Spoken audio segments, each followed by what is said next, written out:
What is up, everybody, and welcome to the stream on this wonderful Sunday. Today we have assembled here for the Winter Challenger Cup season finals. We have the 32 most successful players from the entire season of Challenger Cups assembled in one duel room, and they are going to duel in a single elimination tournament to find the Winter Challenger Cup champion. Who I believe will also be present at the Challenger Cup in-person invitational finals at the end of March.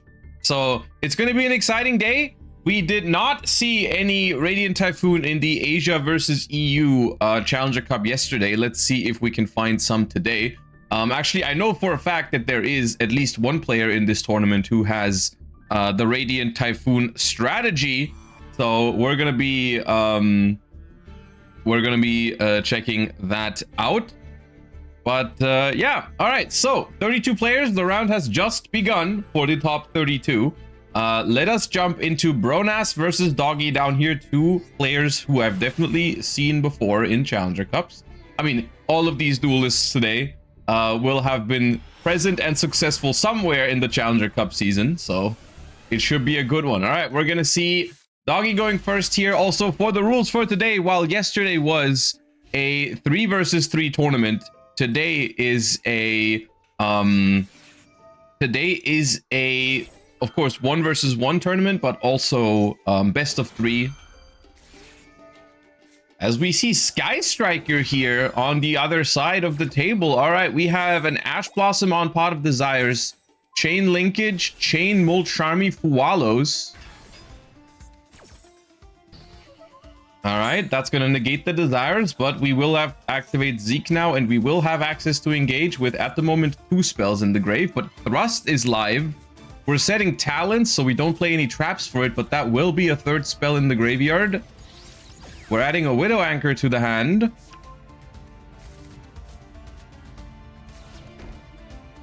And we're setting 3. All right, so we know one of those face downs is a Talents. That's not going to be very threatening, but we still have 0 with 3 face downs.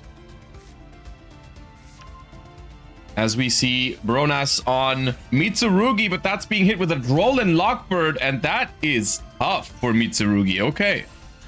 Murakumo hits the board, activates its effect. We chain 0. Murakumo can just negate this if we want to, but we do not want to.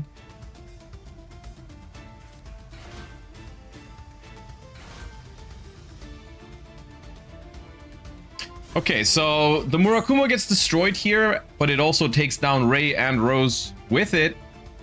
And so we do not know if Sky Striker has guaranteed follow-up right now. They might not. We know a Talents and a Widow Anchor, but no guaranteed way to play the game yet, unless they have another linkage, maybe. All right, turn passes over. 4 face downs for Sky Striker and a card off the top. That Dolan Lockbird was massive.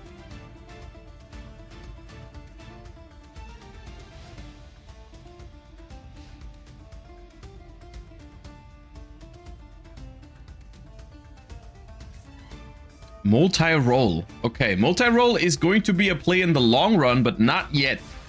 As soon as we activate that Widow Anchor, if the multi-roll stays until the end phase, we can reset engage, and then we can pop off. But right now, we cannot.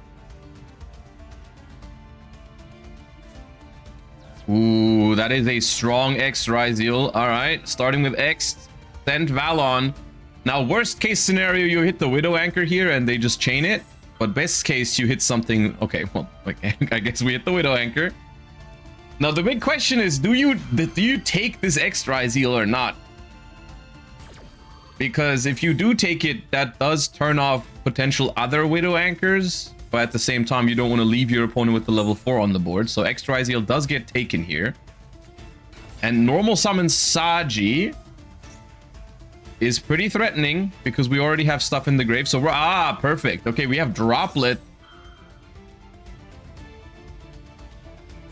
Oh, no prayers to punish that. They send a monster. That's risky, but it pays off here. Negates the Saji. 2 cards left in hand for Bronas. Do we have a way to extend?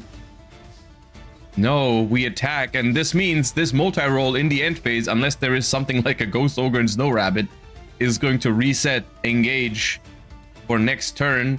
And the problem is, even if Bronas has an Ash Blossom, we know there's a Talents ready to go face down. This is looking very good for Sky Striker now, all of a sudden. Also, we could use multi-roll to make sure it resolves, but we do not. We just activate it. Now, the real question is, was it Sky Striker that took down Mitsurugi Raziel, or was it Roland Lockbird? Because as much as I would love to say that Sky Striker won that one, I don't know if it's true. I feel like the Roland Lockbird did a lot of the heavy lifting in this one. All right, this engage will get banished, so we cannot just easily add it back. And well, we have the counter draw, not as relevant as the other one from previously. This one is probably manageable for Sky Striker, but it will probably buy Bronas another turn. Is this best of 1? No, it is best of 3. And we will also take the last card away. And it was a Futsu, so if that Saji had resolved, we could have definitely played. All right, and now the Ray is going to take down the Saji. We can still tag out into 0 and add from grave, because that does work under Roland Lockbird. That's another huge thing for, like, a lot of these newer decks just have ways to naturally kind of outmaneuver Roland Lockbird a little bit, because they have some cards that can add from deck or grave. Radiant Typhoon is the same thing. A couple of their cards can add from deck or graveyard. So as long as you have some stuff in the grave, you will be fine under draw, I guess. Not every time, though. All right, linkage here. Is this... Oh, this is game, right? Yeah, the Kagari adds back the linkage, and then the linkage will give them another big attack, because they do have both attributes.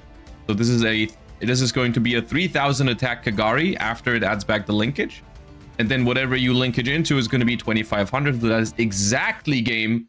Writings on the wall. Bronas concedes the first game. Not out of the tournament yet. This is best of 3 today.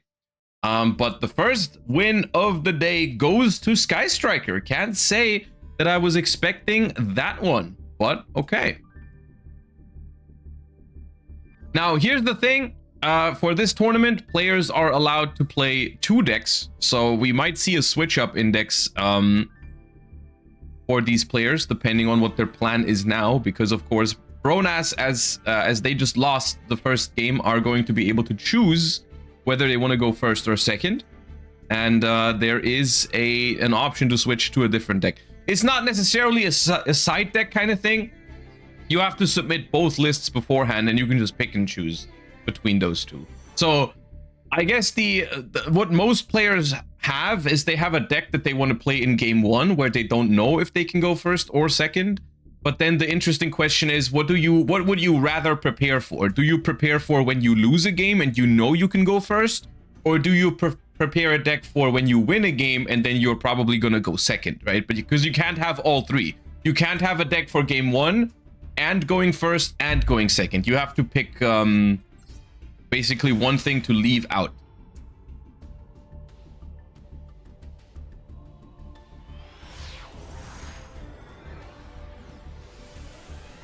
All right, and now it is going to be Bronas going first. I think they switched sides, so I have to adjust the score.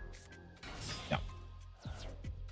Ooh, okay, Life Twin here for going first. We're turning a Frost into a Kissy Kill Deal. That is a Light Fiend if I've ever seen one.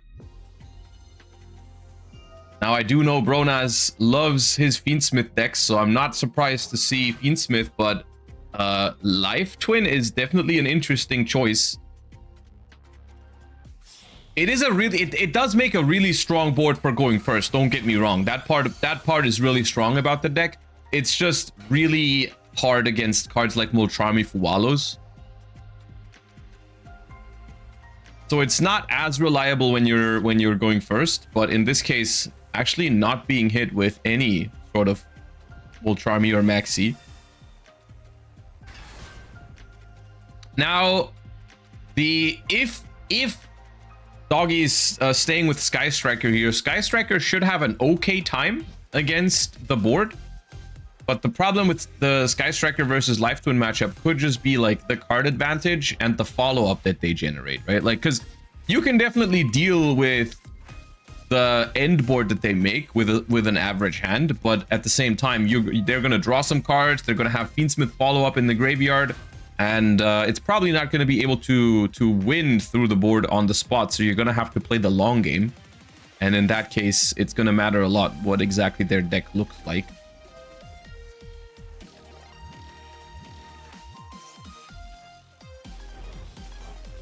All right, we're equipping Fable Lurie with a Requiem.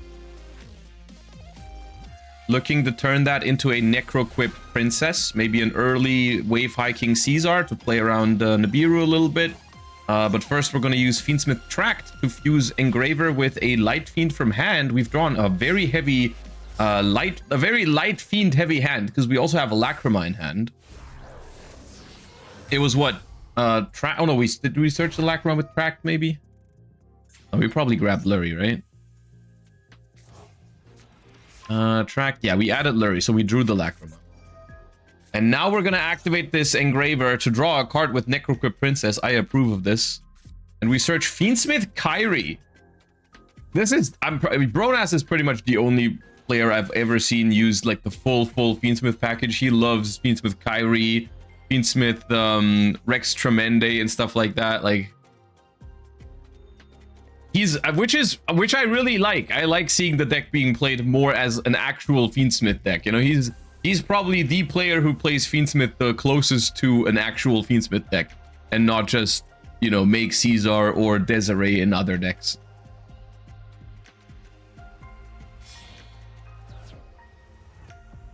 All right, here comes a Link 2, probably back into the Evil Twins. Yep. Now, we still haven't made Caesar, which is a little concerning, but maybe we're also just not expecting a Nibiru in this deck, because it's likely Sky Striker again, so probably no Nibiru in there, so we're just taking the risk here.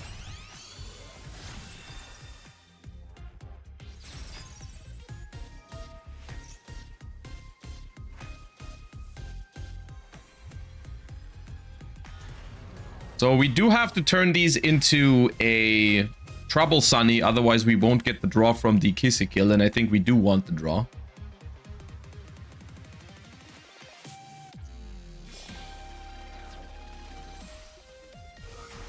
So what is the plan here? We make Trouble Sunny.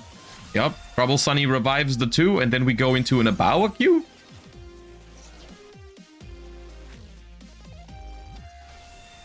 No Unchained Engine. So far, no Unchains, yeah. Technically, we still have the option to pivot into it afterwards here, right? We could still go for Unchained Soul Lord of Yama instead of an Abawa queue here, but I would guess that it's an Abawa queue line. Yeah, that looks like Abawa queue. All right.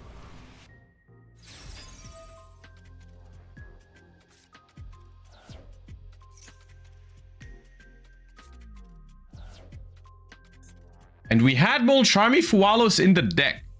So it was not the plan with this deck was not to always go first, I guess. Unless it's just a one-off for Crossout Designator. That's of course a possibility. But it is not like an all-out going first deck. Okay, this is 2 Fiends. Okay, it's Fiendsmith Sequence. I was about to say this is where we could see the Unchained package come in, but there is likely no Unchained package. We inflict 1200 damage with the Lacrima, and now we use Fiendsmith Sequence to fuse into Look, I would say Desiree likely, but you never know. It could also just be Rex Tremende. It could be the line that sets up the Fiendsmith in Paradise. And that is Fiendsmith Rex Tremende. Yeah, okay. Yeah, this is a certified Bronas end board. Because we're going to go Agnum Day. And then Rex Tremende is going to add from Graver Banishment a Fiendsmith card. So we add Fiendsmith Crack back to hand. And then Agnum Day brings back the Rex Tremende, or yeah, it brings back the Rex Tremende. And Rex Tremende is now unaffected while it's equipped. And we still have not brought back Engraver, by the way. Okay, sure.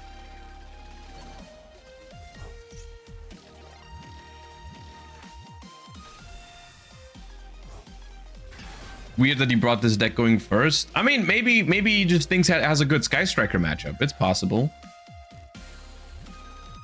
Oh, we make Necroquip a second time. Okay, because we don't need to keep the Rex Tremende on the board. We can just use Lacrima Engrave to bring back Agnum Day on the opponent's turn. And now at the very end, we're making Caesar, and it sees all of this for Caesar Pass. All right, I approve. If only all combo decks ended on boards like this.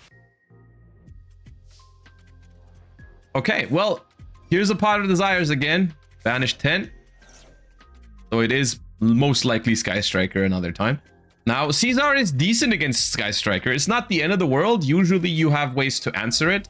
But, you know, it does cut you off some of your starters. Linkage, you can't use Ray to tag out.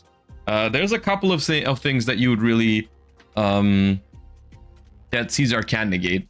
But of course you have cards like Widow Anchor, you have Droplet, and potentially other removal spells as well. So alright, Abawa Q banishes itself to probably revive Trouble Sunny. Yep, there it goes. And now Desires draws 2 cards, puts Doggy up to 7. Now Kissikil Frost is going to draw a card because a card was added to your opponent's hand while you controlled an Evil Twin.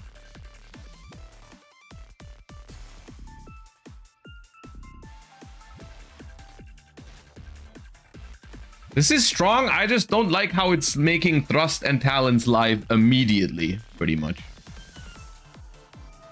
First, Upstart Goblin.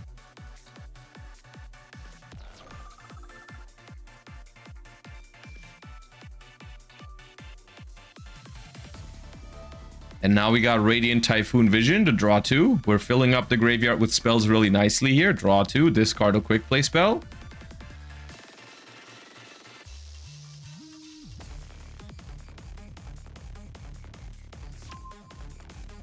There goes Lemnis Gate into the graveyard. That's a neat resource to have engraved. Also a really good defensive card against this deck. And here's the first engage, but we have Mistaken Arrest. Uh-oh. I guess that's the reason to go first with this deck. That is not good for Sky Striker. That is a massive problem, and we probably don't have a way to counter that card. What is that card? It's basically Droll Lockbird, but even better when you're going first. Because it says, until the end of your next turn after this card resolves, neither player can add cards from their deck to their hand except by drawing. So I guess it's weaker than Droll in the sense that it does allow drawing, but the problem is where it's stronger than Droll Lockbird is that you can chain it to an effect that searches. So this is basically negating engage here, as well as applying the Droll Lockbird restriction for the rest of the turn.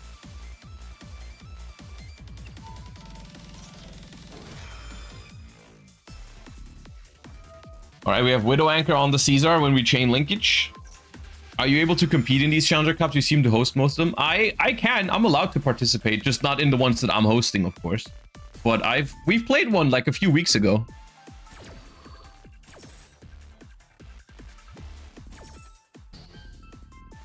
Okay, so we take the Caesar and now we can send it for linkage.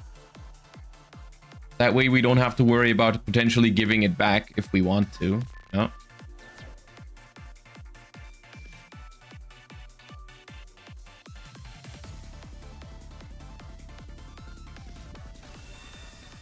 All right, here's Zero.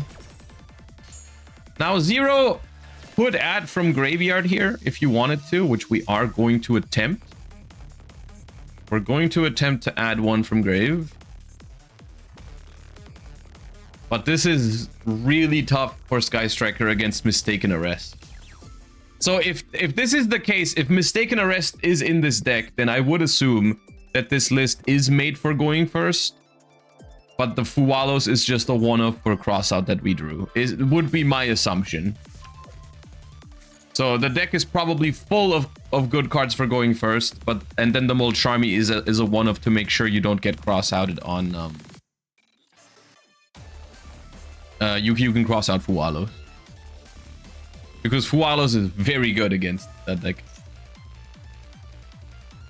Okay, Fiendsmith Kyrie, your Light Fiends cannot be destroyed by battle. Also, any battle damage you take becomes half. I assume they were trying to droplet?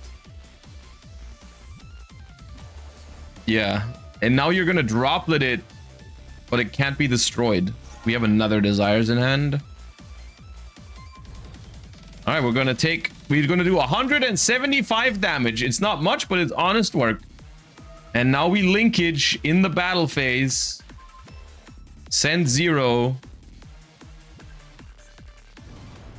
for Kagari.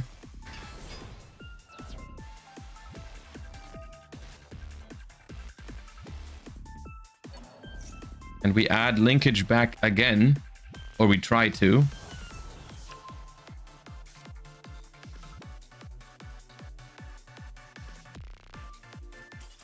Yeah. All right, the Mistaken Arrest ends it here in game number 2.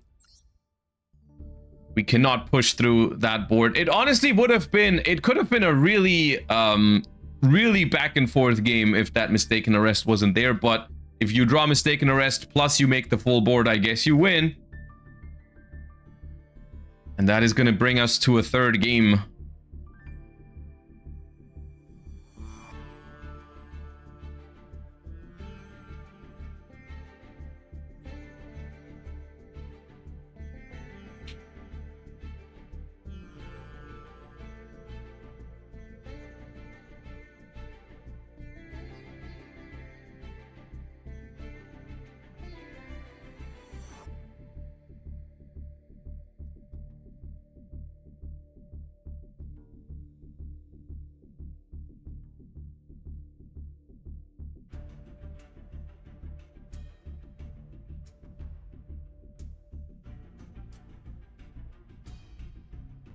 Okay.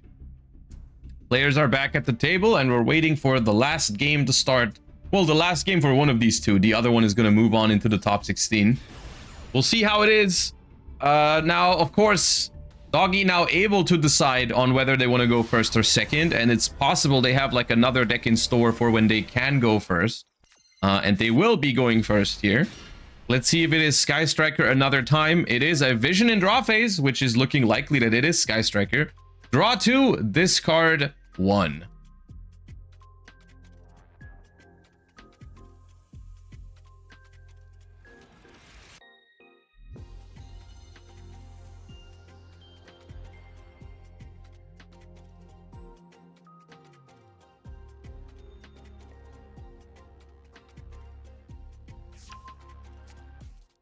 And it is Lemnis Gate again. Now we're starting off the main phase with Ray and 2 spells in the graveyard already.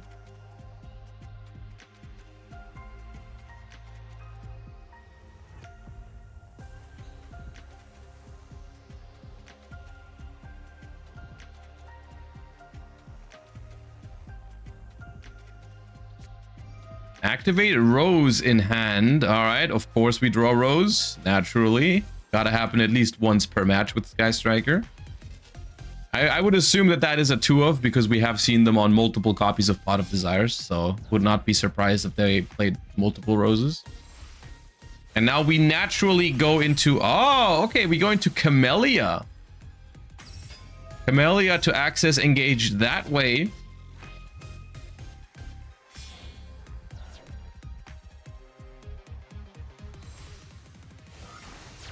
I have a question for playing Sky Striker with Vision. Is it too risky to activate if you have no other quick play in general? It depends on your hand. It's basically, the question is, how desperate are you? If you are really desperate for a play, I think it's okay to risk it. But if your hand is like fine, then you can just search Mystical Space Typhoon just to put the spell in the graveyard. I do think if you have like, usually I think around like 15 quick play spells in your deck, I think it's fine to draw 2 and discard 1, but it's not like, you would only do that if you are very desperate, basically.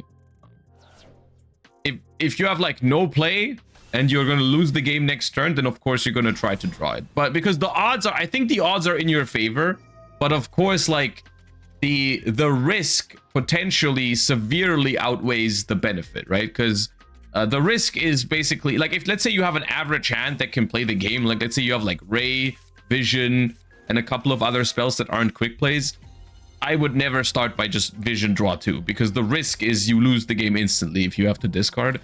Whereas the benefit is just like, well, my hand got a little bit better, right?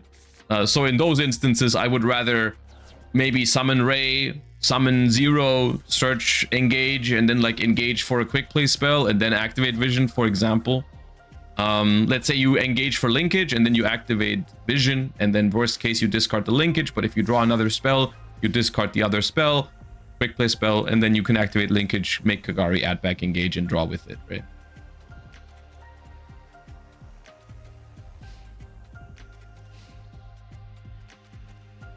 Okay, it's not the greatest opener for Sky Striker here. We were not able to... I mean, we were able to draw 1s with engage, but okay. And it is Life Twins again. We are not queuing the Raziel Mitsurugi against Sky Striker. We are playing Evil Twins again.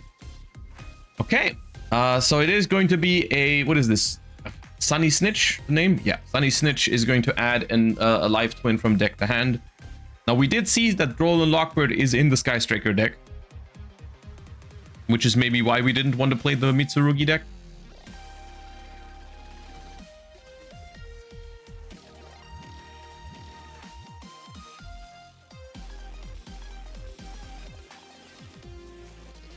And we add Ezekiel Frost, maybe implying that we already have a Life Twin normal summon in hand?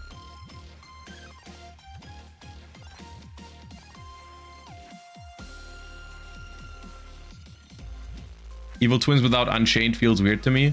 I do think this very much is like a comfort pick for Bronas. He's been playing a lot of different Fiendsmith decks, and I think he just likes the Fiendsmith aspect of it. I don't think he wants to necessarily go combo heavier.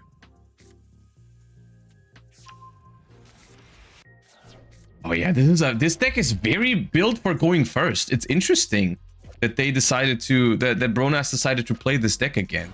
It has Solemn Judgment, Mistaken Arrest, and all that stuff.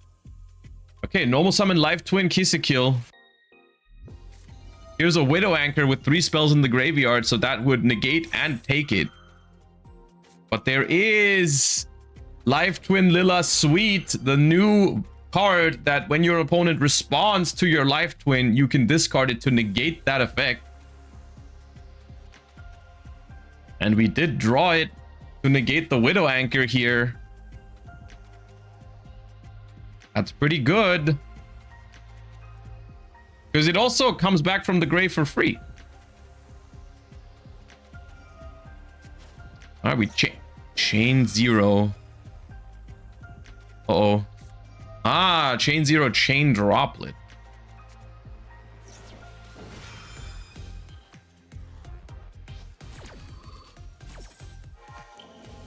Okay, so we're gonna negate the Kill and then immediately destroy it with the 0. This is gonna make it so we cannot extend with the one from the grave or the one from hand. Because technically, even if this got negated, Bronas had still a plenty of plays, because he could have brought this back from the grave, and then he would have a Lila monster on the field, and then it would allow him to special Kill Frost from hand. But now the Kill Frost is not a live card.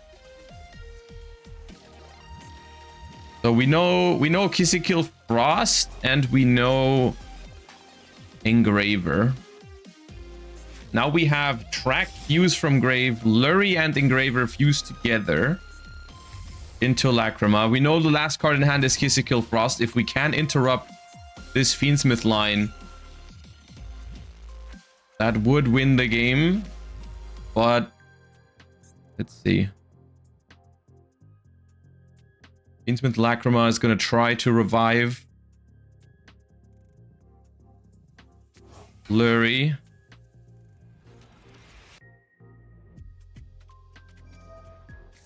Ray tags out. We have Lemnis Engrave? We do have Lemnis Engrave. Oh, okay. Hold up. But we haven't brought Engraver back yet. This is not yet enough to stop this.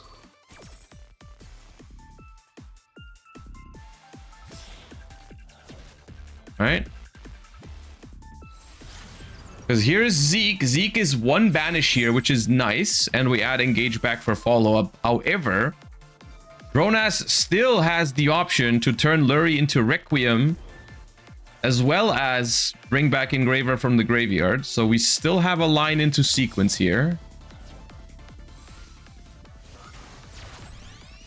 But there is also one last face down card that could decide the outcome of this game. It is basically down to the last card here for Doggy, I think. If there's no interruption here, there's probably a good line for Fiendsmith. Yeah, this play does open up the main monster zone, which is why like stuff like Widow Anchor is back on the menu.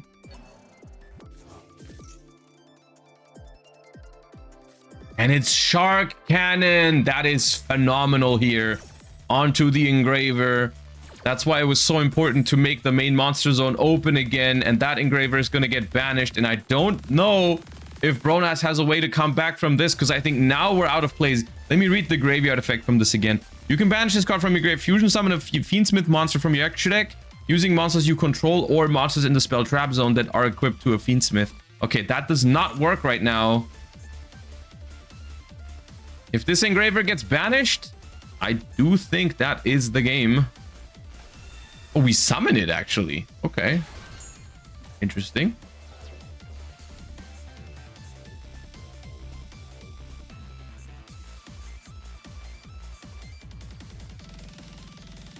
We take the Engraver. I was expecting a banish on it. I don't think it makes a difference this turn, but it will eventually be back in the graveyard. Now, last card in hand is Kill Frost. I don't think there's anything available here for Bronas. Typhon would be available if he plays that, and he does. Okay. Here is Typhon, which can now add the Engraver back to Bronas's hand, I guess. And this is a little dangerous.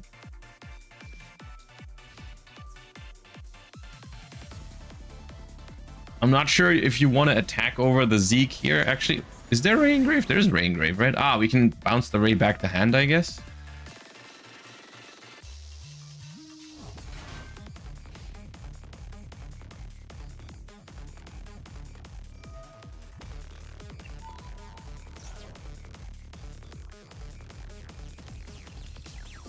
Okay, so Bronas is not completely defenseless here. There is a Requiem plus Lacrima combination in the graveyard, which is enough to set up a Fiendsmith in Paradise send, as well as... Can Fiendsmith Kyrie fuse into anything right here? Probably not, because we have Lacrima on the field already, right? Like, because we have 2 Light Fiends available, but that would make Lacrima, but unless we play multiple Lacrimas, which I don't think so.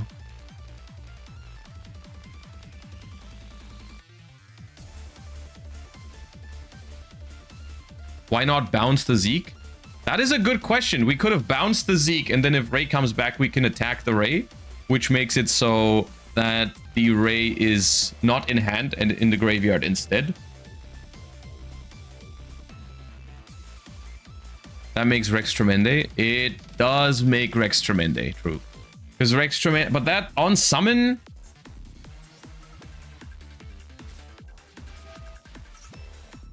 On summon, that still is a Desiree send, isn't it?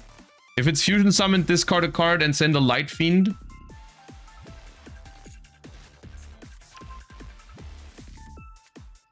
We thrust for talents, which is not live.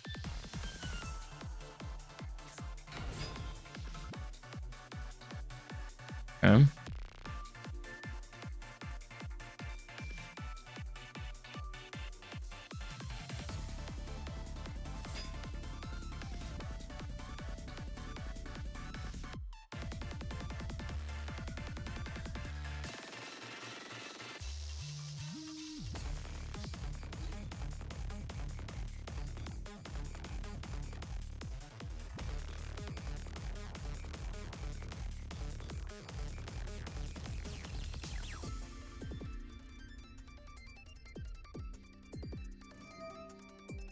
Here's Kyrie into Rex Tremende.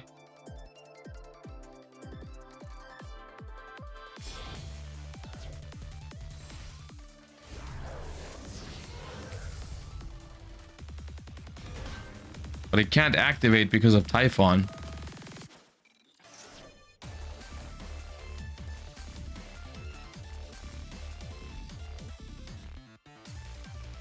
I think it's weird that this engraver is still on the board. Why is it not banished? It's throwing me off. It'd be so much better in the grind game if that was banished, because it's clearly going to be a grind game.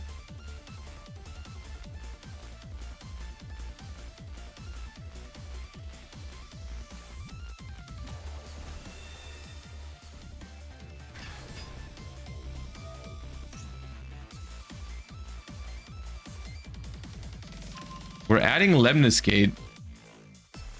I mean, we can crash the engraver, I guess, into the Typhon.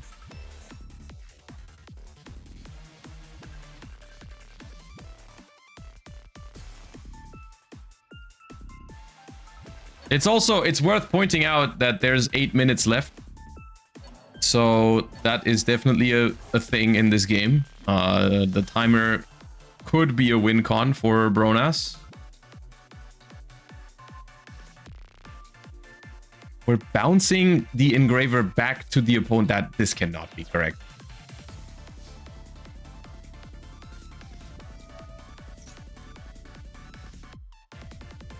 We could have literally just crashed it into the Typhon and then bounced the Typhon instead.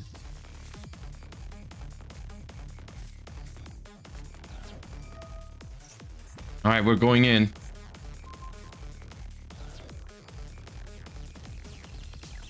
So, just to reiterate, we took the opponent's engraver with Shark Cannon instead of banishing it, and then we used Lemniscate to bounce it back to our opponent's hand.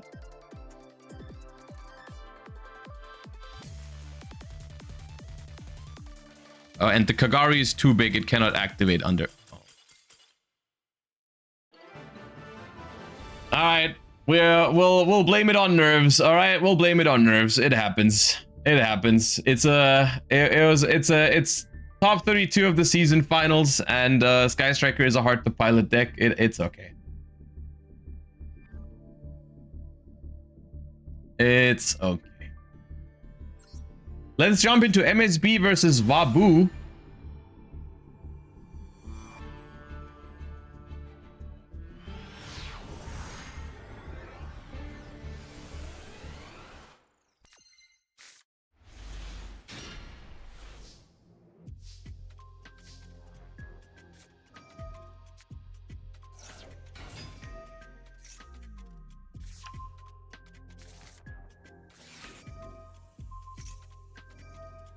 We are using Dominus Impulse on Caesar's effect to tag out. Okay.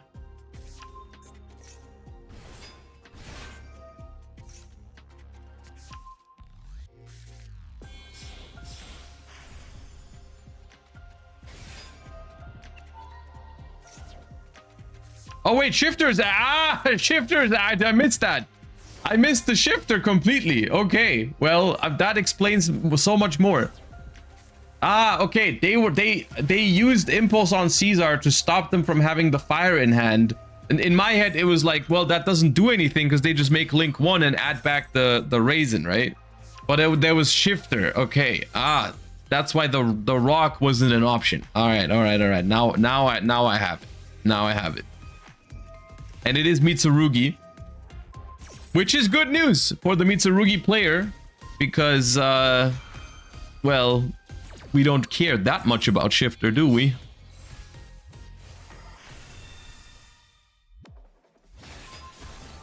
We destroy Aramasa with forced release. Valius hits the board. Mitsurugi Ritual resolves. Tributes Habakiri to summon Murakumo. Search with Habakiri. Blow up the board with Murakumo. The question is, do we have all 3 attributes to pop with Caesar?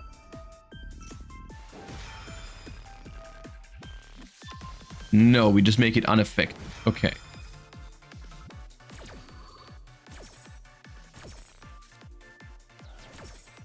Goodbye, Lupus. Double pre-prep in hand. Okay.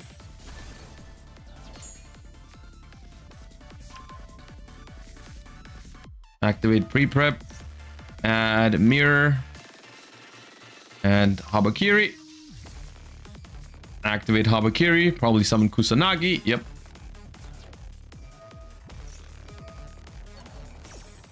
Nice chain block on the Murakumo as well. Bring back the ritual spell to the hand.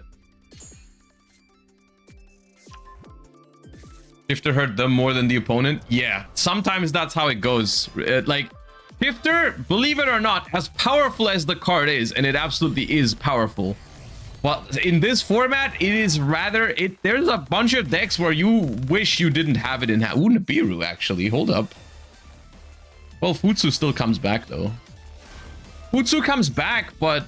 Ooh, Kusanagi being banished is actually a big deal. And Futsu has no target.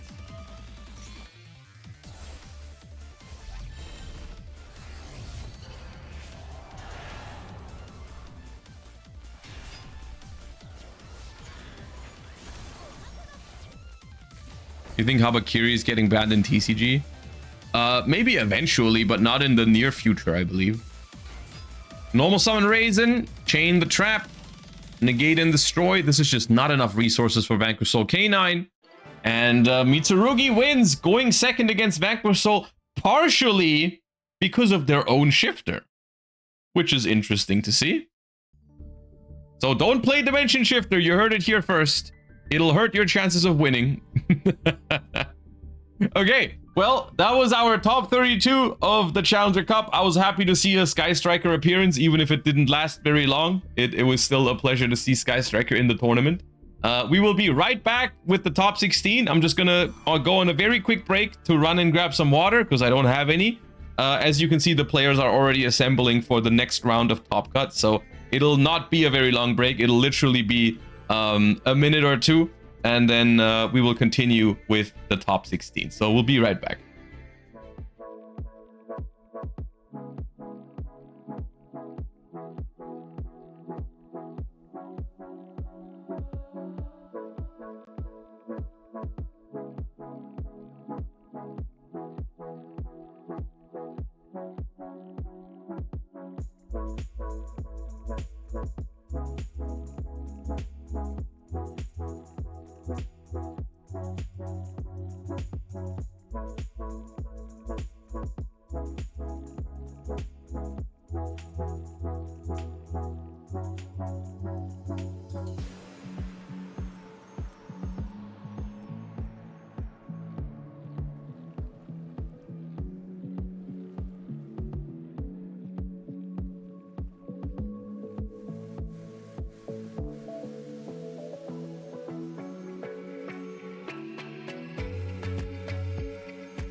All right, and there we are with our top 16. We are going to jump into Ling Ling versus Matrix for the first match of the round.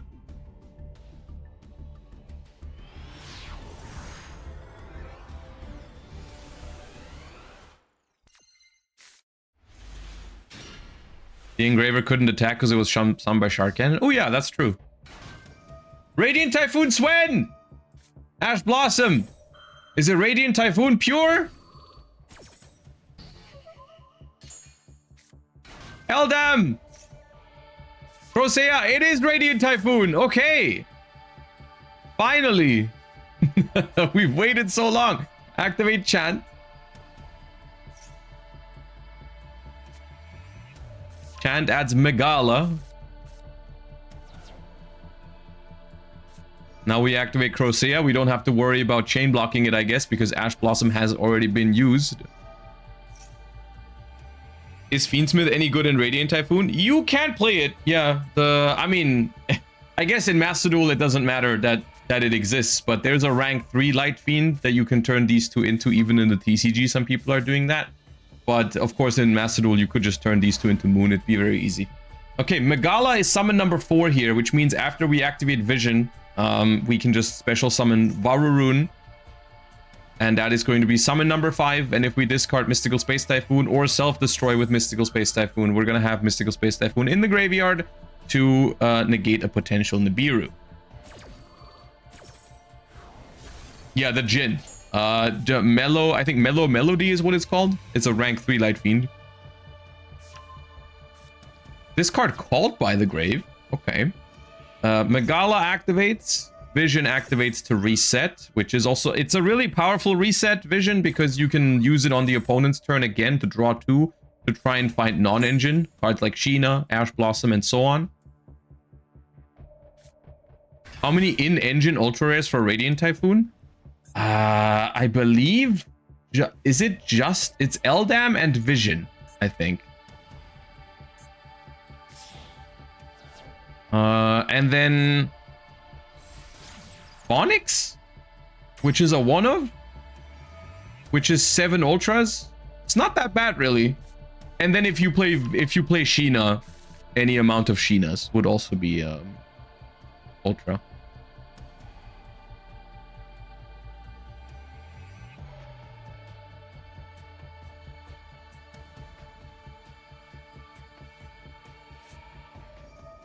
All right, activate Manifestation.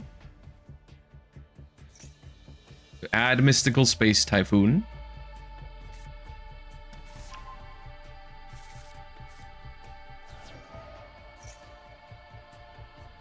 Now we activate the link to place the trap, and we can draw with the trap card because we have enough quick plays in the grave.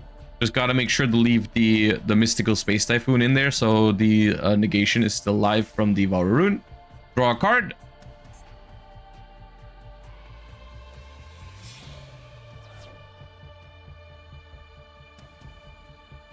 And we do go for a link with Varurun, which is going to be the Desperate Doom Eagle, which is going to give us some graveyard disruption. And then we set 3 more. Okay, pretty solid Radiant Typhoon opener, especially considering we did it through an Ash Blossom.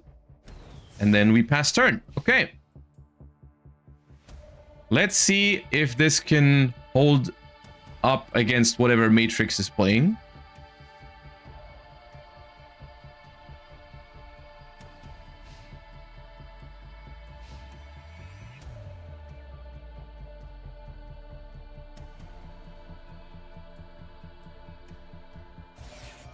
We activate Molcharmi Fualos in main phase here. This is potentially going to draw 1 card off of the Megala. But I assume we don't care about that. And Time Maiden. Okay, this is apparently Yami Sulfur, which should have a hard time playing into this, but not impossible time. Okay, Promoa activates to try and find a Sulfur card. I would say that is fine, I guess, because we can just stop the spell card with Mystical Space Typhoons. Also, Mystical Space Typhoon randomly has some pretty good applications against Sulfur Cord because it, at the end of the day, is a pendulum deck. So eventually they could be setting up pendulums in the pendulum zone, and then you can just Space Typhoon one of them, and then they can pendulum summon. So there is Sulfur Cord Happiness added to the hand.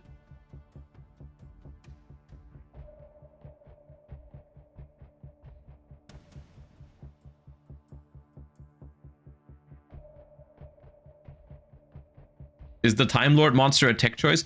It is a tech choice. It's a basically you can ignore the rest of the text. The only important part is in this deck, if you control no monsters, you can special it from the hand, which is important because it's a level 1.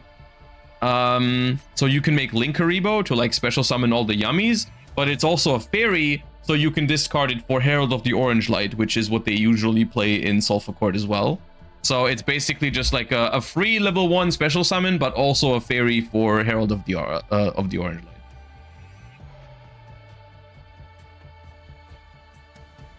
And technically also, if you do play that, it is a target for Piri Rise map.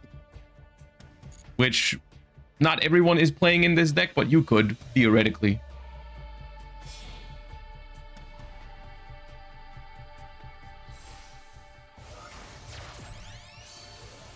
And here's Almirage. So this is threatening a Cupsy Yummy Way.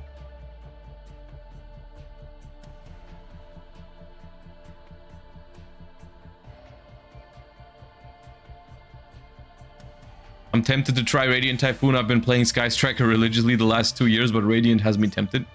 If you like Sky Striker, I think Radiant Typhoon is gonna feel very fun to you. It's I mean, they're not like the same deck, but the playstyle is relatively similar. You're just like slinging powerful spells at your opponent, and you have a very grindy, like a deck that's very capable of grinding. Okay, we use Almirage here to dodge or to chain block one of the Mystical Space Typhoons, which is going to make it impossible to respond with Mandate here. So they are forced to chain another Mystical Space Typhoon. Do they have another way to chain that one? Yes, we chain Cross out to this.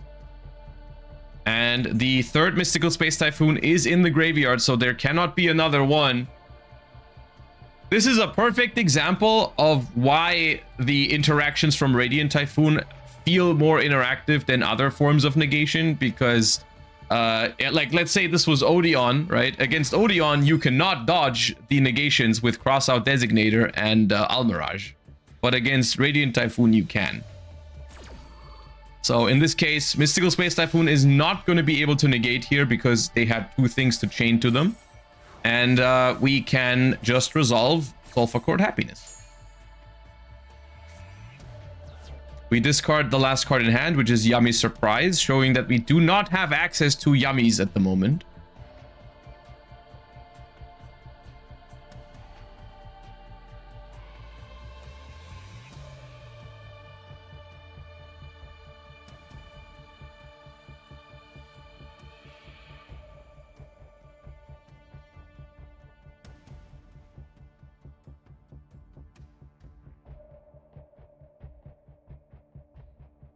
Now, we know one of the remaining face downs is Radiant Typhoon Vision, which is not a disruption. So we search for 2 Sulfur Cords.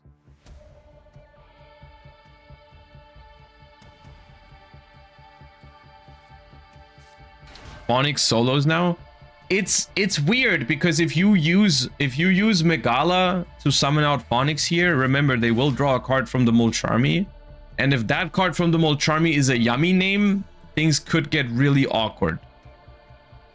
But I guess if it's not a Yummy name, then you're chilling.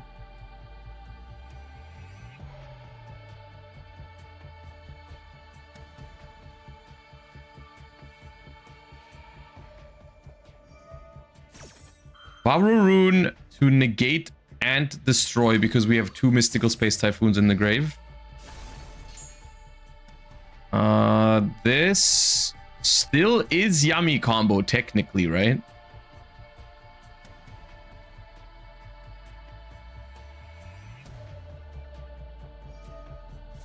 Because we contribute Solfegia. That's going to turn it back into a level 1. What does the Link 3 do? It lets you quick effect shuffle a monster in your opponent's grave into the deck. So it's a graveyard interruption. Okay, 2 level 1s are on the board now. Next step, Link Karibo. And then next step, Kapsi Yummy Way if we have no way to prevent this.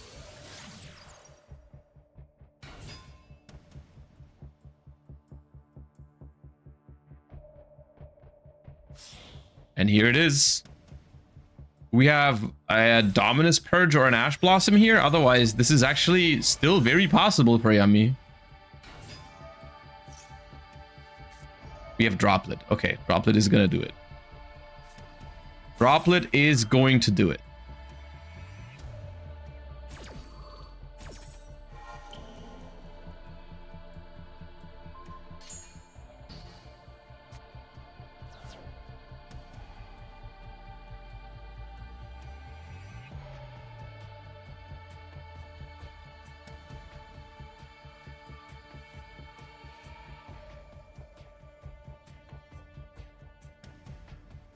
And I think that is the last bit of a push that they have. I don't think Snatchy gets them anywhere.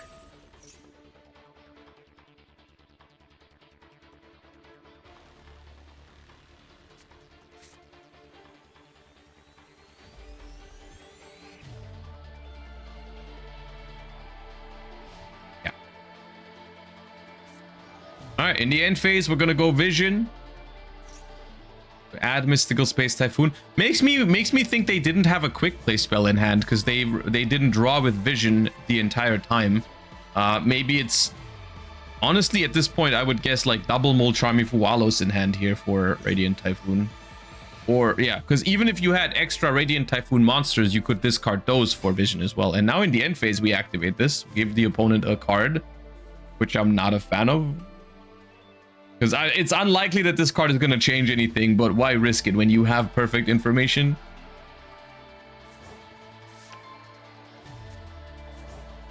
We could have just done this on our own turn when the Moltrami wasn't active anymore.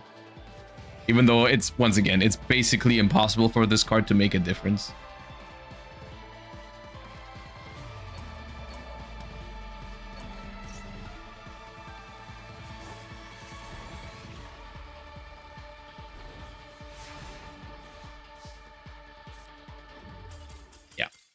Okay, and that is going to be the first appearance of Radiant Typhoon, but also the first win for Radiant Typhoon. And that's going to bring them one step closer to the top 8.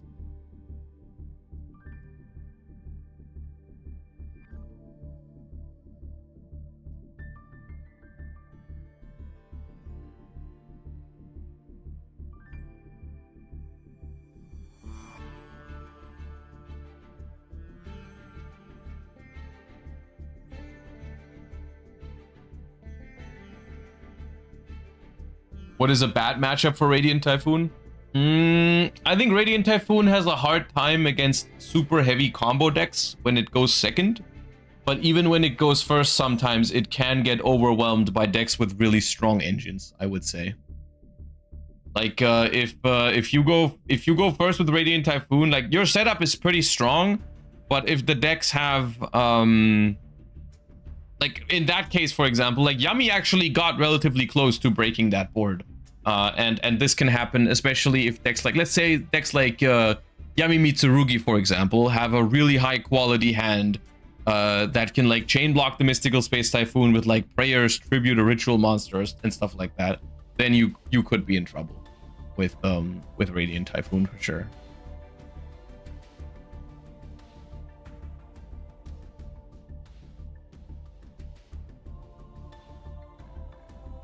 Did we see the new cards yet? We are doing, just like yesterday, we're doing the new cards after the Challenger Cup is done. I'm gonna stay a little bit longer for the new cards.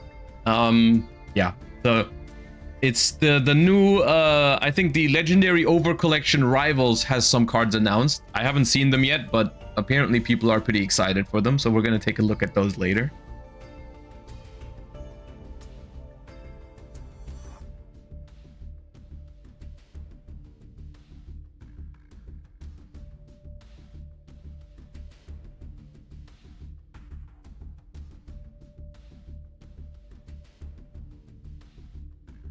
All right, waiting for game 2 to start any moment now. Both players are back.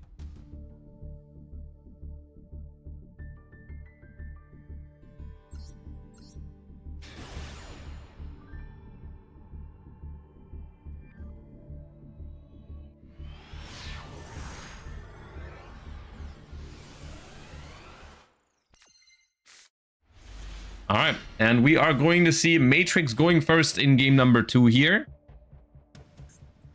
Let's see if it is Yummy a second time or if we are trying a different deck now.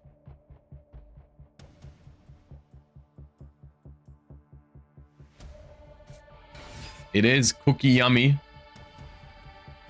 which is something you're happy about, I think, when you saw that they are playing Sulfur Chord in the Yummy deck. I think you would rather them just open regular Yummy cards than Sulfur Chord cards most of the time. Here's Minion. It's gonna revive the Cookie.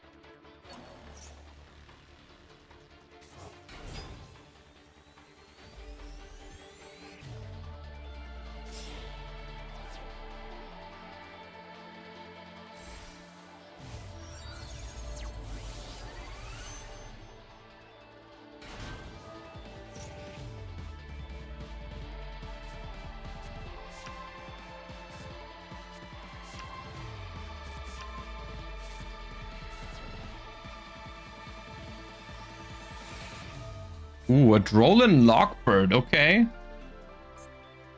Well, I guess now they're happy that they didn't open any Sulfur Chord cards, because those would have been much weaker to Drolan Lockbird. This does make it so that they are going to miss out on the Cupsy search for Yummy Surprise.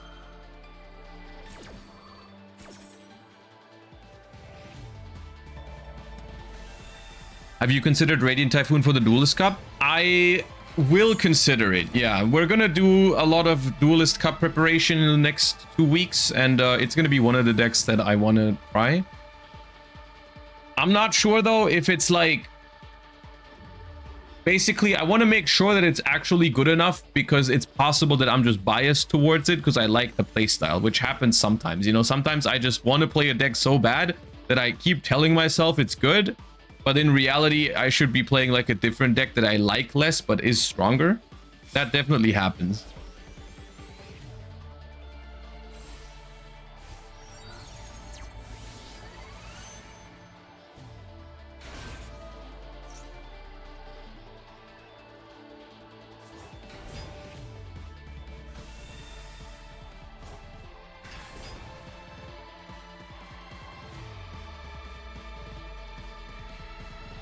You wonder why CS is doing exactly that?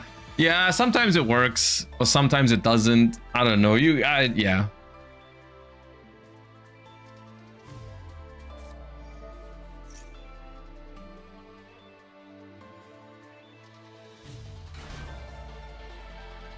Ooh. Big Nibiru, the Primal Being as well. Pairing Drolan Lockbird with Nibiru here. Very scary. Now they still have Cupsy in hand, and they can still make a Lynx Spider. When is the Duelist Cup? In less than 2 weeks, actually. The first stage should start this upcoming week. How long is the first stage usually before the second stage? 2 weeks or 1 week? I forget. I think it's 2 weeks, right? So shouldn't it start like tomorrow? Or Tuesday? Tuesday, okay.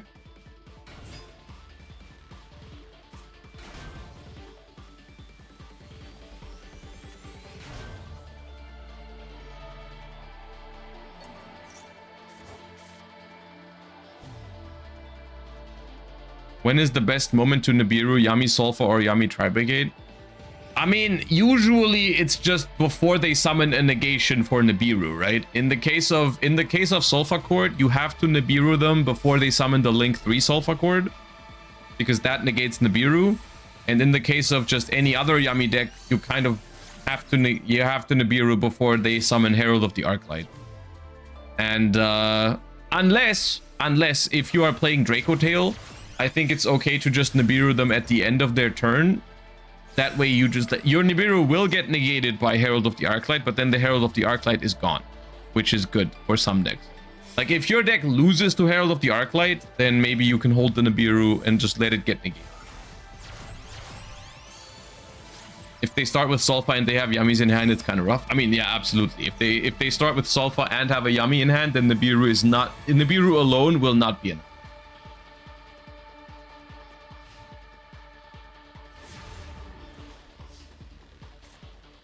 Does Sulfa Core summon the Link 3 with negate immediately? It's gonna take them 5 summons to get there, so you can Nibiru beforehand. But they summon it early on in the combo, yes. They usually do the... They have the Link 3 before they do the Yummy stuff.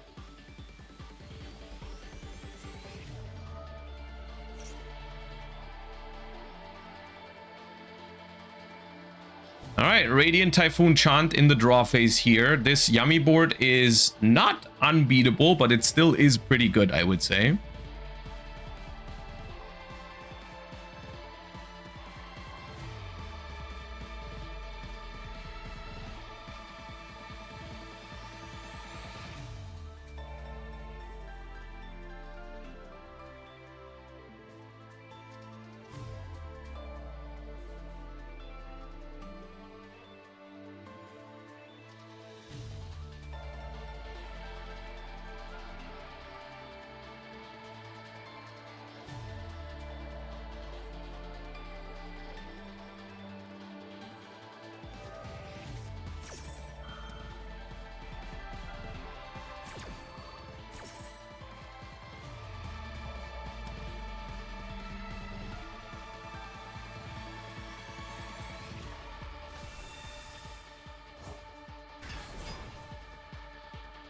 Will you attend the WCQ? You mean the Duelist Cup? At the moment, I'm leaning towards playing the Duelist Cup. Over, like, I was debating on playing a regional on that weekend for the World's Points, but I kind of like... The Duelist Cup feels more important or more exciting than a singular regional. Like, the chance that that one regional is going to make the difference at the end between me making the playoffs or not in TCG is not that high because it's not that big of a regional. Which place are you in the World's Points? I think like 20th or 21st. So I'm like slightly behind top 16, which is the cutoff. But ultimately, there's a couple of really big regionals and nationals happening, so chances are that those are going to make the difference, right? Like if I'm doing well at nationals and the French Open and stuff like that, I can make up the difference relatively easily if I have a good run there. If my run at those regionals is better than the other people that are in front of me, then I will overtake them anyways. Because the regional that is happening in Germany on that weekend is like it's like decently big. I think 256 players, which is 30 something points, 32 points I think. But there's much bigger regionals happening still.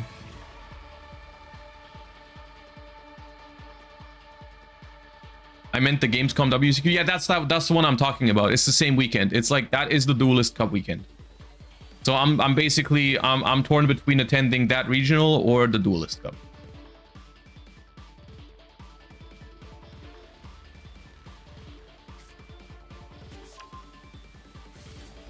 Duelist Cups are rarer. I mean, yeah. Oh, it also just like feels more impactful in the grand scheme of things. Like, I mean, if the in theory, if the Duelist Cup is going well, then well, you go straight to Worlds, and even if the regional is going well, then you get some Worlds points. But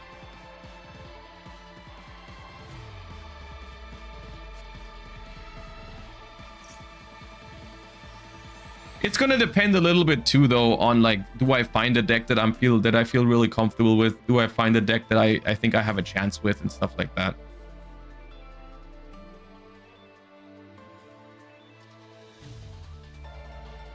Duelist Cup is more content.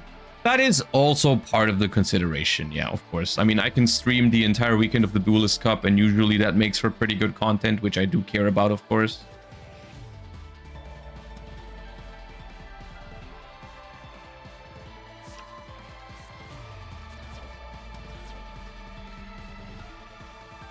All right, anyways, we have a Crocea being activated. If this resolves, I think there's a pretty good chance to break this board. If there is a Purge or Ash Blossom in hand to stop it, though, then it's going to be tough. And here's the big moment. Crocea activates, and there is Ash Blossom. Do we have Called by the Grave? We do. I assume not, because we would have probably done it already. We have Sheena. Oh, hold up. Okay, wait a second. Now, this will not make Crocea resolve, but it will clear a chunk of this Yummy board. It's gonna trigger a Croaky as well, though, is the problem. Because it's going to return... It's gonna remove monsters off the field. Do we have a... Maybe if we have a Space Typhoon for it? Chain Sprite Elf to put SP Little Knight back into the extra deck. That's smart. I like that play. Now, the thing is, technically, this is a pretty big tempo swing. And it creates a lot of follow-up for Radiant Typhoon. The problem is we only have 2 cards in hand that are live right now, right? Because we've already used Eldam, we've already used Crocea. Those 2 cannot be used again this turn. So the last 2 cards are gonna have to put in some work this turn. But it is a really good Sheena. It resets the board to almost 0. Lollipo. Oh, Lollipo can banish Mystical Space Typhoon. That's annoying.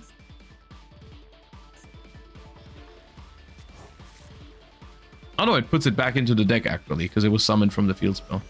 All right, now Vision to add Mystical Space Typhoon again.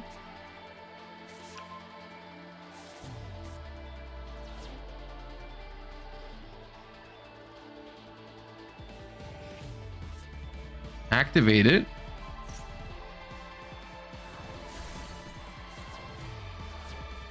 Could have done this in response to Sheena. Igala.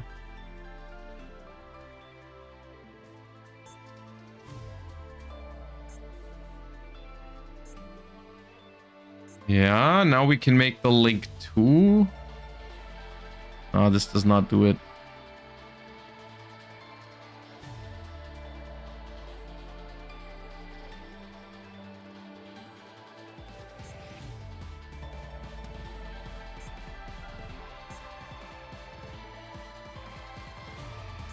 Last card in hand is Crocea.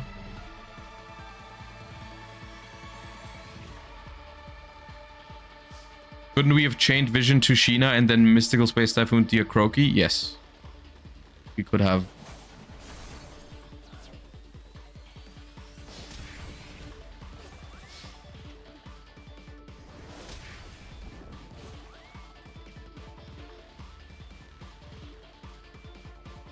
Oh, last card in hand, likely a Mulcharmy. Yep.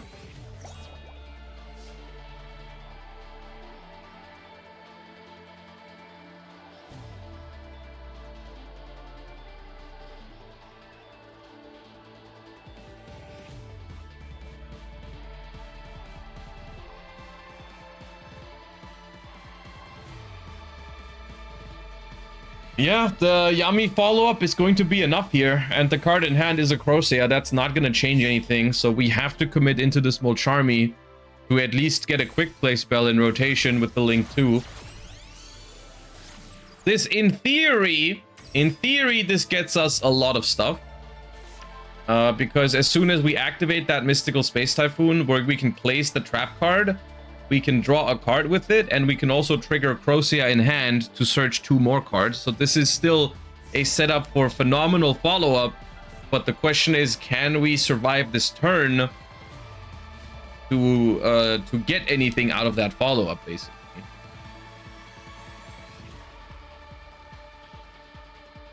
Pop the field spell. I mean, Mystical Space Typhoon defensively against Yami isn't the worst. You know, destroying a field spell can actually be relevant, but they can definitely play without the field spell here because we know they have Cupsy in hand, and Cupsy for surprise or Cupsy for Marshmallow or any other yummy name will play even if the field spell gets hit with the Mystical Space Typhoon, right? So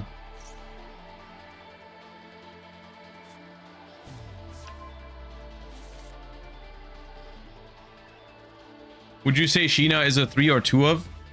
I currently am liking 3. It does not really contribute to your consistency, so I can see people cutting them down to like 2 for an extra starter, but I do like it a lot.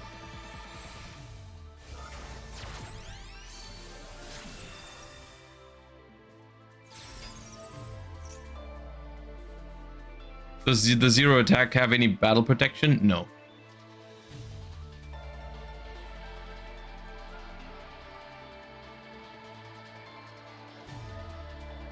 All right, this is the clearest Mystical Space Typhoon I've ever seen in my life.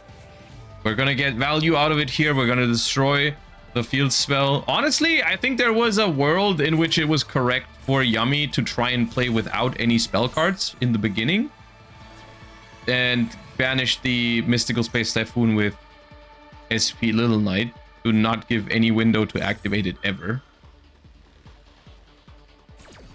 Because now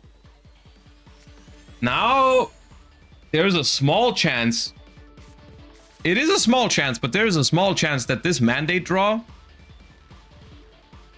makes a difference. We have Dominus Perch on Crocea. Honestly, hey, let him search. Let him search with Crocea. Don't let him draw with mandate. That's the thing that's uncertain, right? This doesn't do anything defensively. This can draw another Sheena. This can draw Max C.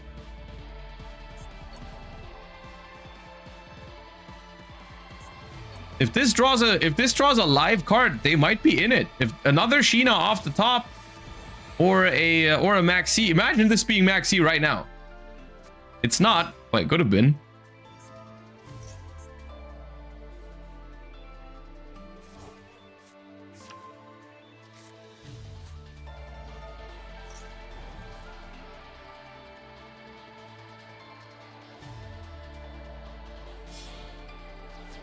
Also, yeah, we did see them on Nibiru. Nibiru could also make a difference.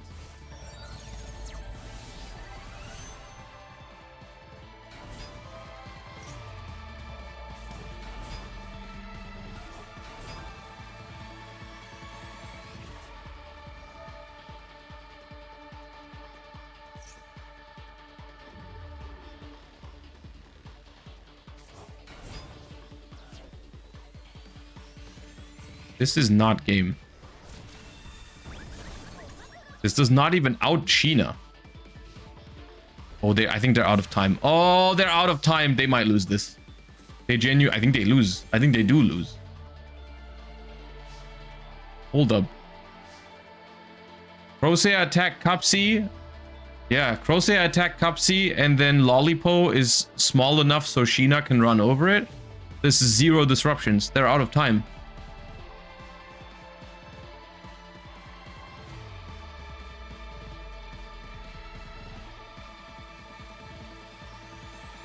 Can Mandate draw a card? No, they don't have enough. Okay.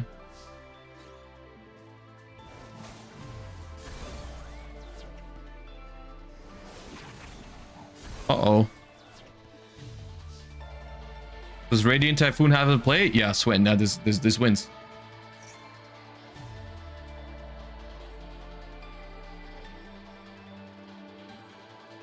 This wins. Radiant Typhoon moves on. Now, I will say, I think this was a yummy win if played a little bit faster and more precise. But it just goes to show, this is quite literally the exact situation that Sheena creates. Like, Sheena just creates wild game states like that give your opponent the opportunity to make mistakes or run out of time, right? That's why Sheena is so good in so many of these game states.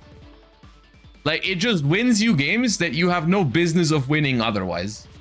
Because it puts your opponent into really, really weird spots. When all of a sudden, all of your cards return back to your hand and the entire board gets reset, it's just really weird.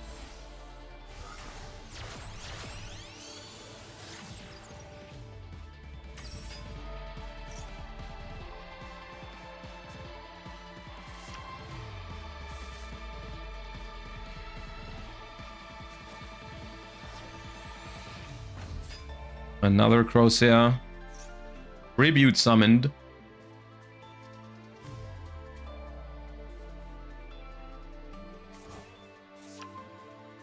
Recycle Megala. Add Mystical Space Typhoon.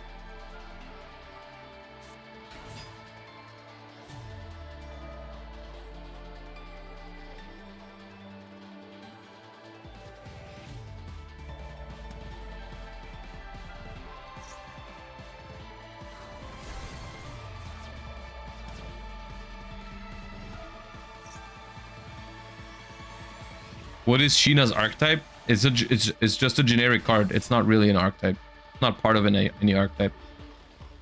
It's just called Sheena, the Twin Tempests of Celestial Thunder. It's not part of an archetype.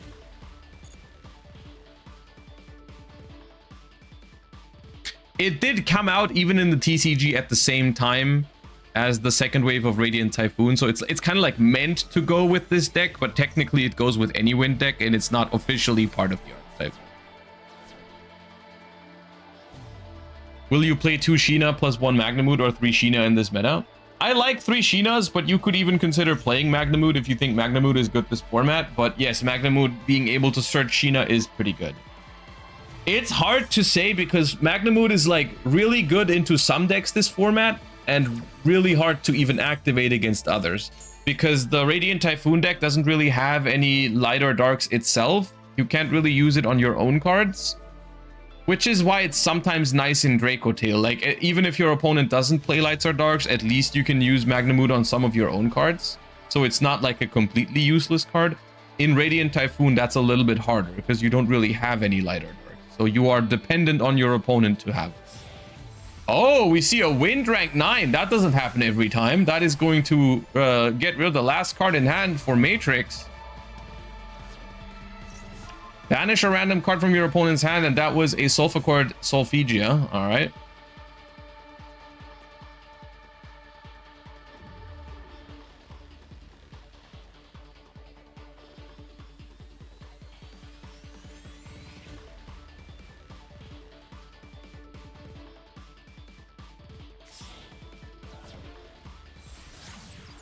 All right, here's the Doom Eagle, and I don't see a way out of this one for Yummy. Wait, we have no face downs.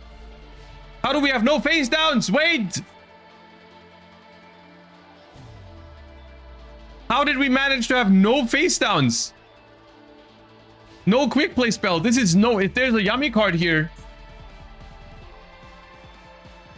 What is happening this game? If they summon Cupsy, I'm losing my mind.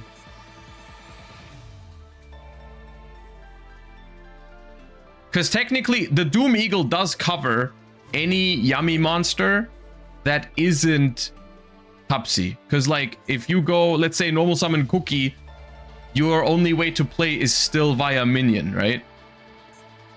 It's only via this card that you can play, and the Doom Eagle does cover that.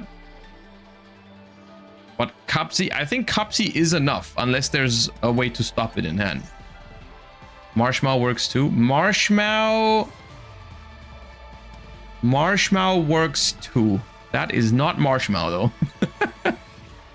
Well, I mean, it could be Marshmallow, but it would be a crazy way to play the Marshmallow line. I would say that is unlikely to be a Marshmallow.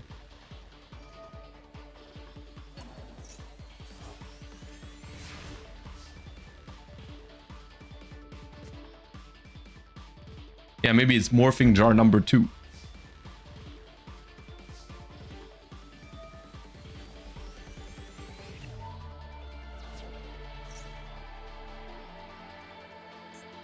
We'll find out what it was.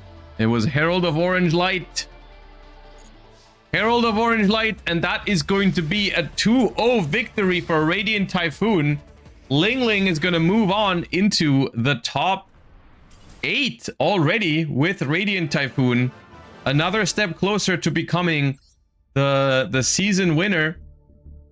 That is awesome to see. Okay. Do we have any other games still going on? We have Nightfall against Abdullah over here. Yes, they are still playing. Let me see what the score is. I would assume 1-1. Okay, there's a win here and there is a win here. Okay, it is game 3 between these two. Let me reset the score to 1-1. Let's see. Gliding Crow, thank you. Appreciate you. Welcome back. All right, Nightfall is going first here in the third game of this series to determine whoever is going to make it into the top 8. And we see Draco Tail for the first time today. Get to Draco Tail adds Urgula. We get hit with Droll Lockbird, which probably doesn't really matter for Draco Tail most of the time. Phimena fuses Frixel and Urgula for Arthalion. One of the advantages of playing Draco Tail right now, you don't really care about Droll Lockbird most of the time. Sometimes you do. Not always true, but usually. We're gonna get Rahu and Flame.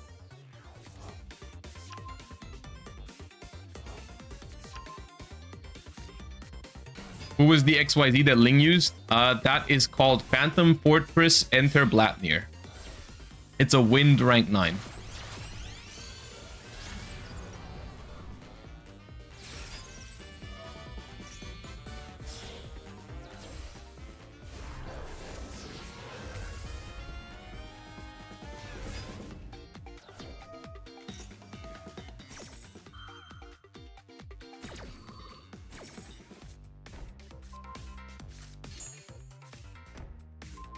Alright, we have all 3 Draco Tail traps. We have Gulamel, we have SP, we have Phimena back in hand. Phenomenal start for Draco Tail under Droll Lockbird here.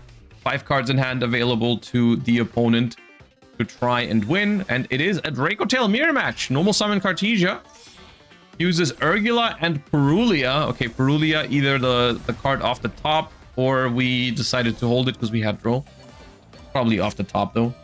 Urgula activates. Urgula is good against the Draco Tail Flame here because we can set a spell, but we are first losing our entire board. Gulamel destroys Cartesia. Horn returns Arthalion. Draws a card. Now the thing is, Thing draws a card. After this, Urgula resolves and destroys Draco Tail Flame. There are no more traps in rotation for Draco Tail because we basically fired off all of them in one chain here. Now we have no more traps in rotation. The grind game is looking really bad, but of course we are currently ahead, so we'll see how that plays out. Lubellion discards the Droll Lockbird. Mululu activates. We do not chain SP Little Knight, so now it gets negated by Mululu. Droll and Urgula combine for Secretarion Dragon. We go to the battle phase. We do some damage. Now the timer is on 1 minute right now, but we're still watching the replay. We're not live yet, so I'm not sure at which point of the game they are right now. But there is 1 minute and 9 seconds left as we speak.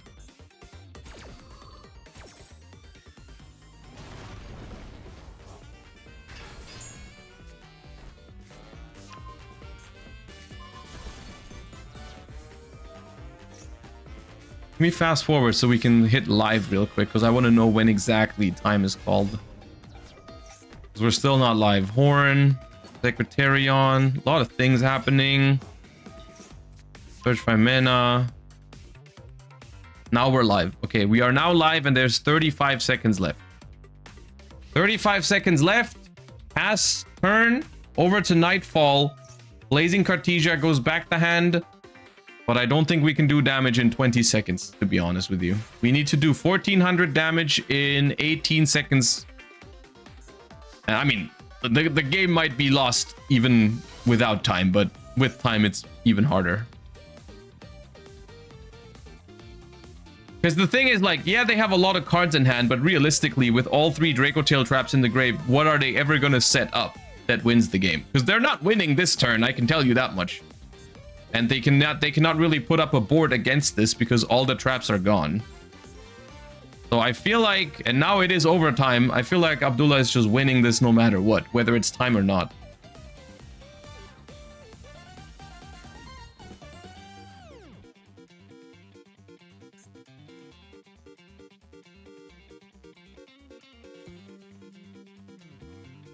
Just Arthalion bounce entire board than OTK. It's easier said than done. There is at the moment a Secretarion Dragon. There's still 2 face downs and there's a Phimena in hand. That is not... It's not as simple to bounce entire board and attack for a game. That doesn't really... You have to first get rid of Secretarion. So you have to perform a fusion summon using Pan or Malulu, but you can't use a spell to get to them because there is Dracotail Flame. So, you know, you have to like use your 5 mana for that. Then the Secretarion is answered. After that, you still have to have the resources to make a big Arthalion, bounce the rest of the board, and then they still use 5 mana when you try to go into the battle phase to bounce your board, right? So I think it's game either way. But yeah, it is overtime, so I think Abdullah is just gonna win this one. I think that's why they stopped playing as well. They're probably just talking in the chat about it. But yeah, okay. GG's. And that was our top 16. Some good games. Happy to see Radiant Typhoon finally show up, and even happier that Radiant Typhoon is still in the tournament.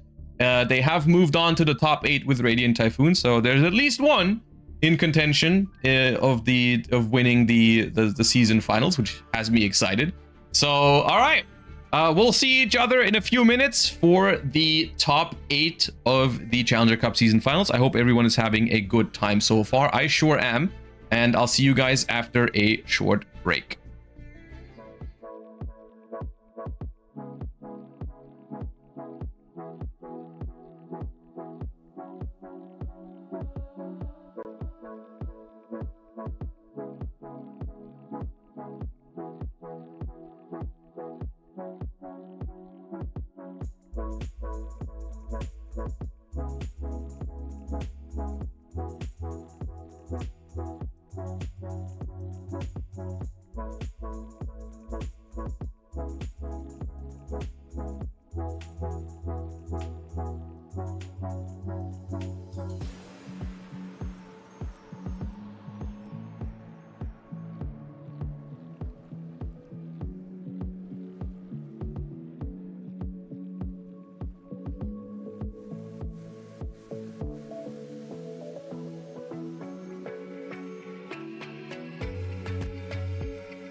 All right, welcome back, duelists. We have 8 players remaining in today's tournament, and as much as I would love to jump into Pierre versus Ling Ling, because I know Ling Ling is playing Radiant Typhoon, I want to showcase some of the other players that we haven't spectated today yet. So we're gonna jump into Rixia against Nezu. You know, I'm not biased. We're gonna showcase all the players that are doing well in the tournament.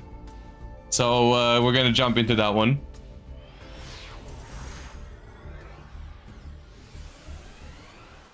All right, Rixia going first in this one.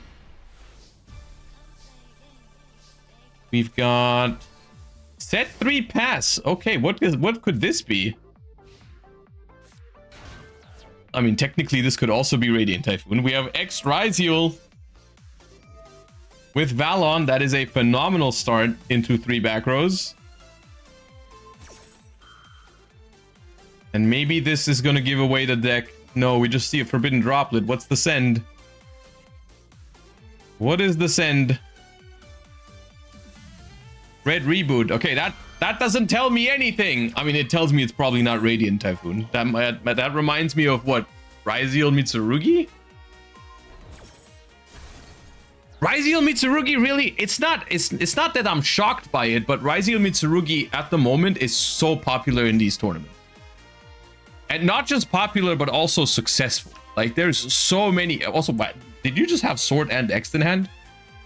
These cards are limited. Are you aware? These cards are limited for a reason.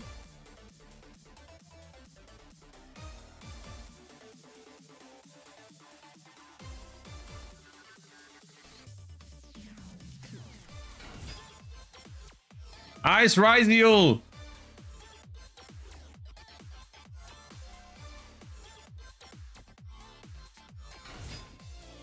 Special node.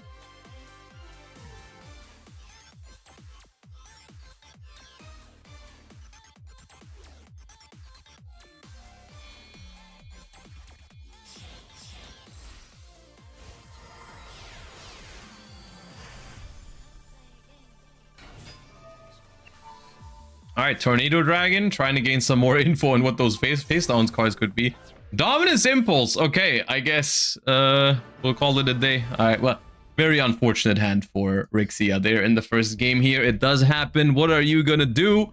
If I had to guess, I would say that also looked like Mitsurugi Ryziel, because that deck usually does play Red Reboot, Droplet, and Dominus Impulse, or it can play all of those cards. Just an unfortunate circumstance that we did not draw a play.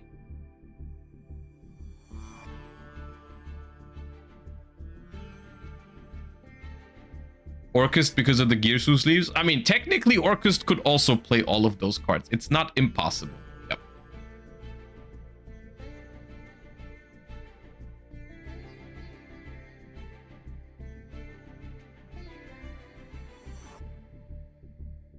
Ryziel plays Impulse. Some of them do. Like, of course, it does conflict with X and Ice if you go second. But realistically, I think everyone just agrees, or most people just agree, that Dominus Impulse is so powerful that it's worth taking the risk. And also, Sword Ryziel still works. X Ryziel is still not bad because it still is a free level 4 special summon, and it still sends Valon or Aggregator when you're going second, so it's still not the worst. It's still special summon a free level 4 and destroy a face down card or negate a face up card. So you can still like use it after Impulse, and it's not the worst. The only one that's like pretty bad after Impulse is Ice Ryziel. And even Ice Ryziel is still an extender level 4, right?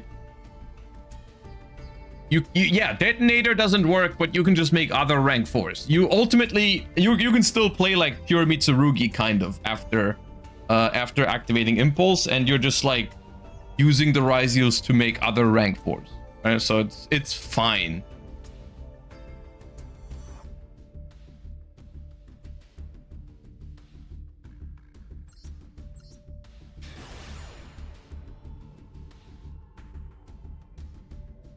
But then, once again, you have a lot of games where either you're going first, where Dominus Impulse is still a really good card, or you just go second and you have Impulse, but no Ryziel, or you have Ryziel, but no Impulse, right? So...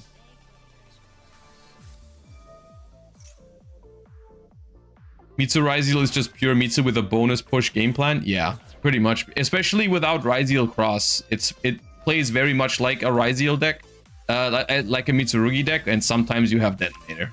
Pretty much. Okay, and now we have confirmation that it is Mitsurugi Raizel going up against Mitsurugi Raizel here.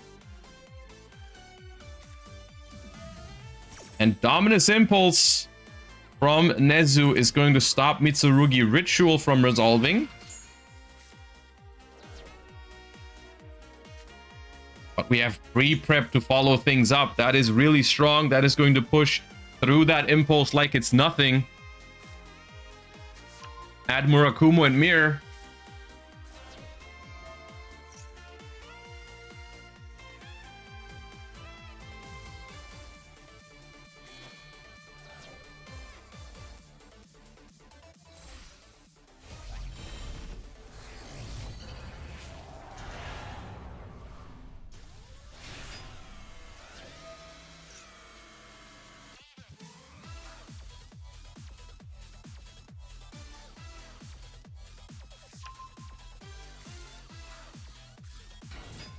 The music of this field is also really good, I think.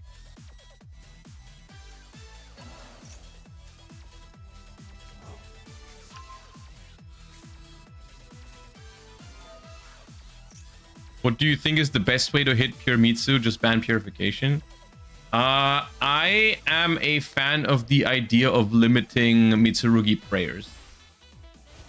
At this point, I as much as I like pure Mitsurugi, I think Mitsurugi prayers is a really effective way to also tackle a lot of the hybrid variations, because you basically always want to use prayers on turn 1 because it is so strong, but then you don't have any more prayers for the follow-up turn. I think that is a fair way to do it. Like in the TCG, they did it the other way around. They limited Habakiri and left prayers at 3, which is just straight up stronger for Mitsurugi. Right? Like, more prayers is always better than more Habakiri.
This is pretty much the most powerful end board this deck can make, or this is the ideal end board this deck can make, where you go into IP Masquerena before you are locked into rank 4s, and then you do the Raizel stuff after. So we have the full Mitsu setup, we have an IP Masquerena, and now we can still, I believe we can still special node.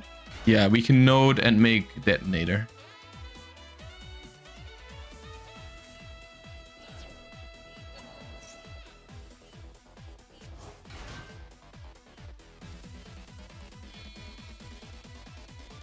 You can make Photon Lord as well. That, I guess, yeah, if there's 0 interruptions and we even resolve the first ritual spell in this game, maybe we can even make Photon Lord, yeah.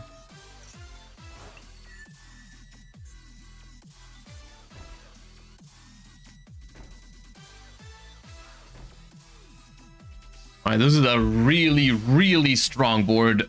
I don't know. I mean, if there's any deck that has a chance into this, I guess it would be Mitsu Raizel going second.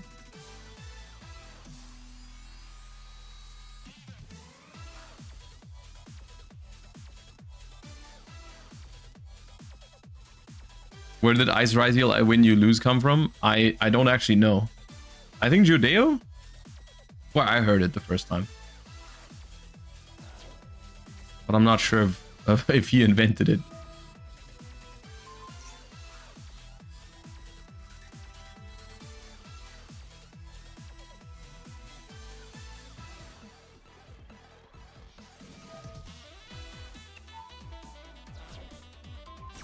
Which round is it? Top 8.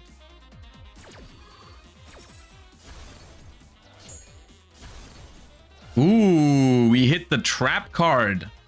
Okay. No negation for you.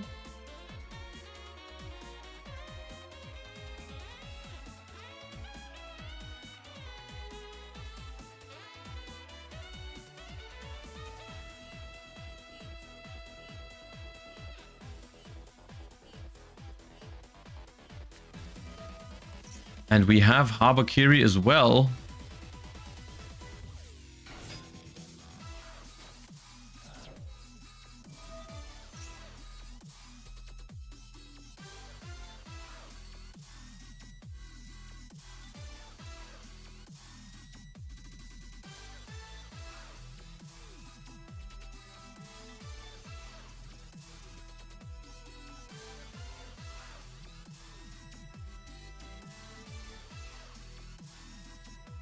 Why didn't X add anything?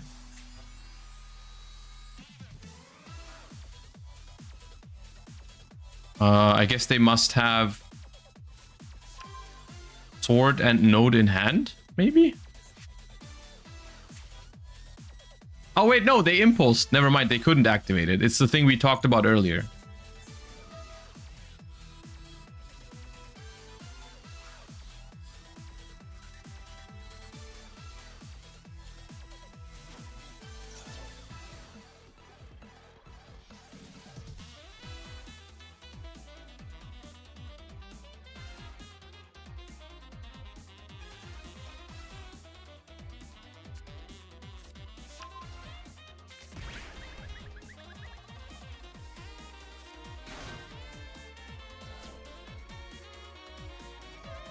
I mean, they're gonna try. The first game was pretty quick, so they've got time. They've got over 30 minutes at this point.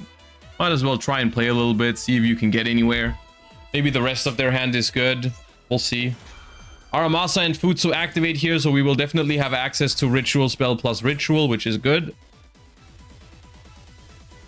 I'm not convinced it's enough, but we'll see.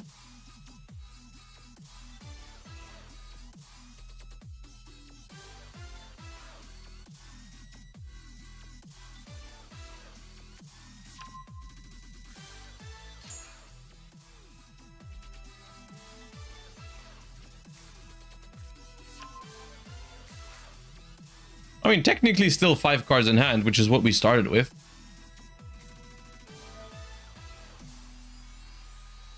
So we haven't really lost all that much yet in terms of card advantage by trying to force out these interruptions.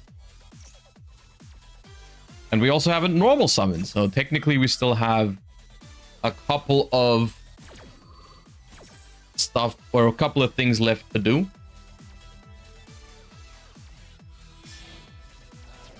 Ooh, is this SP or WP? SP. Okay.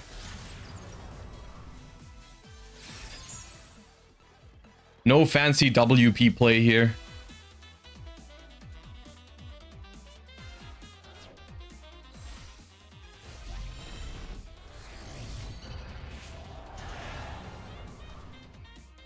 Summon Murakumo. Activate Murakumo in grave. Activate Murakumo on field.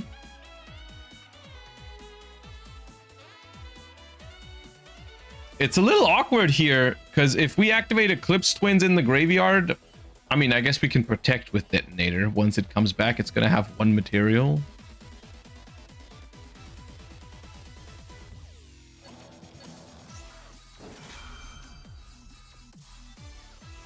SP Little Knight is also going to activate. Futsu is also going to activate.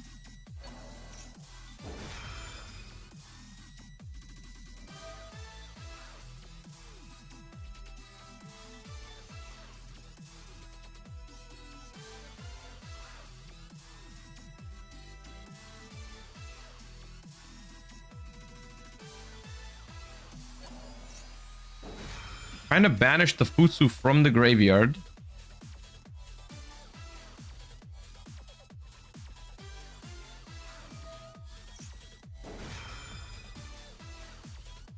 This screams imperm to me. Oh, Magatama, never mind.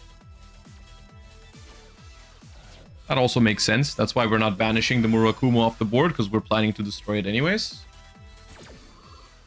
Okay, destroy Murakumo. Are we going to discard a card to banish the Futsu? Probably not. Oh, yeah, actually, okay.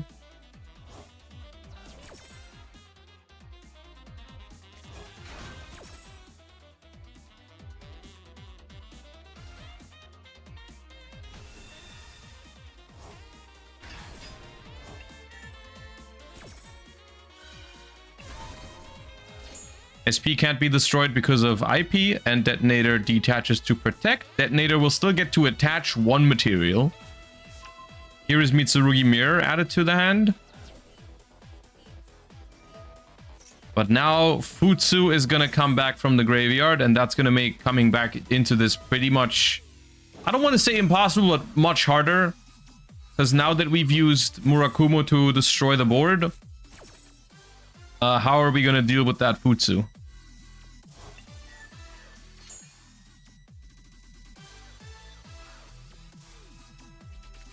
So we have prayers for follow-up, we have one detonator pop, we have SP banish, we have a Futsu that needs to be dealt with, and I think we have a set prayers.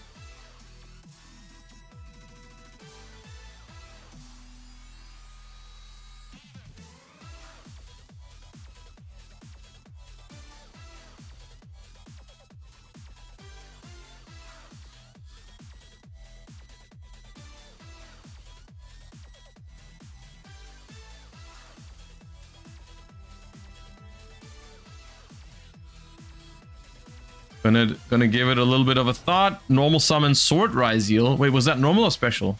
Special. We still have normal summon. Okay, that can activate after impulse. So this is still threatening a rank 4. So we are going to detonator it.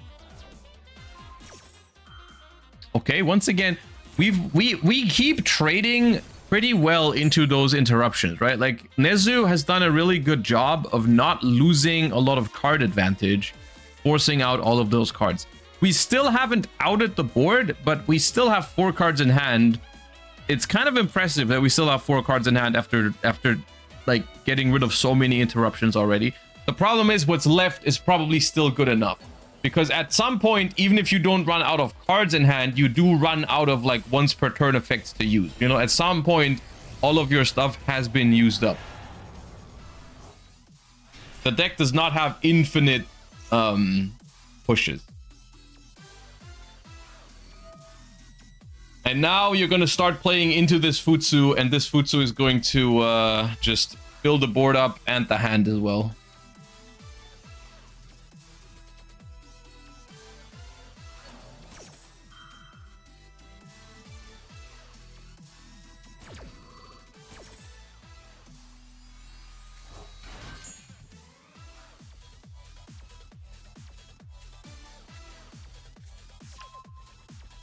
You add the trap to the hand.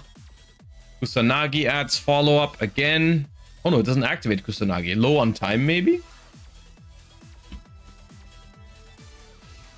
Is that maybe an angle that we can win on if they run out of time? It's been a long turn.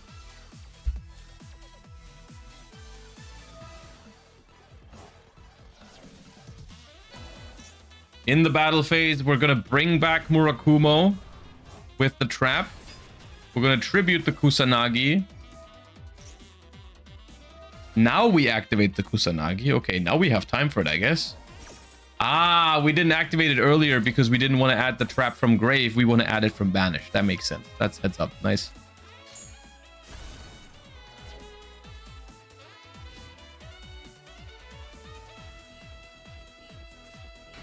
Normal summon Kusanagi. But I don't think... It'd be interesting if they didn't impulse yet. They could be threatening Exiton at all times, but they did impulse. That's not a thing. Okay, prayers in hand, as well as the trap in hand, and Ice Ryzeal, I think. That is not winning.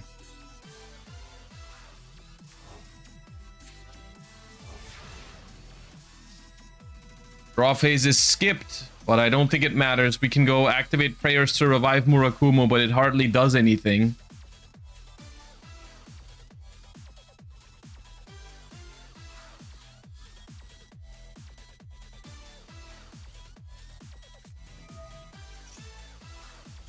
And reminder, this game has gone on for so long, but this is not even the last game of the series, because most likely this is, oh, it's a pre-prep base now. It's the equalizer for Rixia, so this is only going to give us another game. And at some point, gotta consider the timer. At this point, 23 minutes left, so not the worst situation, but another one of these games, and they're definitely going to be in overtime.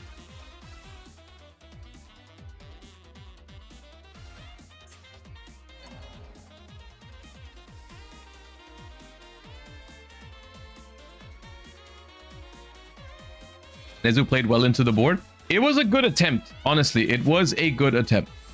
Not quite enough, but it was a good attempt for sure.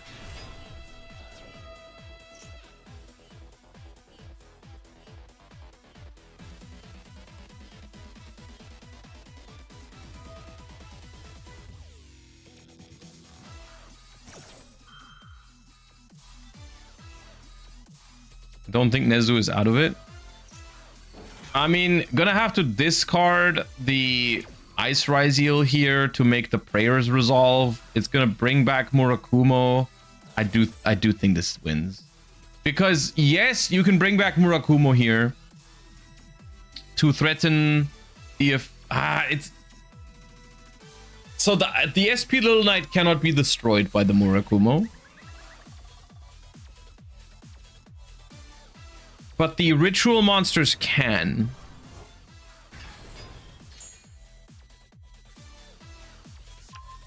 At the same time, Rixia just has 5 cards in hand.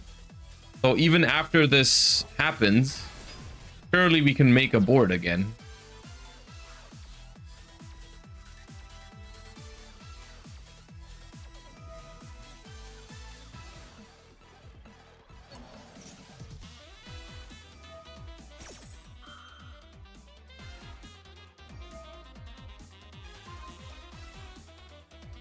Why does SP Little Knight save itself and not the other monsters?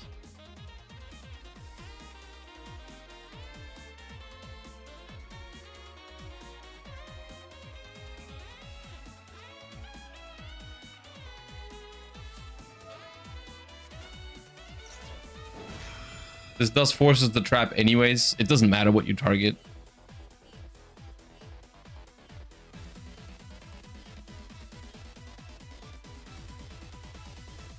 I mean, okay, but now that's all of the interruptions gone from Nezu. And now Rixia can just go for game if they have time and resources for it, which they should. Murakumo is going to come back, but that's it. And all you have to do is summon your own Murakumo and then go battle phase tributed for prayers after you attack.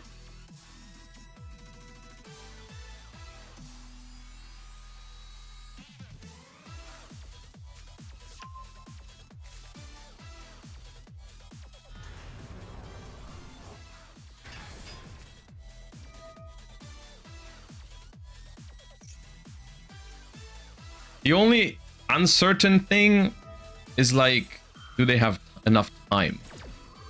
Because that could be a factor. But considering how the turn has just passed over to them, I feel like they should have enough time.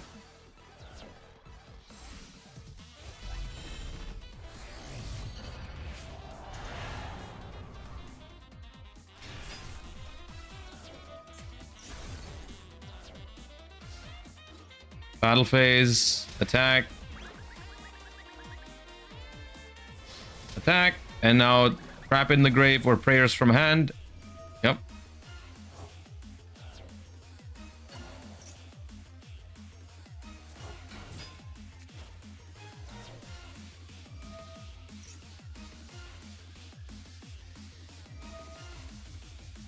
You are right. The theme when you hit low life points is a banger on this field as well.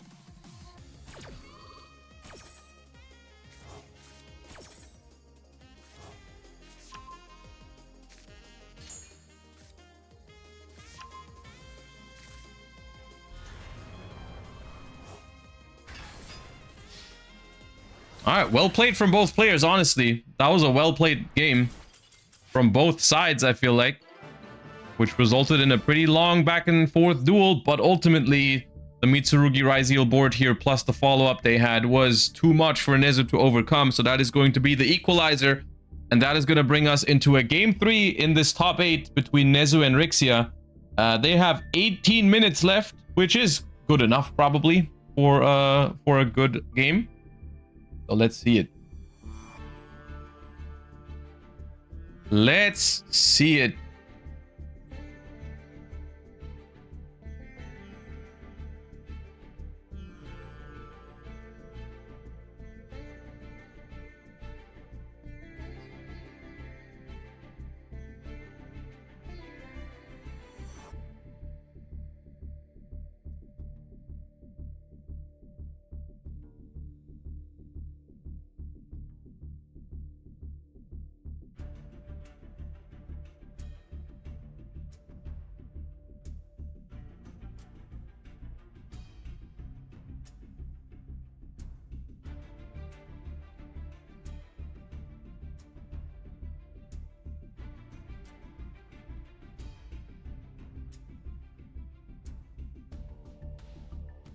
What do they win for first place?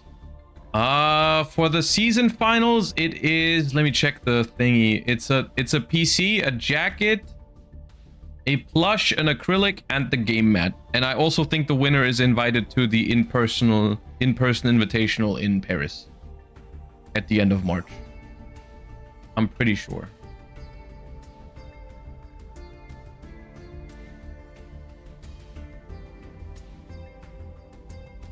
It's a lot. The prizes for Challenger Cups are pretty good. Especially considering how all of them are completely free to play. So if you're interested in playing Challenger Cups, you can use !Challenger Cup. I think we have a command for it. It should work. If you want to join the Discord server to play Challenger Cups for free.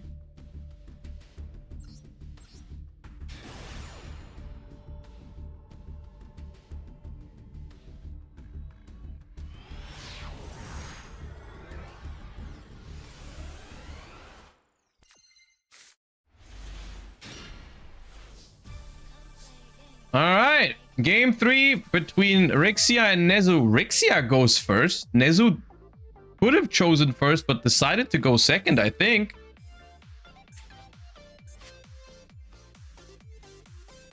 As we see Bonfire searching for Ice Raziel.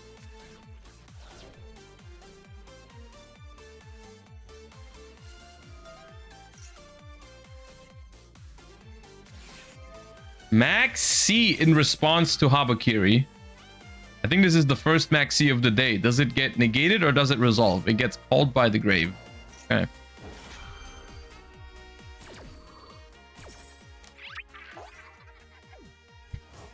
That animation, man.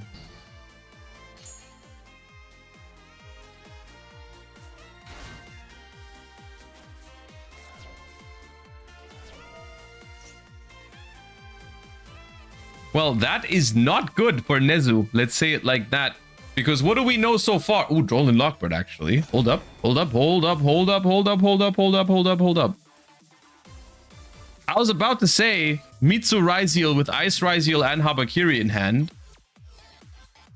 But it's interesting. We could have shotgunned the Max C after the Ice Raziel. We could have immediately activated it. And then if they chain called by, we can droll there already after the Bonfire.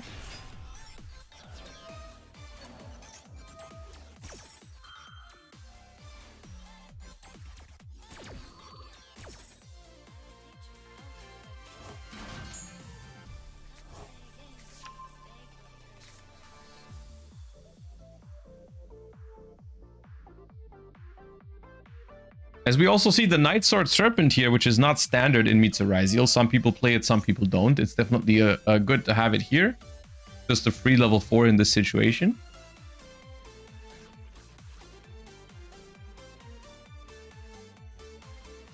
Do we know Nezu's other deck? No, we do not.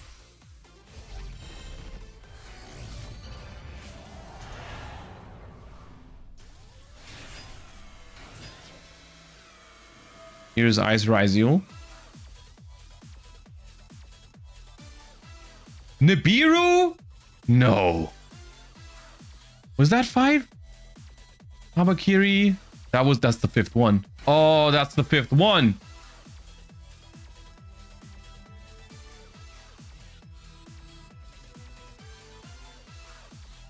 Max C Droll Nibiru against Mitsu Raizio?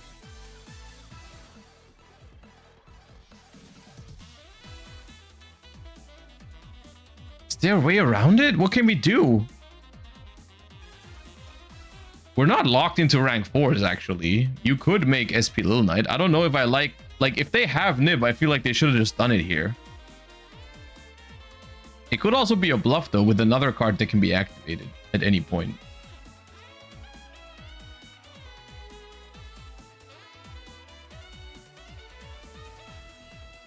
Would leave them with 1 card, though? No, you can discard Nibiru for Murakumo. Fine. It still tributes.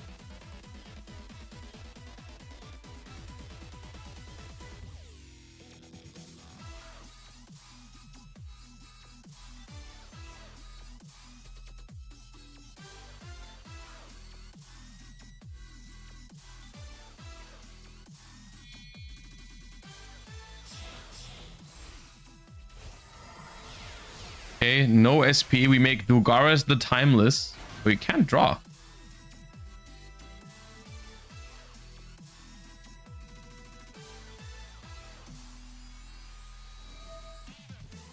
Attach 2 to summon from grave. Okay. Do we not want a rank? We want, but now you still have. You have less level 4s than before. But you skip your next main phase.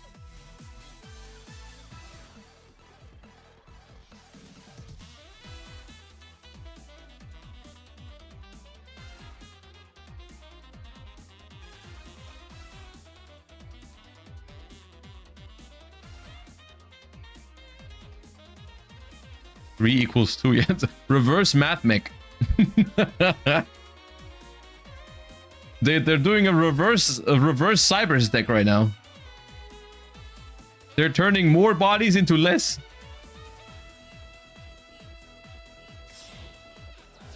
Now you can make SP though. I think if there's if there is a Nibiru here, wait, still no SP. They just don't buy it. They just don't think they have Nibiru.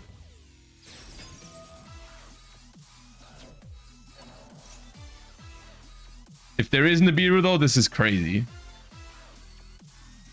This would be the craziest Nibiru because they committed so much more into it, even though there was a toggle.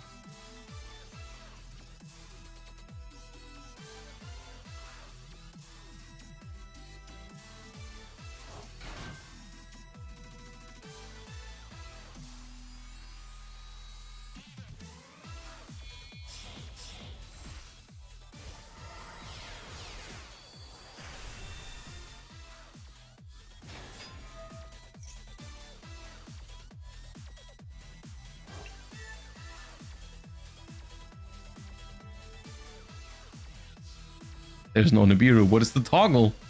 Is it Imperm?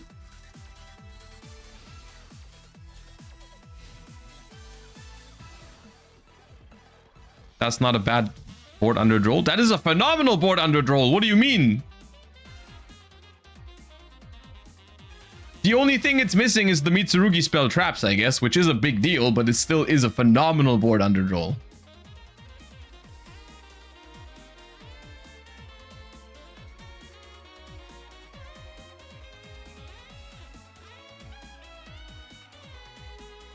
Did Nezu send first? Yeah, I think so. Nezu lost game 2 and is going second in game 3. Yeah, they must have chosen to do so.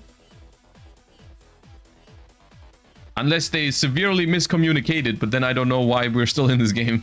If they like said I want to go first, but then they chose first anyways, I don't know.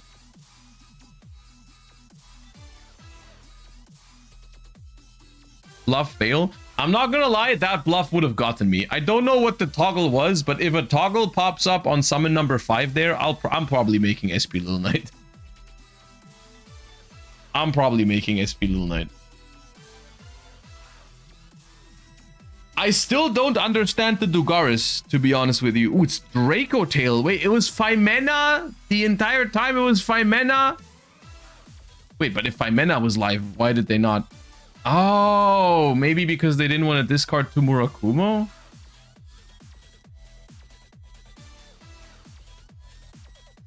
Such a weird... But in which scenario is 5 mana live? But you don't activate it. Yeah, they had 3 cards in hand, right? They had 3 cards in hand, so if they activate 5 mana, they're down to 2 cards in hand.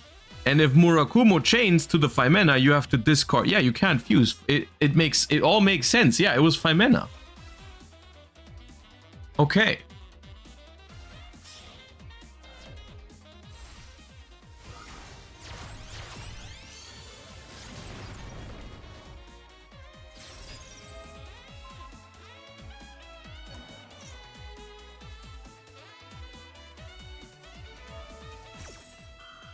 In Mululu. This is breakable for Draco Tail for sure. Especially if there's 2 Draco Tails in hand. If it's just the 5 mana, it might be harder. But it is definitely possible. If not, just... I mean, even just 5 mana plus a monster might win.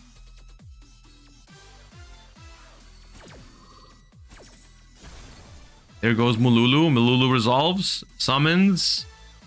What is it? I know there's a 5 mana. And 1 other.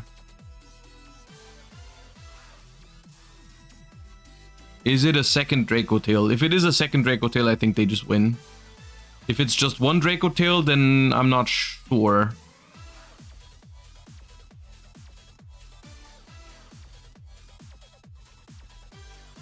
Did they target Habakiri instead of Murakumo? Yeah, to shuffle into the deck. It was Veiler. Oh, dude, I'm getting baited left and right. It was a Veiler. There was no spot to Veiler? Really? Okay. It was not 5 mana, but they have Urgula.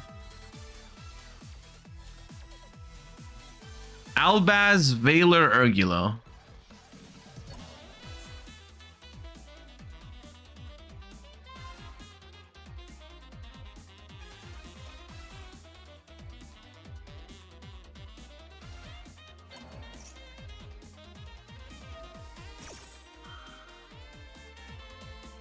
Why are they suddenly playing Draco Tail?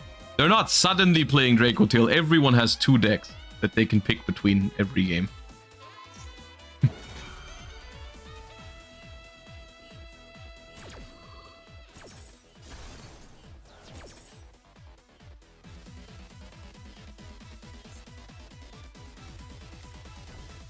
Alright, here's Ketu Draco Tail. I think they're putting it all on no Ash in hand. If the last... I don't know. I don't think we know the last card in hand. If the last card in hand is Ash Blossom.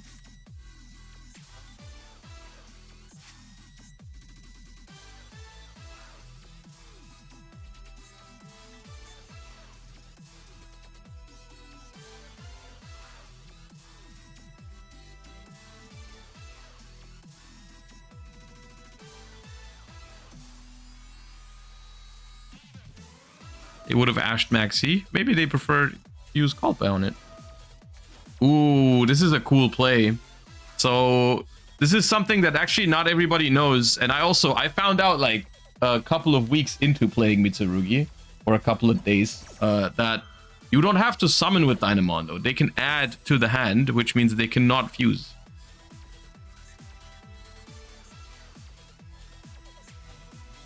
And the 2 cards in hand are Roland Lockbird and Mululu. Oh, they summoned the Murakumo? Okay. Well, that makes things a lot easier for Nezu, I feel like. Now we just go for Pan, yeah. Yeah, you go Pan. Yeah, this definitely wins now. But then they add 5 mana and Rixia skips main phase. Well, yeah, I mean, but that happens anyways, right? Like, if you just add to hand, at least their end board is a little bit weaker, because now it's just fuse Pan and Mululu for Gulamel. And if you pop the Gulamel with Murakumo, the Pan also triggers in the graveyard. So like you just give them way more than if they were forced to search 5 mana the other way around. And that would have forced them to fuse away the Droll Lockbird in hand as well. And now they get to keep Droll in hand, they get to set 2 cards, and they get to pop the Murakumo. So instead of it being in your hand, it's in your grave.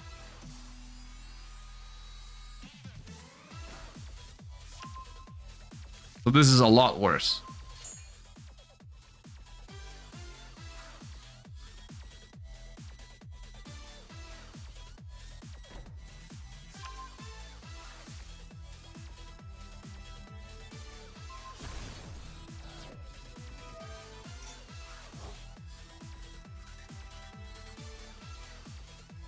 This is even game, isn't it? Yeah, this is game. This just wins.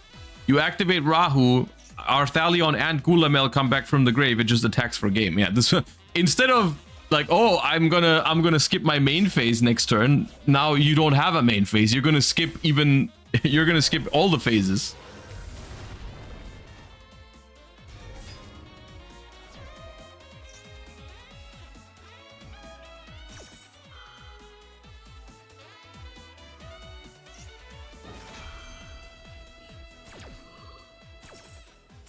Yeah. All right. Well, that was a pretty good hand, even though there was no Nibiru for Nezu going second there, and Draco Tail takes down Mitsurugi Raziel in a pretty close match overall. That was a very interesting match, all things considered. So Nezu is going to move on to the top 4 here. Which is going to be next up. We're not going to have another game here for the top 8 since it's very close to overtime already. So I think all of them should be done. So we're going to go on a very short break. It should not be very long because all of the duelists are finished. And soon enough, we are going to watch the semifinals together. So don't go anywhere. We will be right back.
All right, here we are. Welcome back, everybody. We have 4 duelists remaining in the semifinals for the season finals of the Winter Challenger Cup. We're going to jump into table 2, Ling Ling versus Abdullah here, to see who of these 2 duelists is going to make it into the finals to have a chance to win a spot in Paris for the in-person invitational at the end of March. And we see Abdullah going first in the first game, which is a Saji. A honestly tremendous amount of Mitsurugi today. Tribute Aramasa for prayers. Aramasa effect is going to add Futsu, so we have Futsu and Murakumo in hand. We overlay 4 Duo Drive, so this is also Ryzeal Mitsurugi.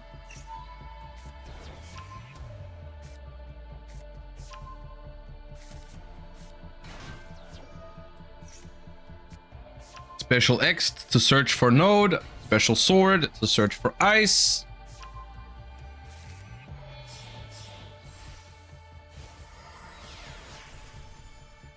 Igniter. Okay, that's gonna perform a ritual summon. Tribute Futsu to summon Murakumo. Search for ritual.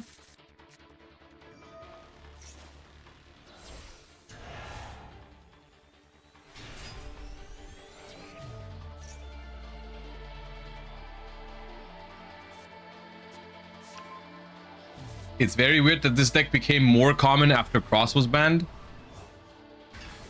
Yeah, that's true. I mean, it just kind of like it. I think it's more so the fact that it matches up pretty well at the moment.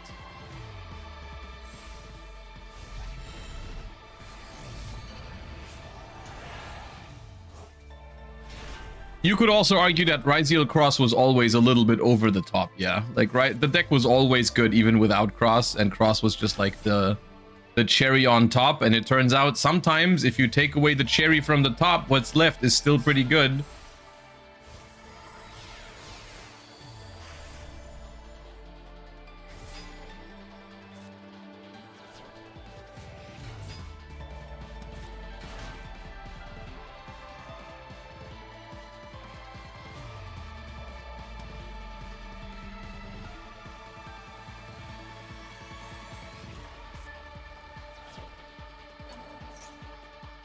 This is really vulnerable to Nibiru because we sent the Eclipse Twins away, but I don't think they have it.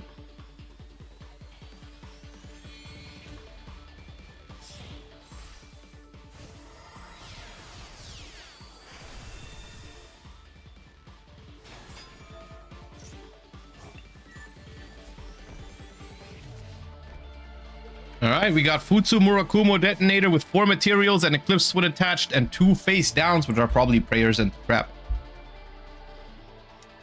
And Ling Ling, who's been playing Radiant Typhoon as one of their 2 decks. I don't know if what the other deck would be. But here's Radiant Typhoon Vision in draw phase.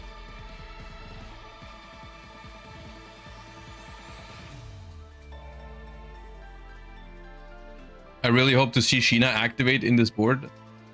Yeah, Sheena is a pretty good card in this matchup as well. If you can like, if you even though the ritual monsters go back to the hand, which you might think is not great, it still is valuable because they are no longer treated as properly ritual summon.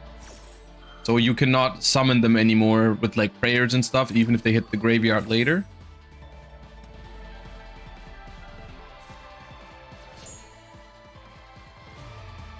Discard an Aldam in order to add Mystical Space Typhoon to the hand. Activate the Mystical Space Typhoon.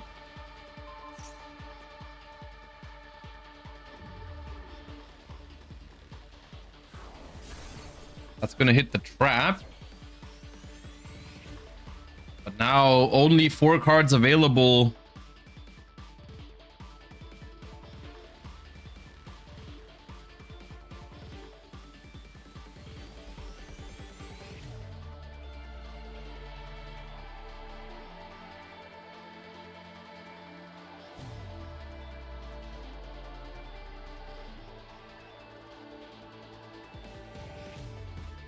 Still thinking in draw phase, though.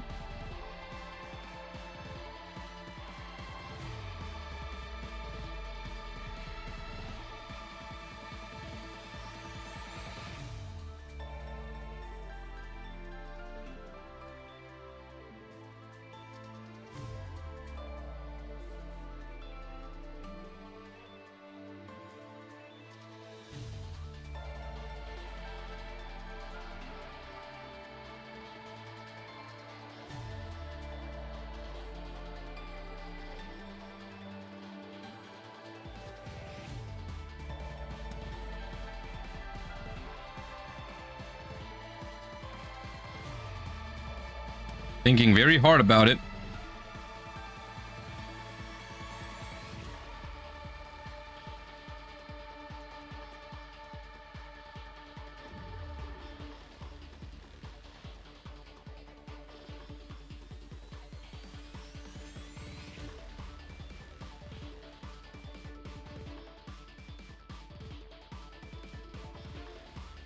And we don't do anything.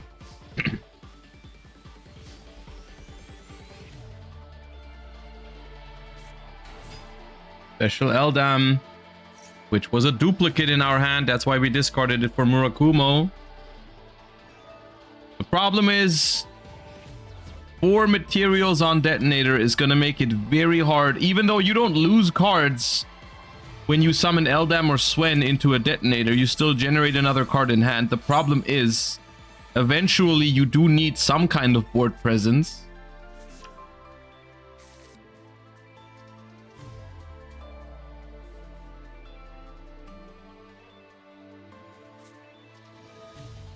We have another vision to try and draw. We have a Crocea in hand, ready to go.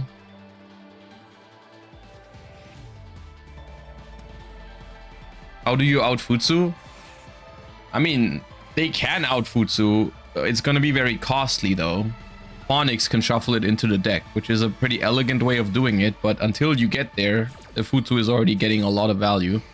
Ash on Vision means now we can Crocea? How is Vision not once per turn? All of the Radiant Typhoon quick plays are once per effect. So you can use them to search Mystical Space Typhoon once, and then you can use them once for the other effect. But you can't use the same effect twice.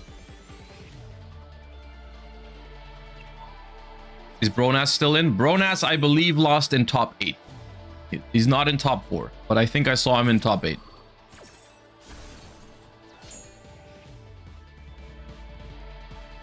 Where are you watching this? In Master Duel.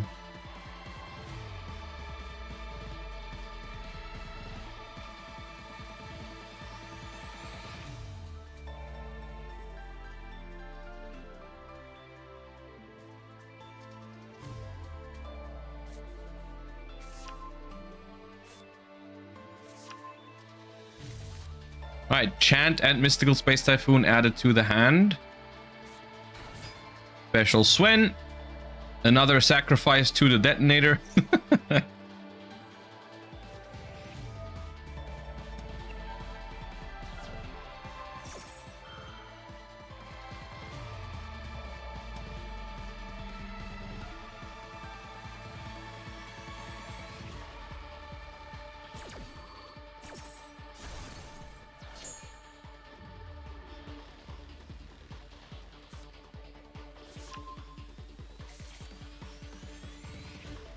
I don't think there's a Sheena in Ling Ling's hand, guys. I don't think there's a Sheena. That could have made a difference here, I think. But without Sheena, it's gonna be really hard.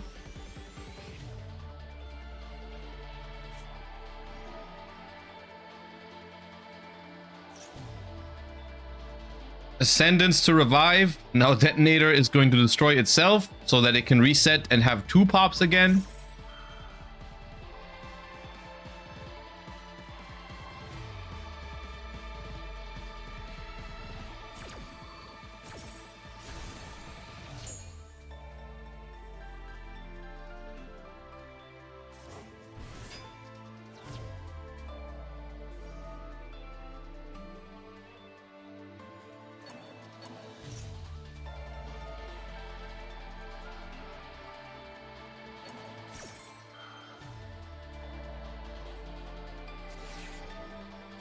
Oh, hold up.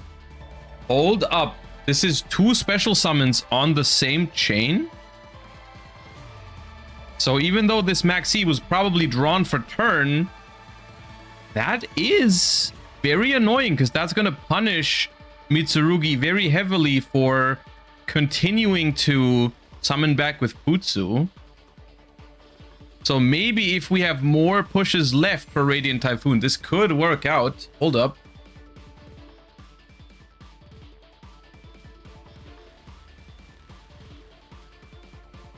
They can chain prayers to bring back the target from Futsu, but that is also wasting a lot of resources just to prevent 1 draw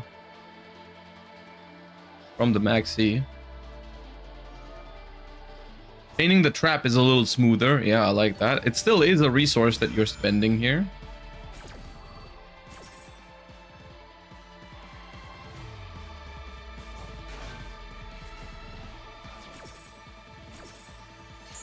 So no target for Futsu anymore, but Eclipse Twin still summons the detonator. So at least one card is drawn.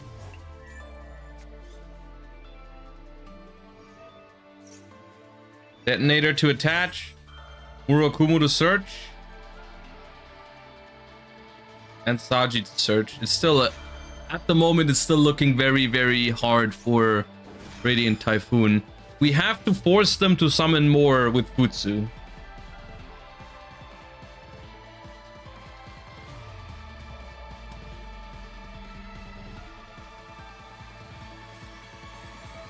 Gain Radiant Typhoon Chant to add. Gain Detonator. Crocea.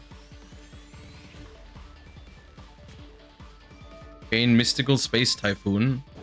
On the last face down, this is going to destroy it, and now Crocea is not able to be destroyed. It's gonna survive. Hold up, the last set was Reboot and not Prayers. Here's Megala. If the last card in hand is a Radiant Typhoon quick play spell, this is doable.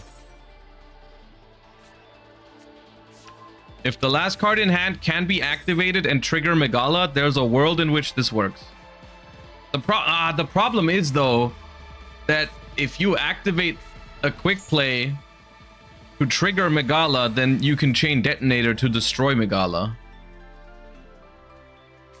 It's Varurun. Okay. It's Varurun. Interesting.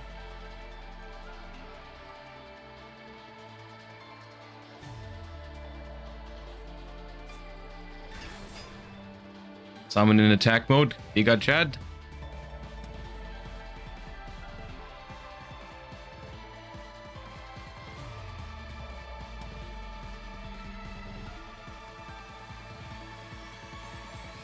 That's good. I don't think it's enough. I don't see a line here. I don't see it.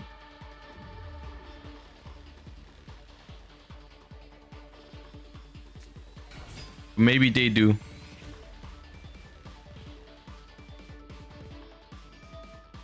Oh! Oh! Alright, we'll draw a card then.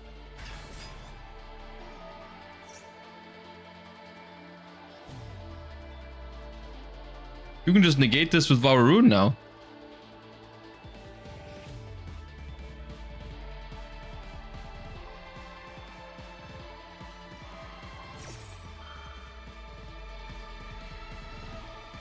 Now we chain Detonator though. Destroy Megala.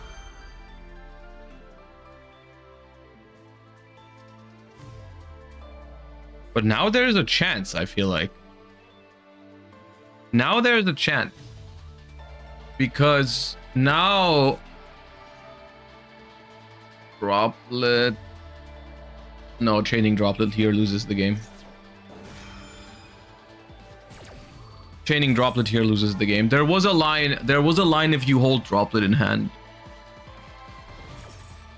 Because this does not trigger Megala. Megala does not trigger off of any quick play. Megala only triggers off of Mystical Space Typhoon or a Radiant Typhoon spell. This does not trigger Megala. So the problem is, like, the line that I was thinking of that wasn't necessarily winning but had a chance was to just let the Detonator destroy the whatever it targeted, the Megala. You keep Varurun and Crocea on the board. You make the link 2. You search Mystical Space Typhoon, and then you just have to like set the Droplet and self MST it. Or you can also activate the Droplet if you're if you want to do that. But you need to like self MST the Droplet. That way you can bring Varurun back from the graveyard, and you also get the trap card online. And then the trap card draws you a card, which could theoretically leave you in the game, right? And you can also put one of them into the spell trap zone with the link monster. Doesn't Aggregator negate Megala anyways? Yeah, it doesn't matter. The Megala doesn't work. Like that game plan was just never working. It needed to be we needed to go for the Link 2. So just let the Megala get destroyed. It doesn't matter. We need a target for Mystical Space Typhoon, basically. You could also go for a win and crash. If you go win and you crash, you have no line though, right? Because we've used all of the things already. Like we can't really, like getting Eldam or Swen doesn't do anything. There's no line with crashing win. Why couldn't they go for the Link 2 there? They could make the Link 2, but the Link 2 searches Mystical Space Typhoon, and if there's no spell trap on the board, you can't activate Mystical Space Typhoon. So there was no target for Mystical Space Typhoon to get the trap off of the Link.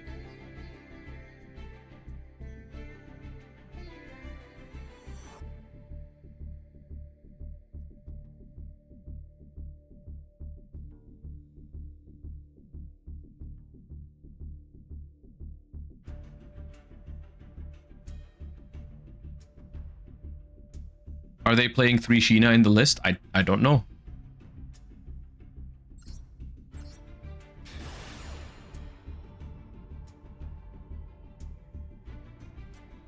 The thing is, the other line might still not win. The one where you have to self-MST your droplet. But at least it gives you a chance to maybe get lucky with the trap draw. Is 3 Sheena optimal? I like 3 Sheena, but I'm not sure if it's optimal. Alright, we have a Purulia here, which is really painful if this is Radiant Typhoon again. Purulia is really good against that deck.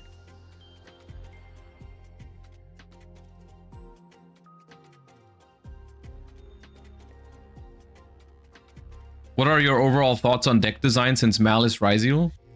I think a lot... Oh, ooh, okay, never mind. It's Vanquish Soul with Max C in hand as well. I think overall deck design in most of 2025 was pretty good if you consider the pure decks. I think a lot of the decks ended up being too powerful in my opinion because they were so splashable with other decks. I think that's at least my personal main issue with decks like Mitsurugi, Yami, and K9 is like all of the hybrid versions of those decks. All of those decks are very well designed if they are played in their pure form. That's how I've been feeling across over the course of the last year. Is that like a lot of and they're all fun too. Like genuinely, all of those decks designed last year were really fun to play in their pure form.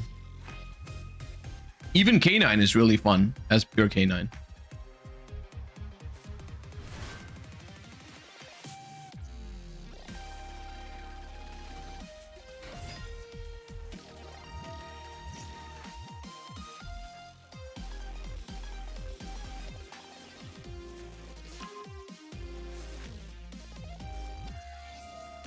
Deck expression isn't as interesting as a result though. I don't know what you mean by that, but I feel like for the most part, all of the hybrid versions get discovered relatively quickly, and then it's also not that much of an expression of like deck building when you like. Are you really that creative if you mash Vanquish Soul and K9 together at this point in time, or Yami and Sulfa Chord?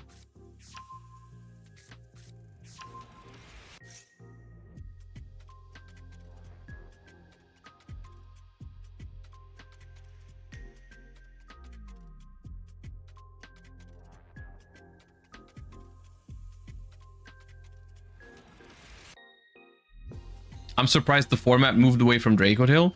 I can actually tell you that I think according to the statistic, Dracotail was the most played deck today. Even among the top 32 players of the entire season, it was the most represented deck. But we've definitely seen more success from Mitsurugi today.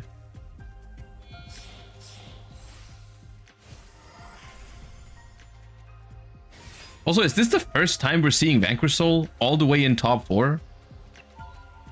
I think so. I don't remember if we've seen a Vanquish Soul duel so far today.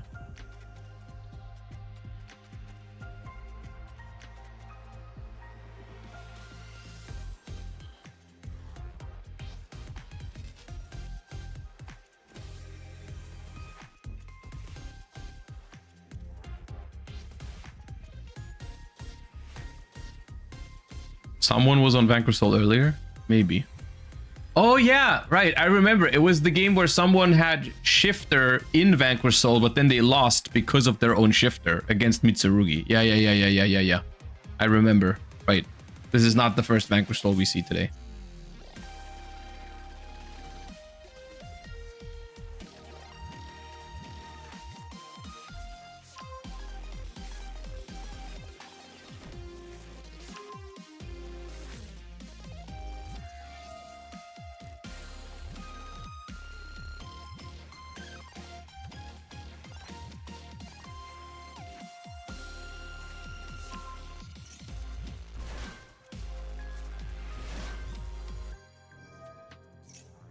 All right, Perulia is still active. Little reminder. So we're giving another draw to it here in order to search this Izuna. Might be worth it. I mean, this opener is really, really good still, considering it was just 2 summons from hand. Gonna go into a Nash Knight here as well. Of course, opening Stake Your Soul helps a lot when you're playing under Perulia. The fact that they had Stake Your Soul with an Earth monster, with a Fire and a Dark, made it so they could immediately summon Holly Sue, and then Holly Sue summon from deck without ever having to summon from hand.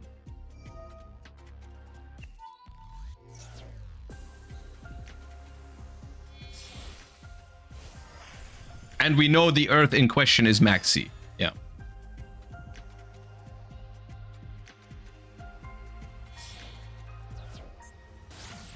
What they're not going to have is the Vanquish Soul Trap card.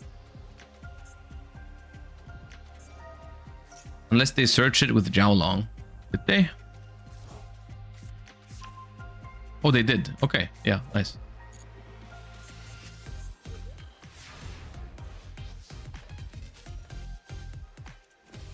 All right, 7 cards in hand. But here's a Max C for your troubles. Can't really Ash it because there's a Ripper. So I guess you need to have Called by the Grave. But no, it resolves.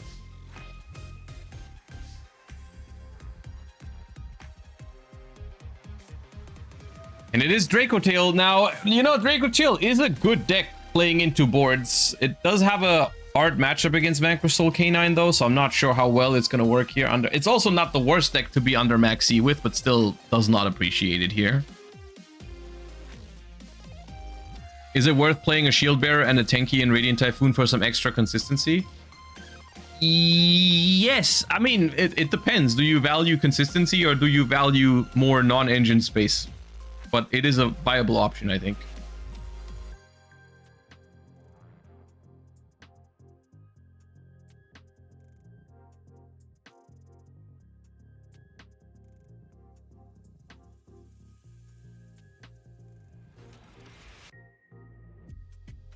All right, I would assume that we have to go for a very big Arthalion here.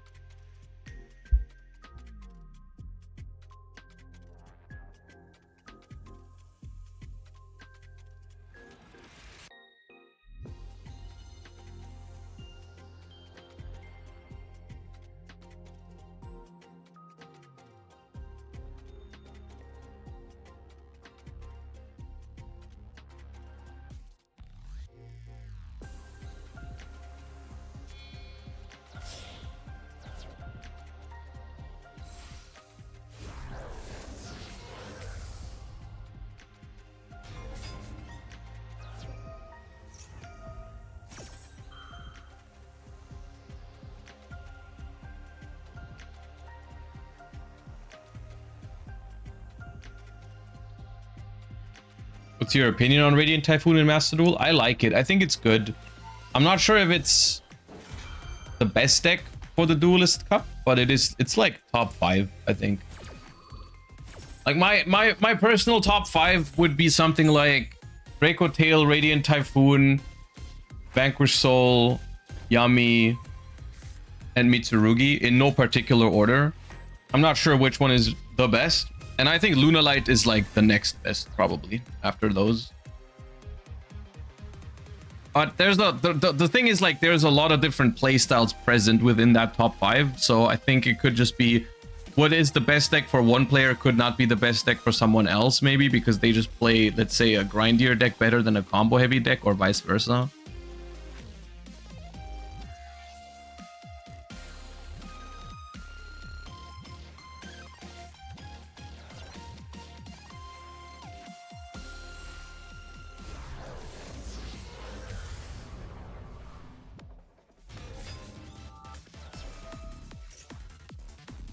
Duelist Cup is gonna have a lot of Lunalight.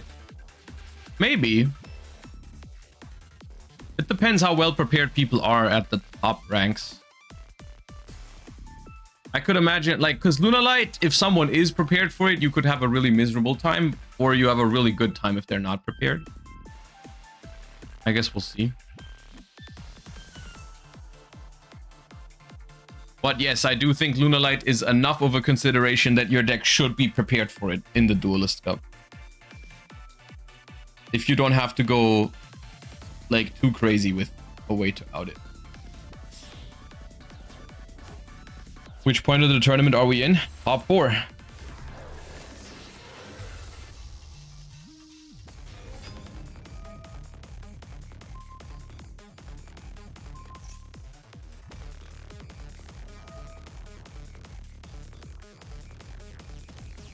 Should Radiant Typhoon play Kaijus? Probably not.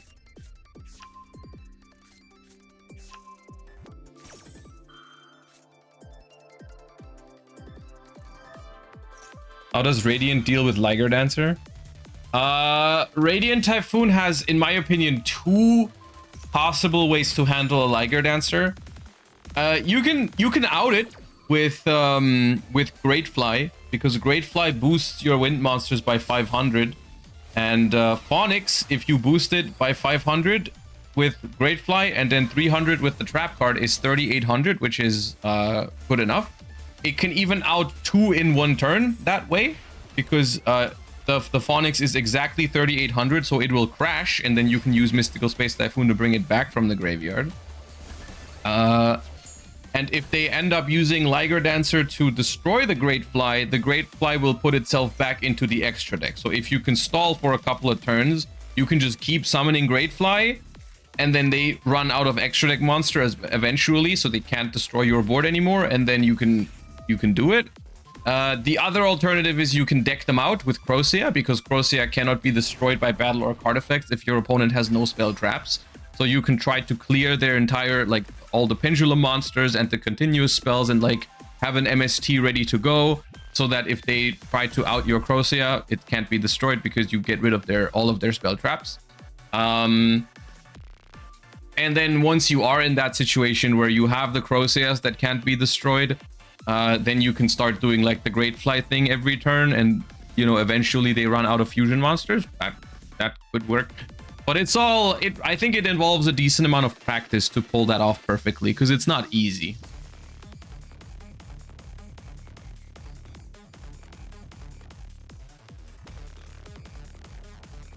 So pray for a lot of luck. Nothing of that has anything to do with luck. No, it's about knowing how it's done. That's completely independent of luck.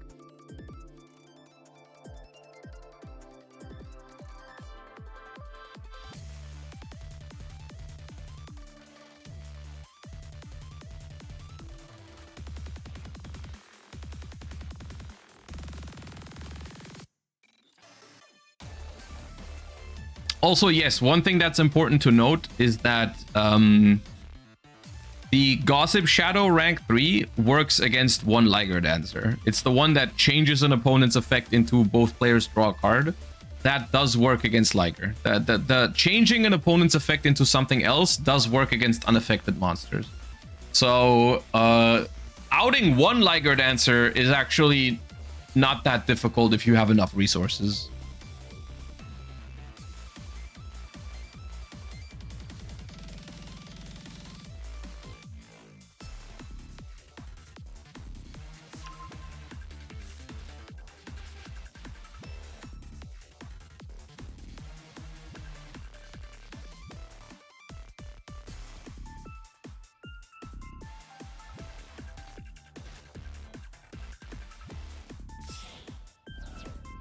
Yeah.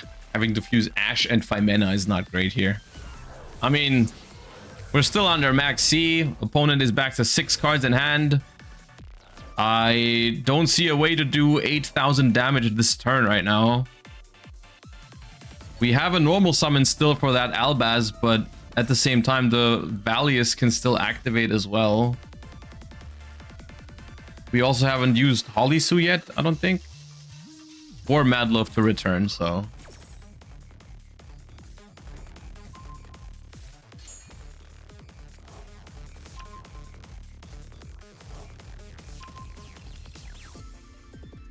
Gonna mess around with the Striker Radiant Typhoon.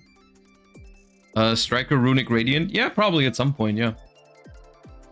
We finally have all the tools for it in Master Duel now, so I probably should. It doesn't work in the TCG, but in Master Duel it could work.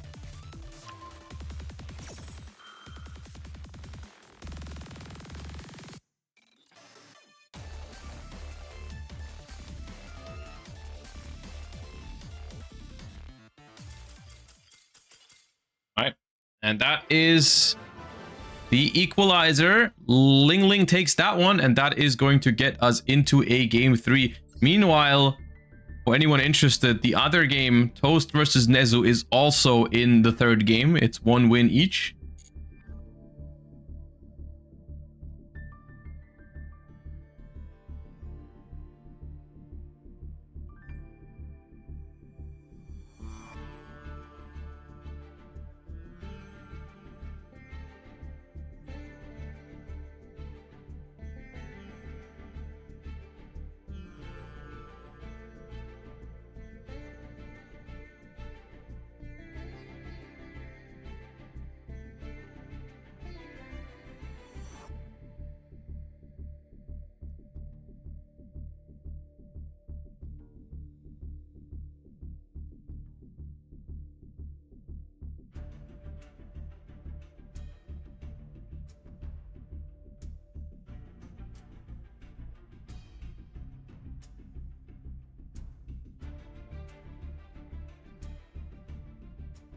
All right, mod check opponent.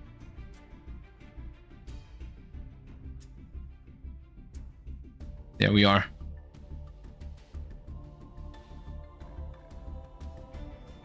Do we see any Odeon today? I don't think we saw a single Odeon deck today. No, not a single one. Which is a little surprising, right? You would think like in a tournament where people can have 2 different decks, someone would bring an Odeon deck for going first, but not a single one.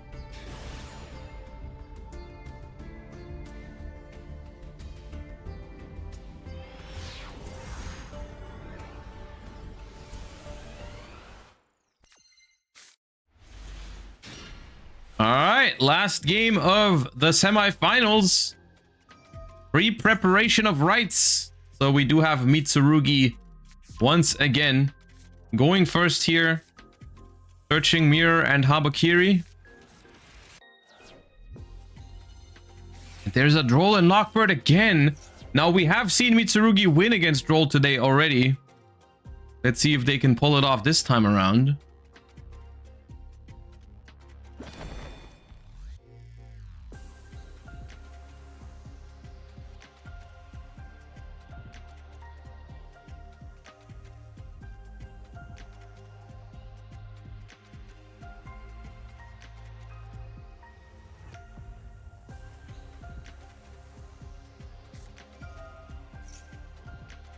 Okay, we go for Habakiri, but what does Habakiri even do? Wosu! Okay. If this card is distributed, discard a card, add this card to your hand. So we discard Note Ryzeal, add Wosu to the hand. Okay, then. Now we can activate Mirror. Are we tributing Wosu to summon Habakiri from hand? Is this the line? It looks like it's the line. Okay. That is not a great opener. I guess it means we have the Mitsurugi Trap or Magatama. That's why we need a ritual on the board.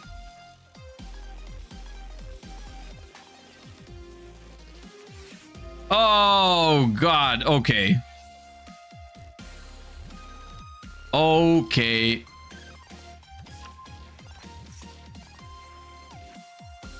We have a fire as well.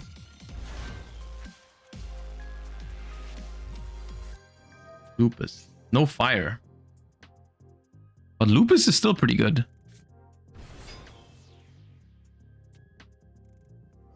Yeah, we can't activate the Holly Sue. We could have taken with it. We could have gone Madlove and Lupus to take the Habakiri.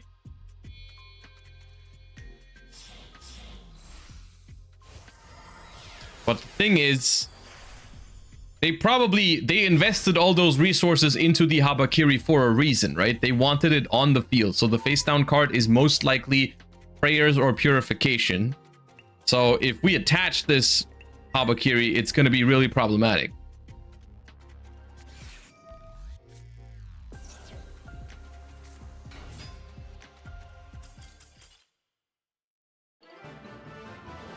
All right. I guess we could. I feel like we could have tried to activate Maxi next turn, but Ling Ling wins. Ling Ling wins. That Droll and Lockbird was devastating. In the other match, we had Toast taking down Nezu. So our grand finals for the winter season of Challenger Cups is Ling Ling against Toast. And actually, let me see what decks Toast is using, because we've seen Ling Ling on stream a couple of times. But I don't know what Toast is playing, actually. Because it was... So for Ling Ling, it's Vanquish Soul and Radiant Typhoon. And for Toast, it's Mitsurugi Raiziel. Yeah, Mitsurugi Raiziel. As well as what was played in the last game.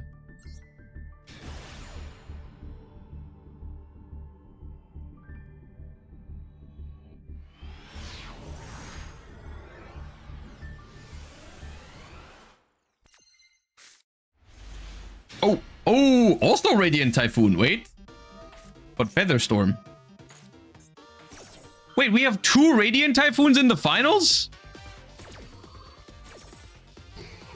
This opener is very strong.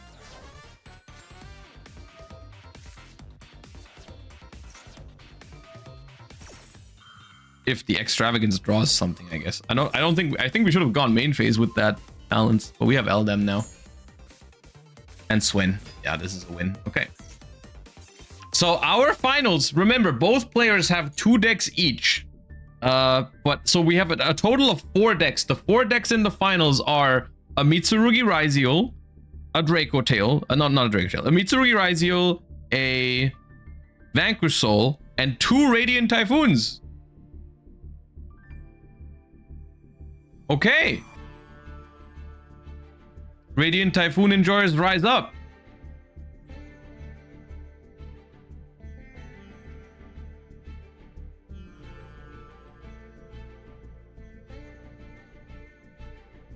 So both players have Radiant Typhoon. One of them has Vanquish and the other one has Mitsuraiziel.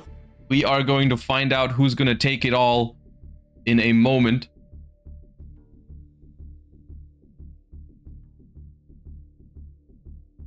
Are they both playing it as their go first deck with Featherstorm? I think that might be the case for Toast, but not the case for Ling Ling, I don't think. We've seen Ling Ling play the Radiant Typhoon deck multiple times in the first game, and we have not seen a single Featherstorm. So I don't think... I mean, he might play Featherstorm and just has never drawn it, but we haven't seen it. Whether they have it or not.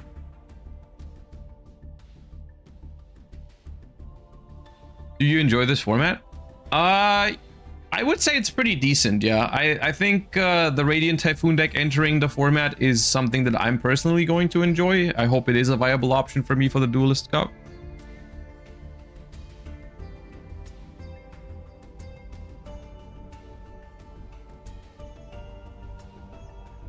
I do think overall it's in general it's pretty good that Master Duel has a lot of different decks that are like top tier, but the playstyles are so different. Like I feel like everyone is represented with their playstyle in competitive Master Duel right now.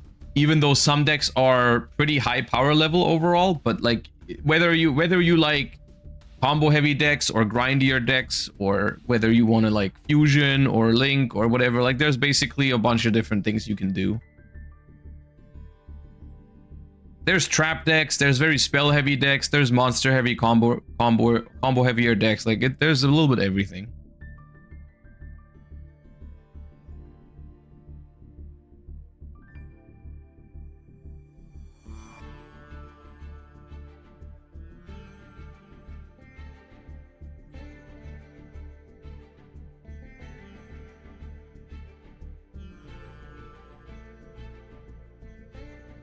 When do you think was the best ever format in Master Duel?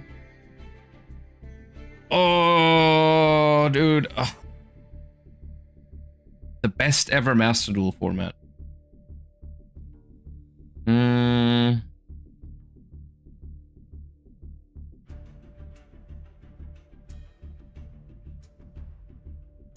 Parliament. I liked I mean, I might be biased a little bit, but I did like the format around Worlds 2023. Just a little bit of bias there.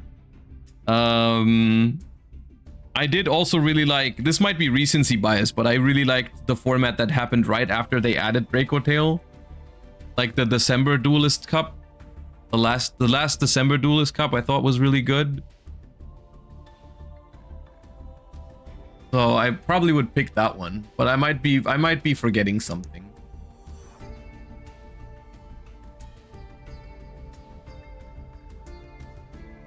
Malice format? I mean, yeah, that format had Malice, but just like the introduction of Draco Tail was so cool for me.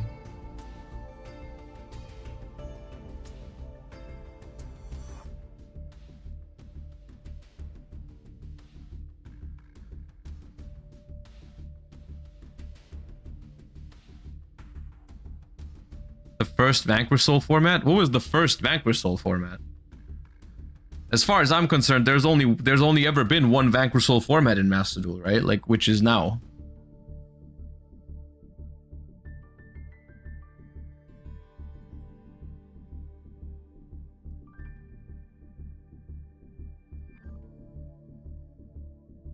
It was Vanquish Soul, Dragon Link, Pearly. It got second and third back then. Oh, I don't remember that. I don't remember if what did I play that Duelist Cup? Oh, was that the one where they played Pearly with the Ghost Trick cards? Is that the one you're referring to? Is when they discovered the Pearly technology, the Ghost Trick stuff in Pearly? Okay. Yeah, was Vanquish Soul was part of that format? I don't remember that. What did I play that Duelist Cup? Was that the one where I tried playing Labyrinth? Was it? You didn't play? Oh, it was probably during YCS Lille. I remember that.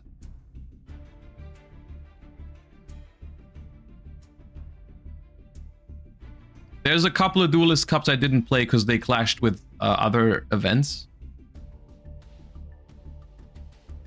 Yeah, possible. All right, Duelists, where's our final? We've been yapping about previous Master Duel formats. Okay, there we are. Both finalists at the table now. Let's begin.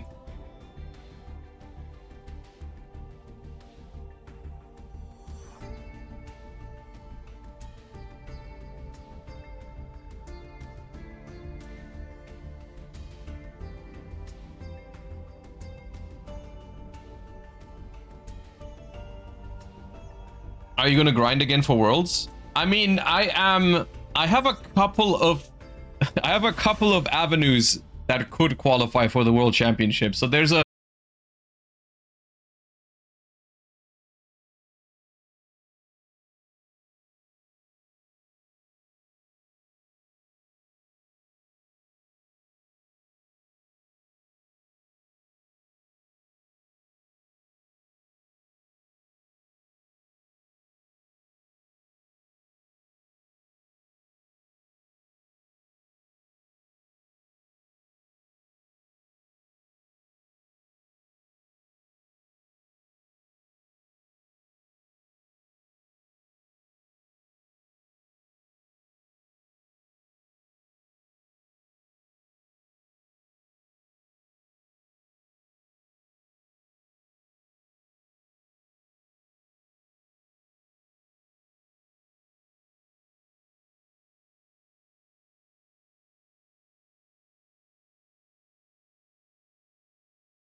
is pretty hype when your opponent opens with nothing, though.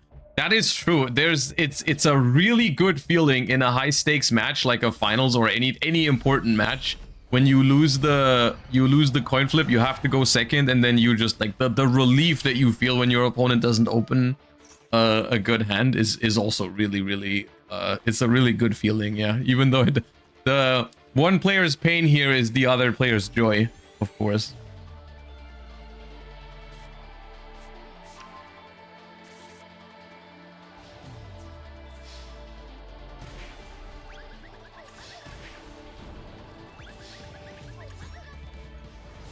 This is why players increase Megala, because it's at least a 2-card combo with any of the quick plays.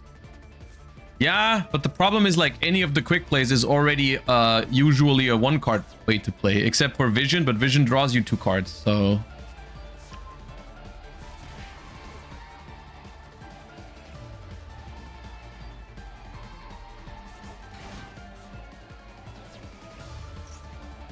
And Ascendance, yeah.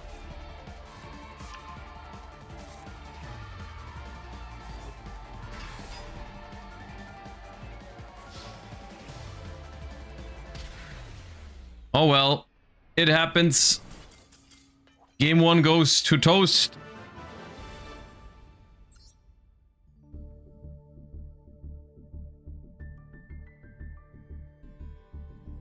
That was a quick one.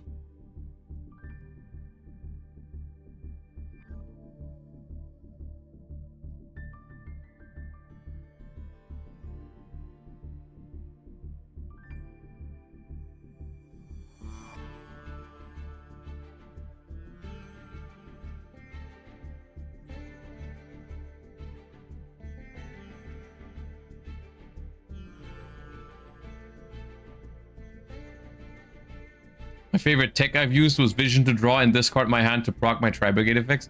Does Vision discard or send from hand to grave? Imagine someone uses Vision in a deck where the plan is to discard your entire hand. That'd be so funny. It discards? Dude, imagine someone plays it in like Dark World, but there's no other quick plays in the deck because the plan is to just draw 2 and discard your all the Dark Worlds. Ooh, we have Molcharmy Purulia going second again. Now, we saw Ling Ling win against that last round in semifinals, but they did open Stake Your Soul. Do they have the same card this time around? Because if not, then Molcharmy Purulia, we don't even know what deck they're playing, but Purulia is pretty good against both of them. It's Vanquish Soul or Radiant Typhoon, which are both relatively weak to Purulia.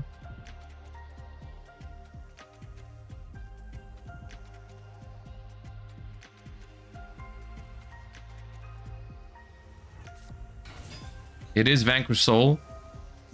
And we do have Mad Love, which is a good starter. However, how many summons into Purulia are we going to have to give to make a good board here?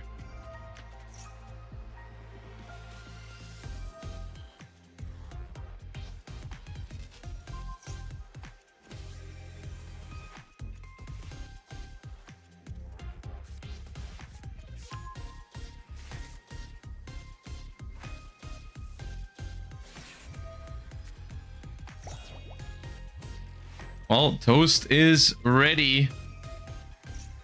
Toast is ready for going second.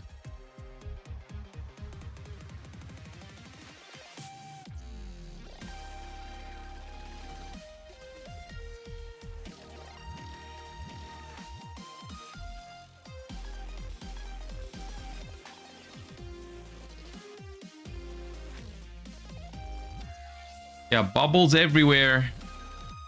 Except for the graveyard.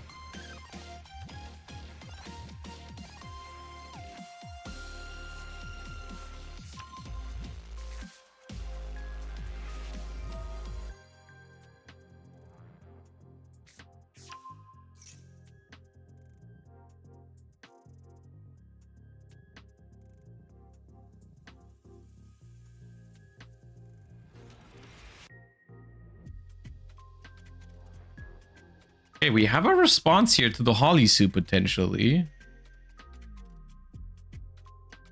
We do let it go through though. To the Jokel, I mean.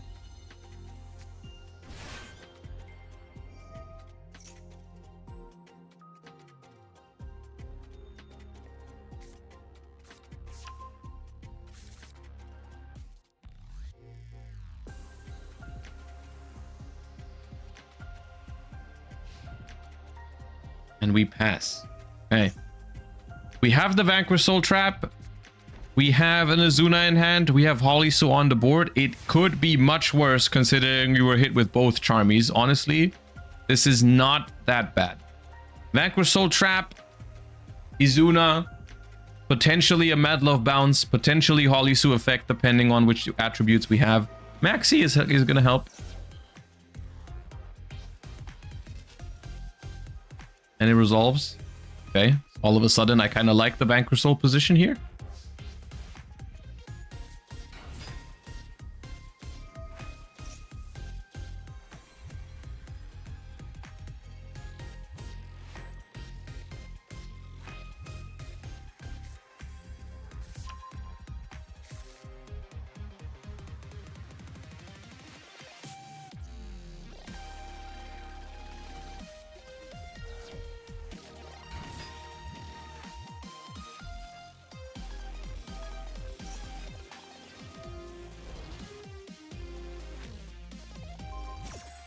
I don't know how Mitsurugi Raziel beats this, because the Vanquish Soul Trap is going to make it basically impossible. They might have Dominus Impulse in hand, because they did have something that could have negated Jokel earlier. So Dominus Impulse will probably have to be saved for the trap card.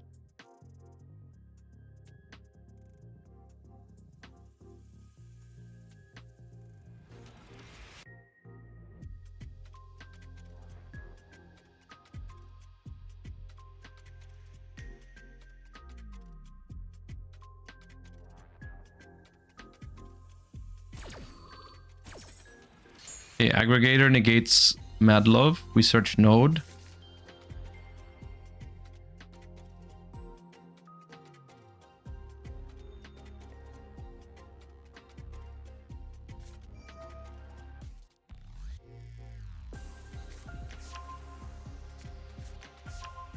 Oh, a DD Crow and an Izuna ready to go. I don't know. We have Impulse for the trap. But Izuna and DD Crow plus whatever they're gonna draw with the Maxis, I don't know. I don't know.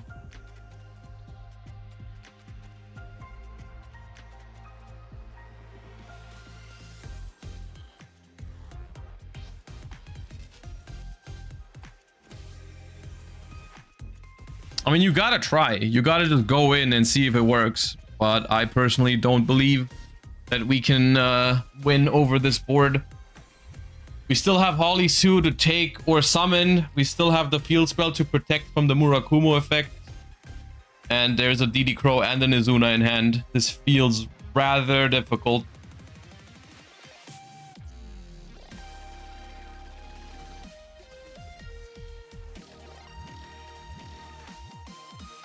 Mad Love? No, Mad Love is... Oh no, they negated the field spell. I thought they negated the Mad Love with the aggregator.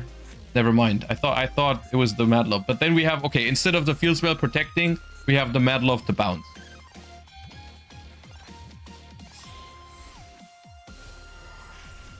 Here's King of the Fair Limps.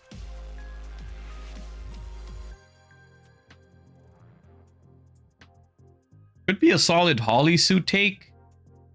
But at the same time, it could be a bluff, and if they already have Mitsurugi. Because if you take with Holisu, you technically cannot do Izuna for a moment, because you don't have room for Izuna and Lupus if you take. So actually, I quite like this. We're doing Izuna first, and then we can potentially still take with Holisu later, after we've used the Izuna.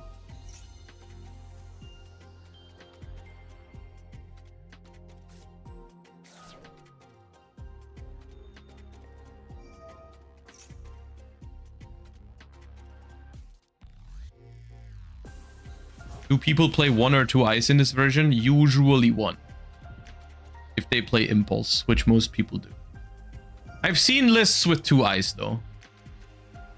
But I would say the standard is probably 1 ice, 1 X, 1 sword, 1 node, from what I've seen. I've tried a version on stream from last month's rated season. I think it was first. If I'm not mistaken, it played no node. It just played 1 ice, 1 X, 1 sword. And then, of course, yeah, they play Bonfire.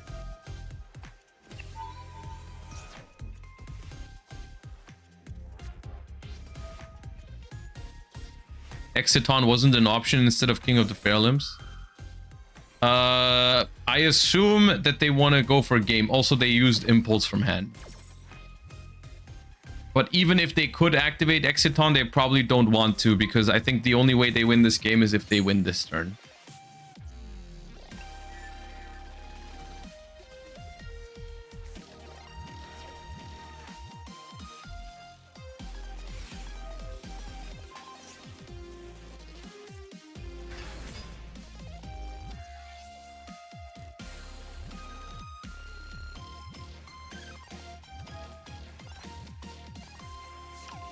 Look at that DD Crow again.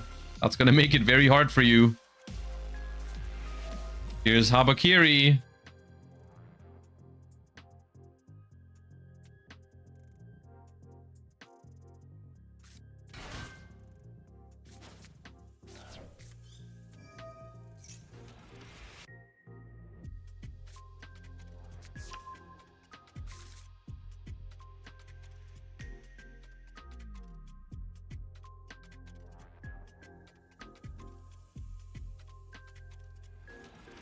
Now, you can Murakumo this board. The field spell cannot protect.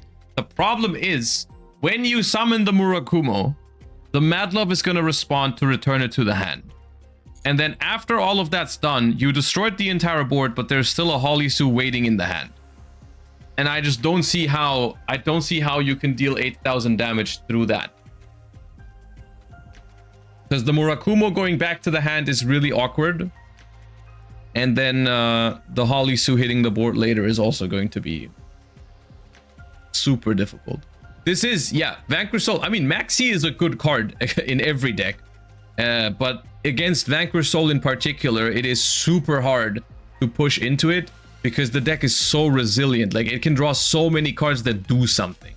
Right? We've got, I mean, they've used Izuna already, but like in general, like Izuna, Holly Sue, stuff like Bestials is often in the deck. They play DD Crow. There's just so many things that this deck can draw into that just make it so hard to push damage.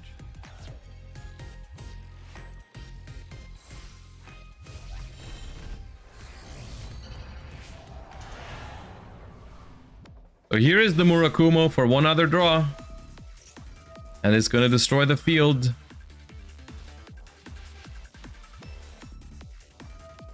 Mad Love, reveal Darken Earth, reveal Holly Sue and DD Crow. We knew about both of those already. And there goes the Murakumo back to the hand. We force a discard out of their 7-card hand. I doubt it's going to make a difference. There goes Reinforcement of the Army, and there goes Murakumo. There goes the board, but you can't really pass at this point. But you also, I mean, you got to keep pushing, I guess.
Still 6 cards in hand for Mitsurugi.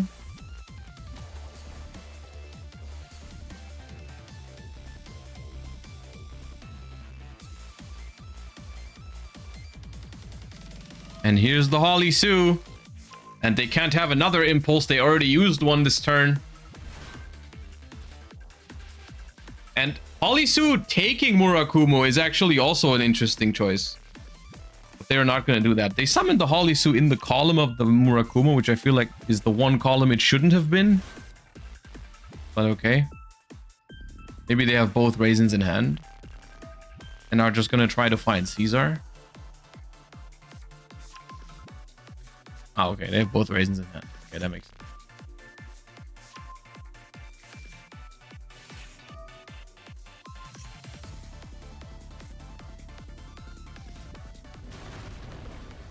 They've used Lupus already.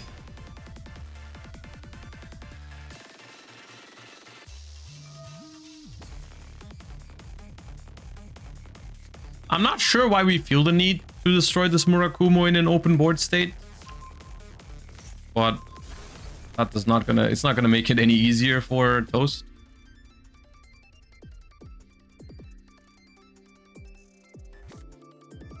Here's Mitsurugi Mirror.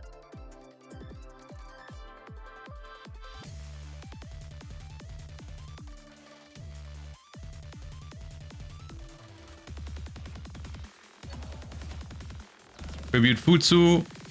Murakumo hits the board for the what? 3rd or 4th time this turn? And this time I think it's gonna stick around.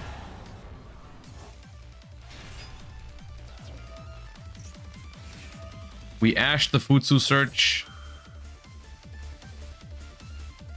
About time we found Ash Blossom, I guess.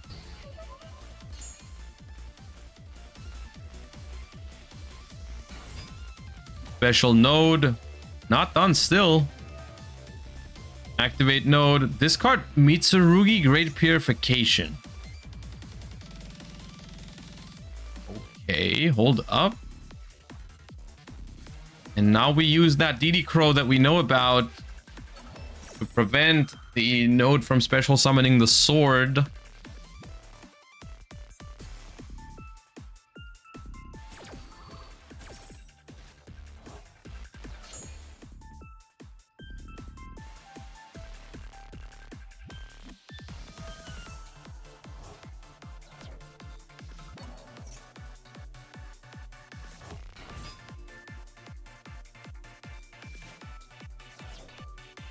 They have exhausted all of the interactions that we know about. Is there maybe is there a chance here? Is there some way we can sneak in a win? They've used Ash, they've used Crow, they've used Holly Sue. They could draw more DD Crows, of course. I don't know what else they play though. Maybe they play Nibiru? Probably not though.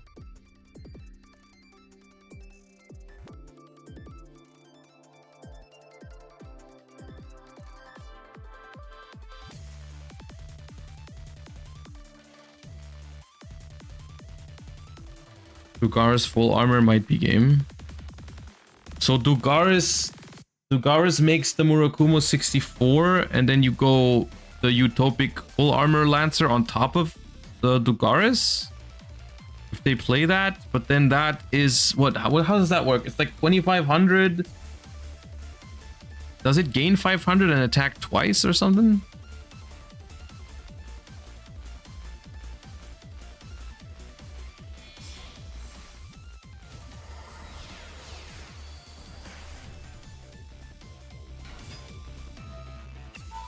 Decreases their attack. Oh, okay.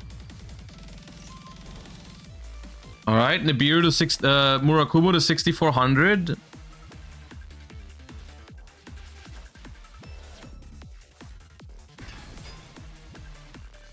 is not game yet. Oh, this is not game. Not enough.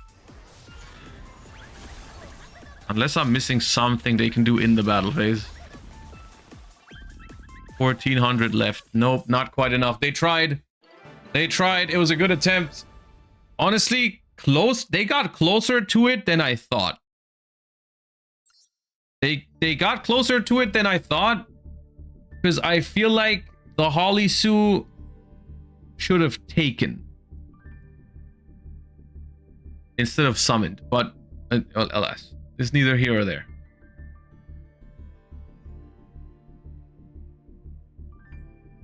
All right, and that means we have about 20 minutes left for our last game of the season.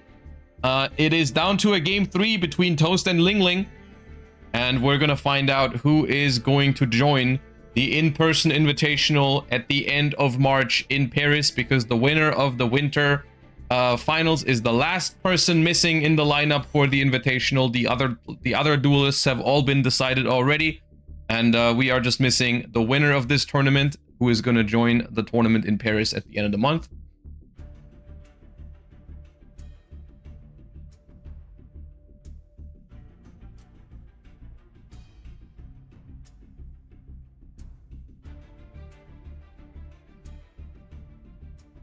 And we've got... Toast now has the option for going first between Radiant Typhoon and Mitsurugi Raizio. We have seen that the Radiant Typhoon deck has Harpy's Featherstorm in it, so they might be tempted to pick it for going first, which seems to be their plan with the deck. They seem to have it built for going first. Whereas Ling Ling's Radiant Typhoon was built more for going second, so I actually wouldn't be surprised if we saw a Radiant Typhoon mirror match here for the last match of the season, unless Toast just trusts the Mitsurugi Raizio deck more into those matchups. But I think a Radiant Typhoon mirror is not unlikely.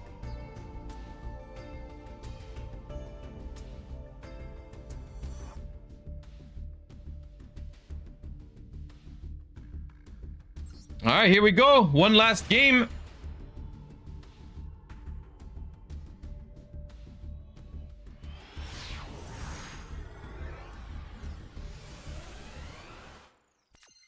And it is, in fact, going to be Toast going first here.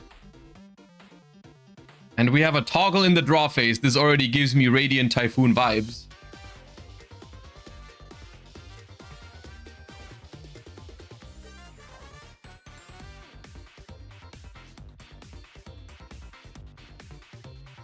We are thinking in the draw phase.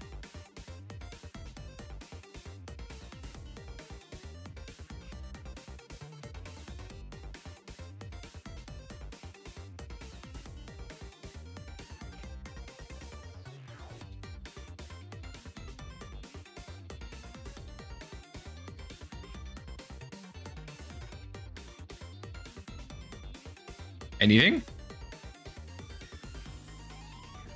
They both switched accessories, so it should be a mirror. Oh, I haven't really been paying attention to that, but I think you're right.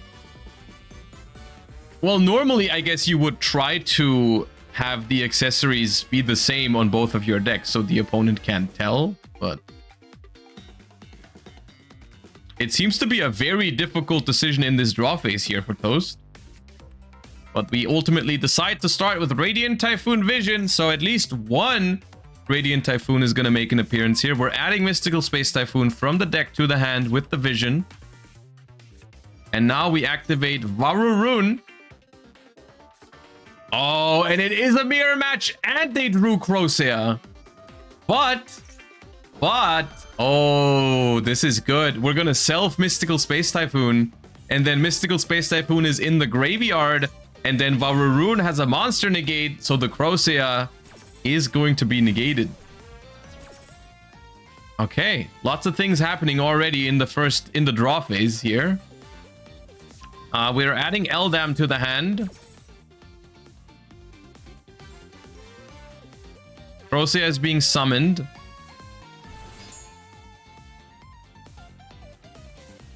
And you see, the decision to search the Mystical Space Typhoon with the Vision was already huge. It already paid off big time. Because if they imagine this situation, but they didn't have Mystical Space Typhoon in the graveyard.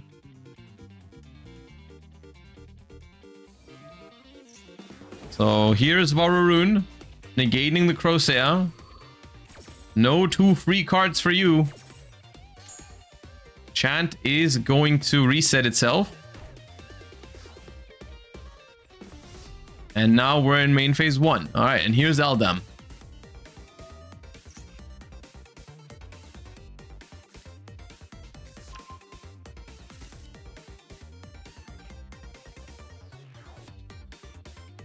Searching Swen. Was this deck good in TCG? This deck is good in TCG right now, yeah. Radiant Typhoon is pretty strong in TCG right now. Ooh, Toast is playing Fiendsmith in the deck. We have not seen that a single time yet.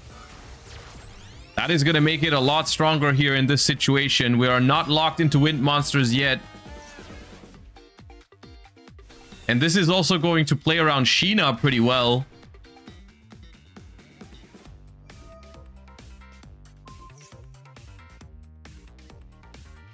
I think there is a Sheena.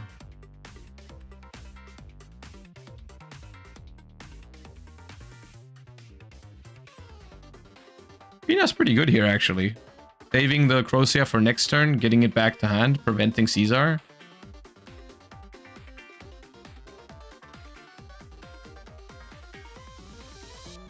I think a lot of the Radiant Typhoons don't play track. Yeah, they just play one Engraver just for the Caesar lines. It's possible that that's the case here.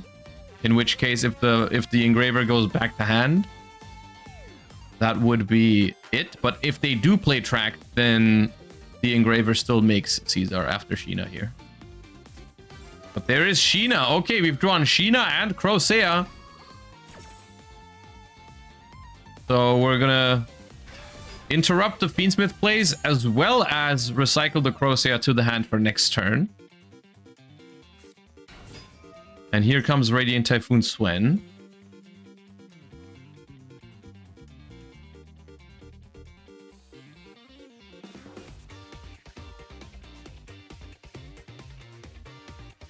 I'd play the other spell because it's a quick play. Some people have been doing that. I've seen people play Fiendsmith Sanct in Radiant Typhoon. Just so the Engraver is not a dead draw, but you have a quick play instead. And you don't have to play Lurie. I've seen people do that.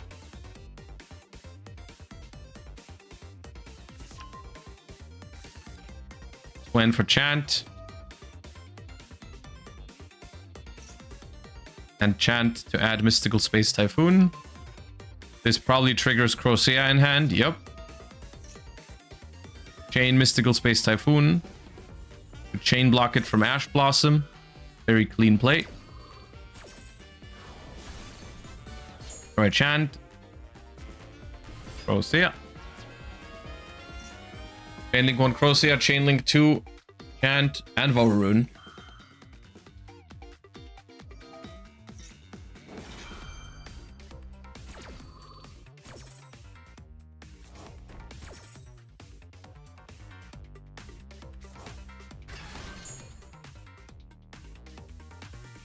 Now here's the thing, this board is going to be very strong from Toast, but I feel like Ling Ling's position here is not even that impossible depending on the hand, because we know there's a Crocea in hand already because it was returned by the Sheena. We have stopped a decent chunk of the board, you know, like the board would have been a lot stronger if we didn't have the Sheena.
Gonna draw one with Mandate. I guess the question is, do you want to push the Sheena into the spell trap zone with the Link monster? Because that is technically not bad, but at the same time, you would be clogging one of your own spell trap zones with that, and that is really awkward. So I think this is just going to be the end board. This is a good end board, but it's not impossible for Radiant Typhoon to break this, especially since we know there's a Crocea in hand already. So we could be in for a pretty good game. The most important card actually would be another Sheena. If they have another Sheena to return the entire back row to the hand, that would be crazy.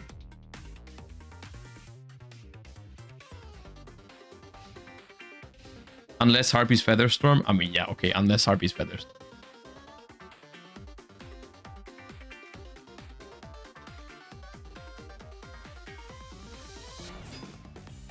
All right, we start with normal summon of Swen.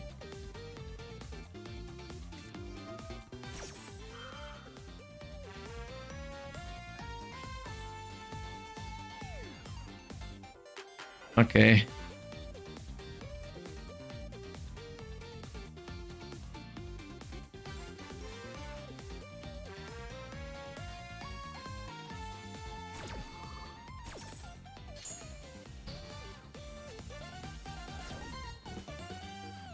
Well,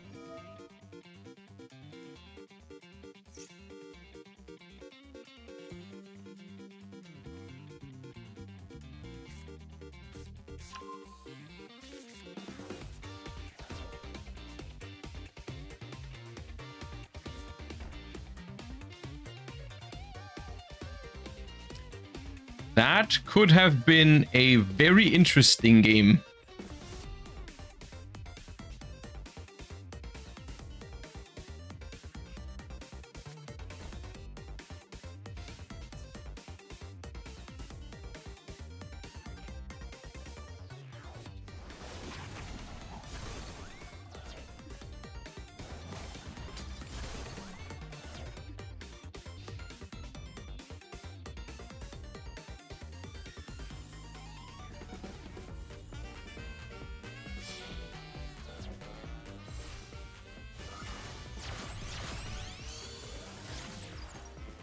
Great fly, let's go. Love that card. All right, end phase Ascendance. Gonna revive Crocea. And at this point, it is just going to be a matter of a couple of actions.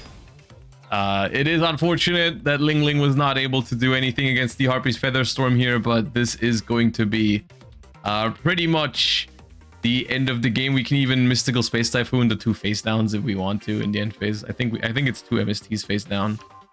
Phonics. Chant. Oh no, that's even better. Chant. We know about Chant. Chant to add, and then Special Phonics, and then Mystical Space Typhoon, and then Phonics clears the entire board. And brings back Vararoon from the graveyard. The thing is, like, they had access to all of these interruptions even without Featherstorm. So realistically, even if the Featherstorm was a different card, it was likely they were going to be able to win the game. It just would have been a lot closer. But now Phonics triggers and Vararoon triggers in the graveyard as well. And then they're going to start to turn against an open board with all these monsters on the field already. And the Vararoon is already online. But this is going to be the win for Toast.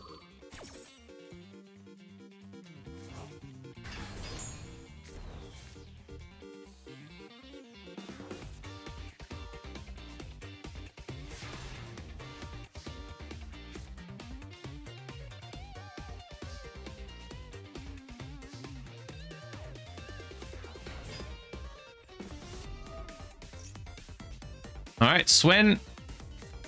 Now, we do know there's a Crocea in hand, but at the same time, there's a Vararoon on Toast's side of the field. And this is actually 8100 damage without even activating a quick play spell. Could even Tribute Summon, but no, this is going to be... Oh, Vararoon. Little smooch for 0 attack. And then the others go in. We boost by 300.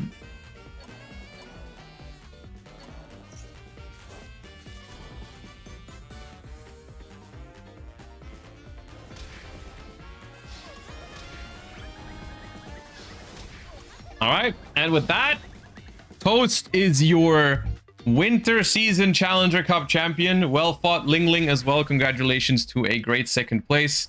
But the Radiant Typhoon mirror match here in the finals was decided by a Harpy's Feather Storm on the side of Toast after a strong opener.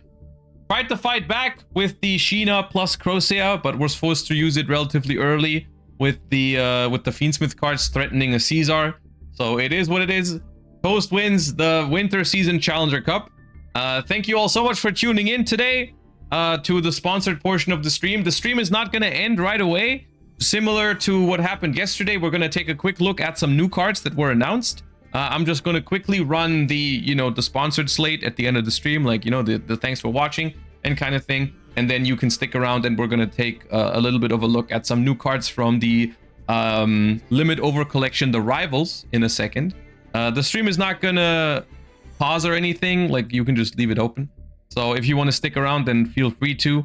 But yeah, thank you all for watching the Challenger Cup today. Congratulations to Toast for winning the whole thing. They will be part of the Invitational in Paris at the end of March, so make sure to tune into that as well. And without further ado, we'll move over to the new cards in just a moment. Just gonna have to run the little end of the tournament screen real quick. So I'll see you in a second.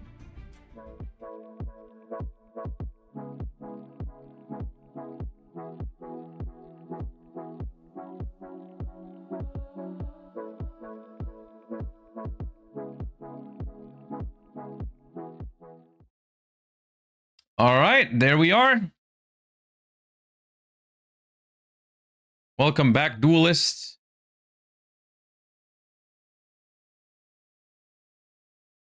Give me a second to arrange that.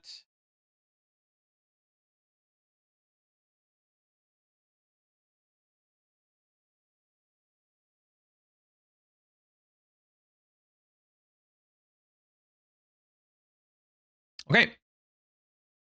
Now, before I leave you for today, we have one last thing to take a look at. And this is potentially really exciting. These new cards are potentially really exciting because they are from the Limit Over Collection, the Rivals. And now we've already seen the Limit Over Collection, the Heroes, have some pretty powerful cards in it. And it's actually a super hyped product in the OCG right now. Also, of course, because of the Overframe cards and so on and so forth. And the serialized Grandmaster rares and everything. But in general, the power level in these is pretty high. And so I wonder how good the cards in the Rival collection are going to be. And also, we still have to wait and see how powerful the cards from the Hero collection are as well in the OCG, how much they're going to shake up the format. But let's take a look at these together. The first thing we have is Perfectron Hydra Drive Dragon, a Link 5 Earth Cybers. Ooh, my favorite. 5,000 attack, links everywhere. Materials. What? Oh, this is Zelantis type thing. This is a Zelantis type situation. Uh-oh. 1+ Link monsters. They gave Cybers its own Zelantis with Link. I don't know. Okay. If this card is Link summoned or if it battles, at the end of the damage step, destroy as many monsters your opponent controls as possible. Then inflict 300 damage to them for each Link monster in your graveyard.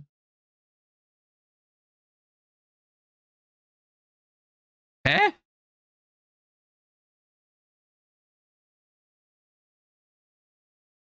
You're telling me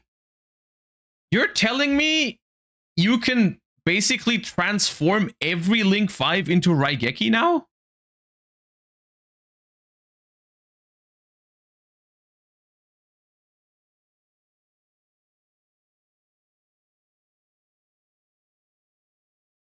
Also, this does, in a Cybers deck, this does how much damage? So a Cybers, if a Cybers deck has one Cybers monster, they summon their entire extra deck, which means they have 14 Link monsters in the graveyard, because this is the last one. So this is 4,200 damage.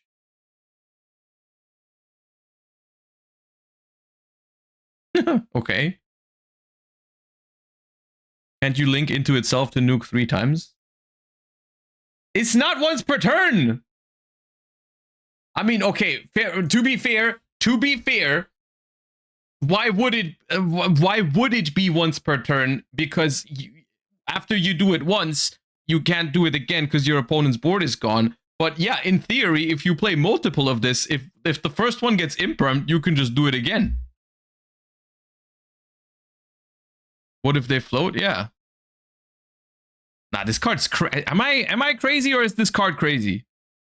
While face up on the field, this card is light, water, fire, and wind, unaffected by activated effects of monsters that share an attribute with this card.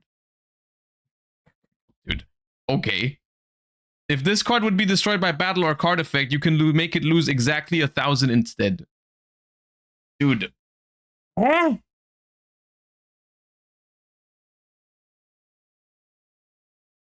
If this was on YGOrg, if this was not on YGOrg, if someone just sent me this, I would think it's a custom card. I think someone made that up. Which in theory, every card is made up, but this card is especially made up. Who made this?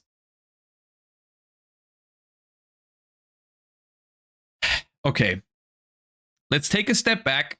Let's look at the positives, okay? The positive about this card, and there is, believe me, there is a genuine positive, is that it is much stronger going second than going first, of course, because summoning a Raigeki when you're going first is not very good. And the fact that it's unaffected by everything that isn't dark, because it's Earth and the other 4, it's kind of, it's like it's a five-headed dragon type situation, right? Is like whatever, you know, like you can Typhon it, you can SP it. The fact that it's a towers doesn't really, I think this part is like not that relevant. This is only relevant for when you summon it going second, it cannot get Veilered, for example. It cannot get negated by Baron the Fleur. But the realistic thing is, like, climbing all the way up into a Link 5 is not that easy when your opponent has a big board, right? That is the difficulty with board breaker extra deck monsters, is like, if they have a really high Link rating, how are you going to climb all the way up into a 5 when when your opponent has a board? Because here's the thing. If Cyber's decks in particular get to climb all that high, they can already do 1,000 different things to win the game, right? We have Access Code Talker, which is a Link 4. We have the, what is the Terahertz thingy that does a 20 billion damage if they play the Mathmech whatever multiplication, but they always do somehow. So like, maybe it reads crazier than it actually is. Because realistically, when you're going second, if you can climb all the way up into a Link 5 to then relink into this, chances are you're already in a pretty good spot, right? If you play this card, you cannot play Impulse or Purge. That is a good point, actually. That is relevant in modern Yu-Gi-Oh, you know, like, and also for some of the Cybers decks like Malice, because this card has 5 attributes. It cannot activate after any of the Dominus cards. Sure. It's good for WP, target your opponent's Link 2. True, yes. WP into this is a Raigeki at any point. That is powerful. Yeah, okay. It does increase the power of WP. That is true. Replaces access code. I do not think this card replaces access code in the slightest. I think this card is very different than access code.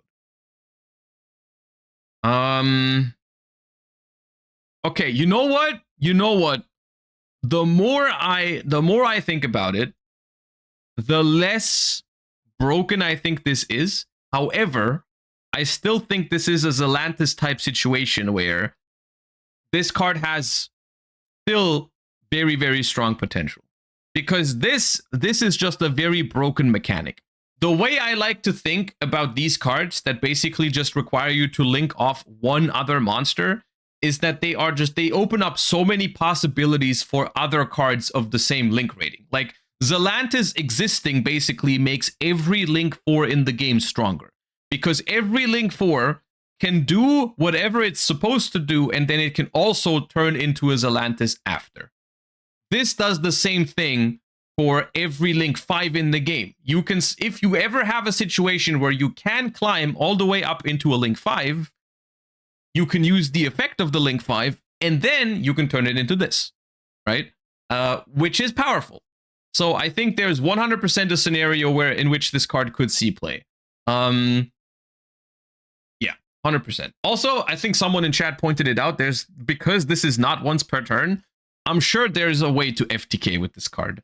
If you have enough link monsters in your grave, and you have, like, let's say you have Black Garden on the board, which is like a classic FTK card. If you summon this, then it would be Chainlink 1 Black Garden, Chainlink 2 this, then you wipe the board, you do damage, then Black Garden gives them a token, and then you repeat that twice, right? So how many links do you need in the grave for that to do? Let's say if you have 10 links in the grave when you summon the first one, you do 3,000. Then you have 11 links in the grave when you do the other. Then you have 33 and then 36. Yeah, that's easily enough. It's how many links do you need? 7? If you have 7 links to start with, you do 21, 24, 27. That's not enough. If you start with 8 links in the grave, you do 24, 27, 3,000. Yeah. If you start with 8 links in the grave, you win. Which is honestly not hard. That is not hard at all. You need 8 links in the graveyard and a Black Garden, and this thing is FTK. Right? That's like, bro, any Addignister in the game does that. You probably do that with the Cybers Vanilla. I'm not even joking. You probably do that with the Cybers Vanilla. I don't know how exactly, but there's probably a way. Yeah, okay. Well, that's a start. That's a start. We have more cards, believe it or not. Okay. Oh my god. Oh no, I can't take this today. Hyper Rank Up Magic Ultimate Force. If there's ever a card we've needed less, I don't even need to read it to tell you we didn't need this card. Okay. Normals, the limit over collections are my biggest enemy, except for the full arts. They look sick. Normal spell card. Target a rank 9 or lower Utopia or Utopic Xyz monster you control whose original attribute is light. You know when the last time was that I was able to fulfill that condition?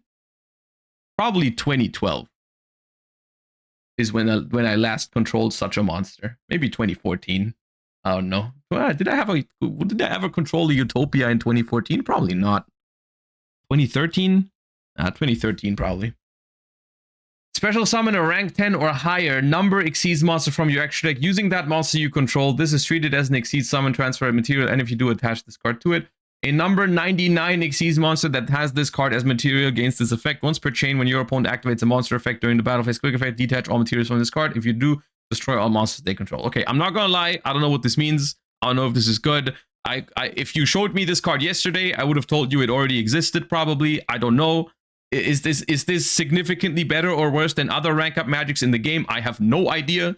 I feel like it probably does the same thing that all the other rank up magics. I can't tell you. I don't care. I never want to play against it. It probably exists already in some way, shape, or form. Let's move on to the next thing. All right, good. Chaos and Ruler of the beginning and end. Okay, that card looks sick. Level 10 Light Warrior special summon effect monster, which means it cannot be normal summoned or set, must be special summoned from your hand by banishing a Light Warrior and a Dark Fiend monster from your grave. That is oddly specific. A Light Warrior and a Dark Fiend. You can only use the third effect of this card's name once per turn. Dante and a BA. Okay. Okay, calm down there. You can only use the third effect of this card's name once per turn. This card's special summon cannot be negated. Neither player can activate cards or effects when this card is special summoned. If you control this card summoned its own way, you can pay 1,000 life points, banish all cards your opponent controls and in their grave, then inflict 500 damage to them for each card banished by this effect. Ooh. So what you're telling me is they brought back priority. They brought back priority, guys! It's back! Okay, so the way this card works is because they can't respond to its summon, they cannot remove it from the board before you have the ability to use the effect.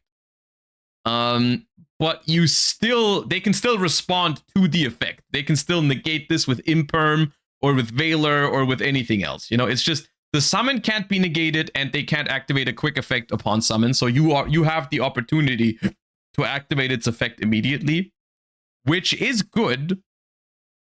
Because, yeah, if you play this card going second, and your opponent has no way to negate its effect, or you have a way to dodge the negation, you probably win the game.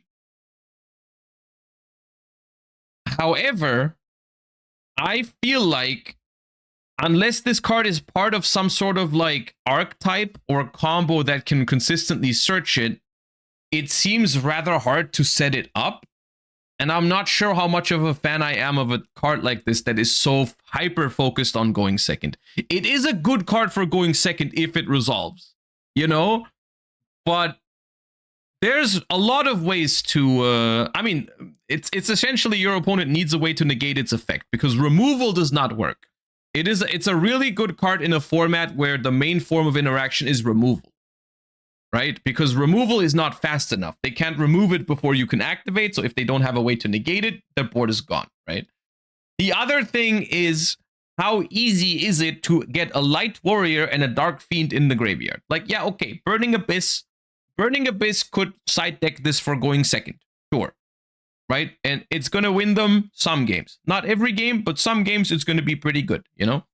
It's probably made for the new Chaos, Dark Magician or Chaos Black Luster Soldier deck, right? It's probably the one that we read like a week or two ago. It's probably made for that.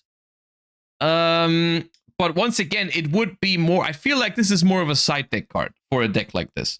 But I don't really think this is too powerful, personally, because it takes a lot of setup. This is like, if your opponent doesn't have a way to negate a card, then you could just go second and activate Lightning Storm or Illusion Gate or something like that, right? Which is not always the same level of powerful, but realistically, you know what I'm saying, right? Like, you have to be playing the right deck for this, and you have to fill your graveyard first, and then you have to summon it. Your opponent has to not have an imperm for it, and then you can win the game with it, which is not bad, because there is going to be games where that happens, but it's also not so broken that it's like, oh, every deck that can play this card should play this card or something like that, right? Can you imperm this? Yes, you can imperm this. Yeah.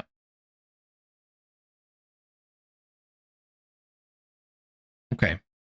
This is not, I think this reads crazy, but it's not as crazy as it reads. But it still is decent, depending on the format. This card very much depends on the interaction that people have in the format. If every deck has a bunch of removal, this card is crazy. If people have negation, then this card kind of sucks, I think. Yeah, okay. Next up, we have a new archetype. Dark Tuner Catast Rogue. Level 8 Dark Fiend Tuner effect monster. 0 attack, 0 defense. Fiend 0/0 has to have some Yubel synergies, probably. That means is Nightmare Throne? Nightmare Throne can search these, right? Most likely. Yeah, I think it searches 0/0 fiends. Yeah. You can only use the first effect of this card's name once per turn. You can reveal this card in your hand immediately after this effect resolves. Normal summon a Dark Tuner monster.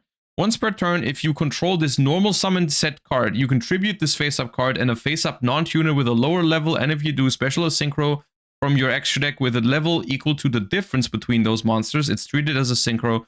Then you can destroy a card your opponent controls.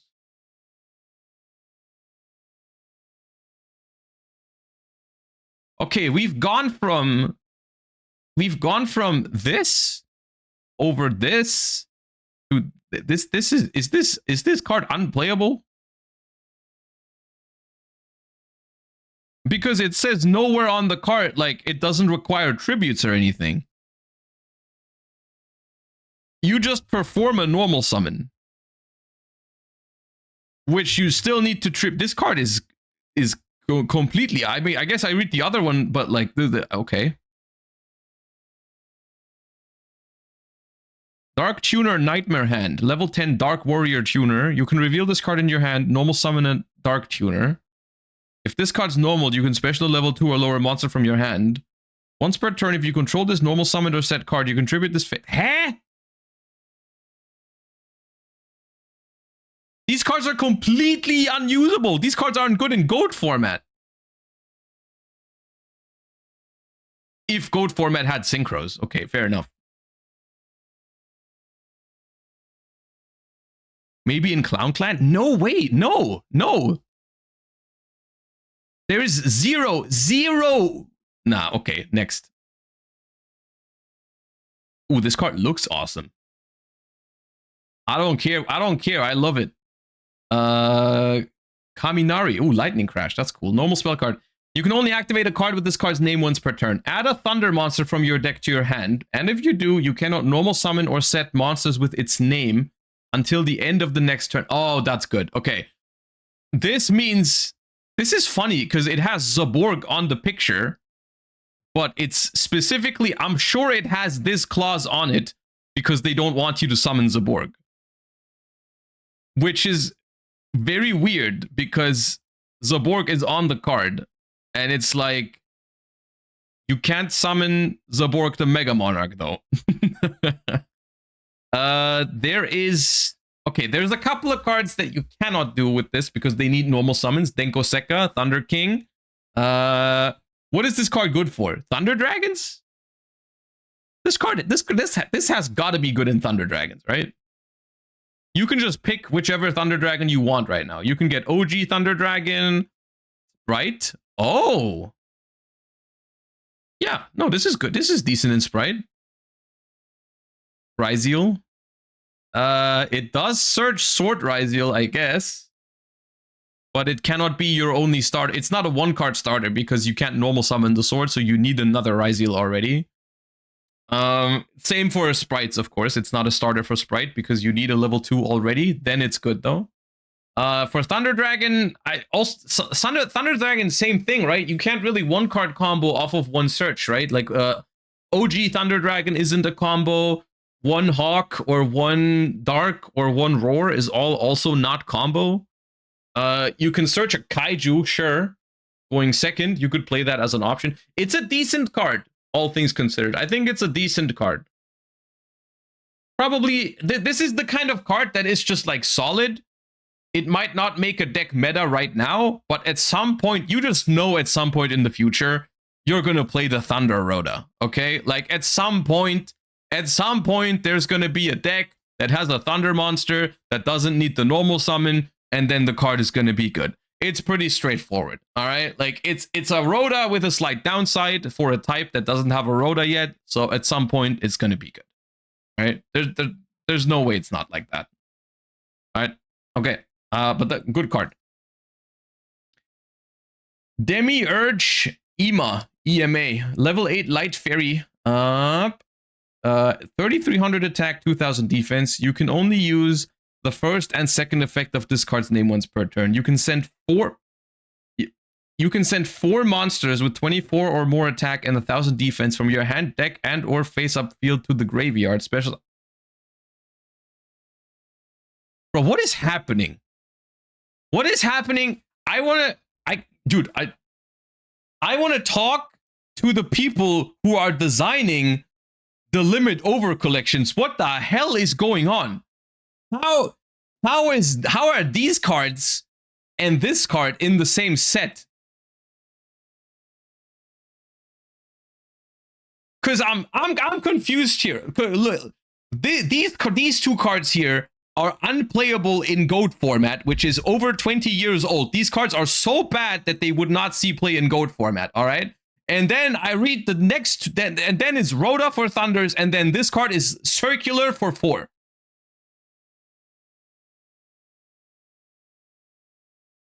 What is happening?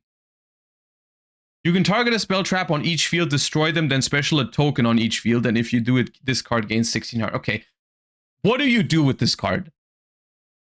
There's got to be something completely broken you can do. You sent 4 cards. You sent 4 monarchs. Okay. So is this just monarch support? Where are monarchs coming from all of a sudden? Why is there monarch support in here? Like this card also has Zaborg on it. Where's the monarch theme coming from?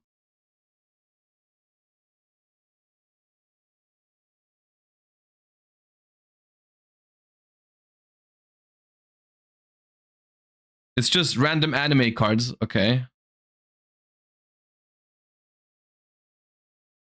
Okay.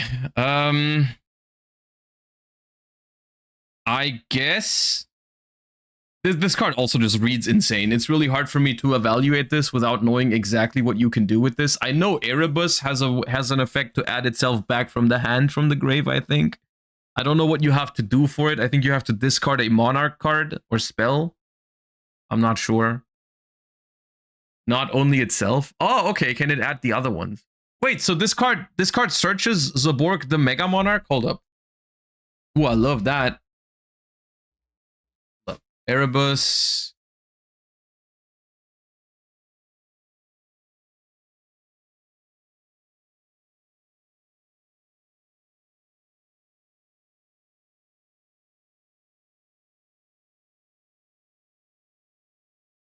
You send 24? No, you send 24 or more attack.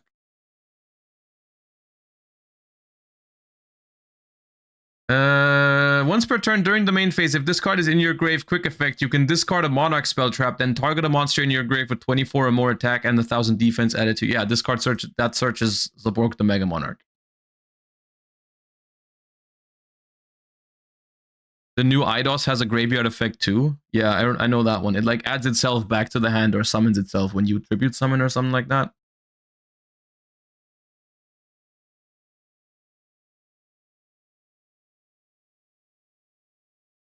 Look, anything that has the potential to search Zaborg the Mega Monarch can potentially be a crazy card. And it's just it's literally it also isn't it it also sends no, Vanity's Fiend is not 1,000 defense. I remember Majesty's Fiend is though. Majesty's Fiend is I think has Monarch stats, but I think Vanity's Fiend doesn't. Which isn't much of a that's not really a good thing because Majesty's Fiend is not much healthier than Vanity's Fiend. So this card searches Zaborg the Mega Monarch and also Majesty's Fiend for Monarch decks. Do with that information what you will. I am not happy about that information, but okay. Let's just hope it never sees play. And then what could it be? It could be the best card I've ever read, or it could be completely unplayable. You never know. It is Dark God, the Lord of Darkness. Level 10 Dark Fiend, 3,000 attack, 1,000 defense. You can special summon this card from your hand by tributing 2 Fiend and or Fairy monsters. Cannot be destroyed by battle. Once per turn, you can special as many Lord of the Darkness tokens as possible to your field, but they can't attack or destroy it by battle. Destroy them and this card is destroyed. Also, you can't special for... If a monster is destroyed by battle, inflict 7... Okay. Huh? Dude, anime products are just weird, man.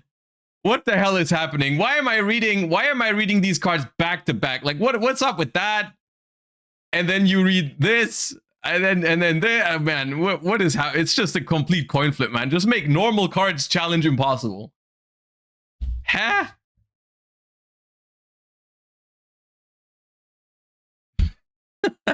Okay, dude.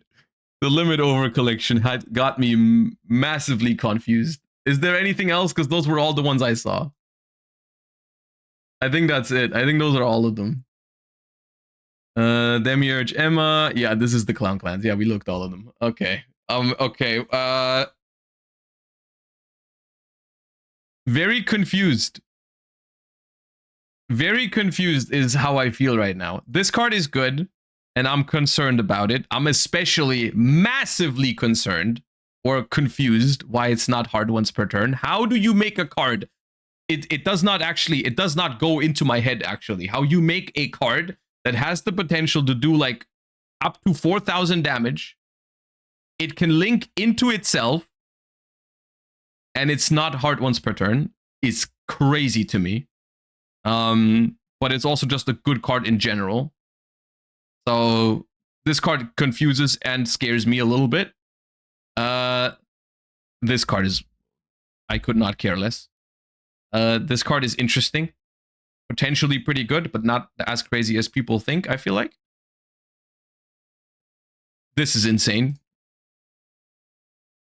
This is good. This decent card. This confuses me. And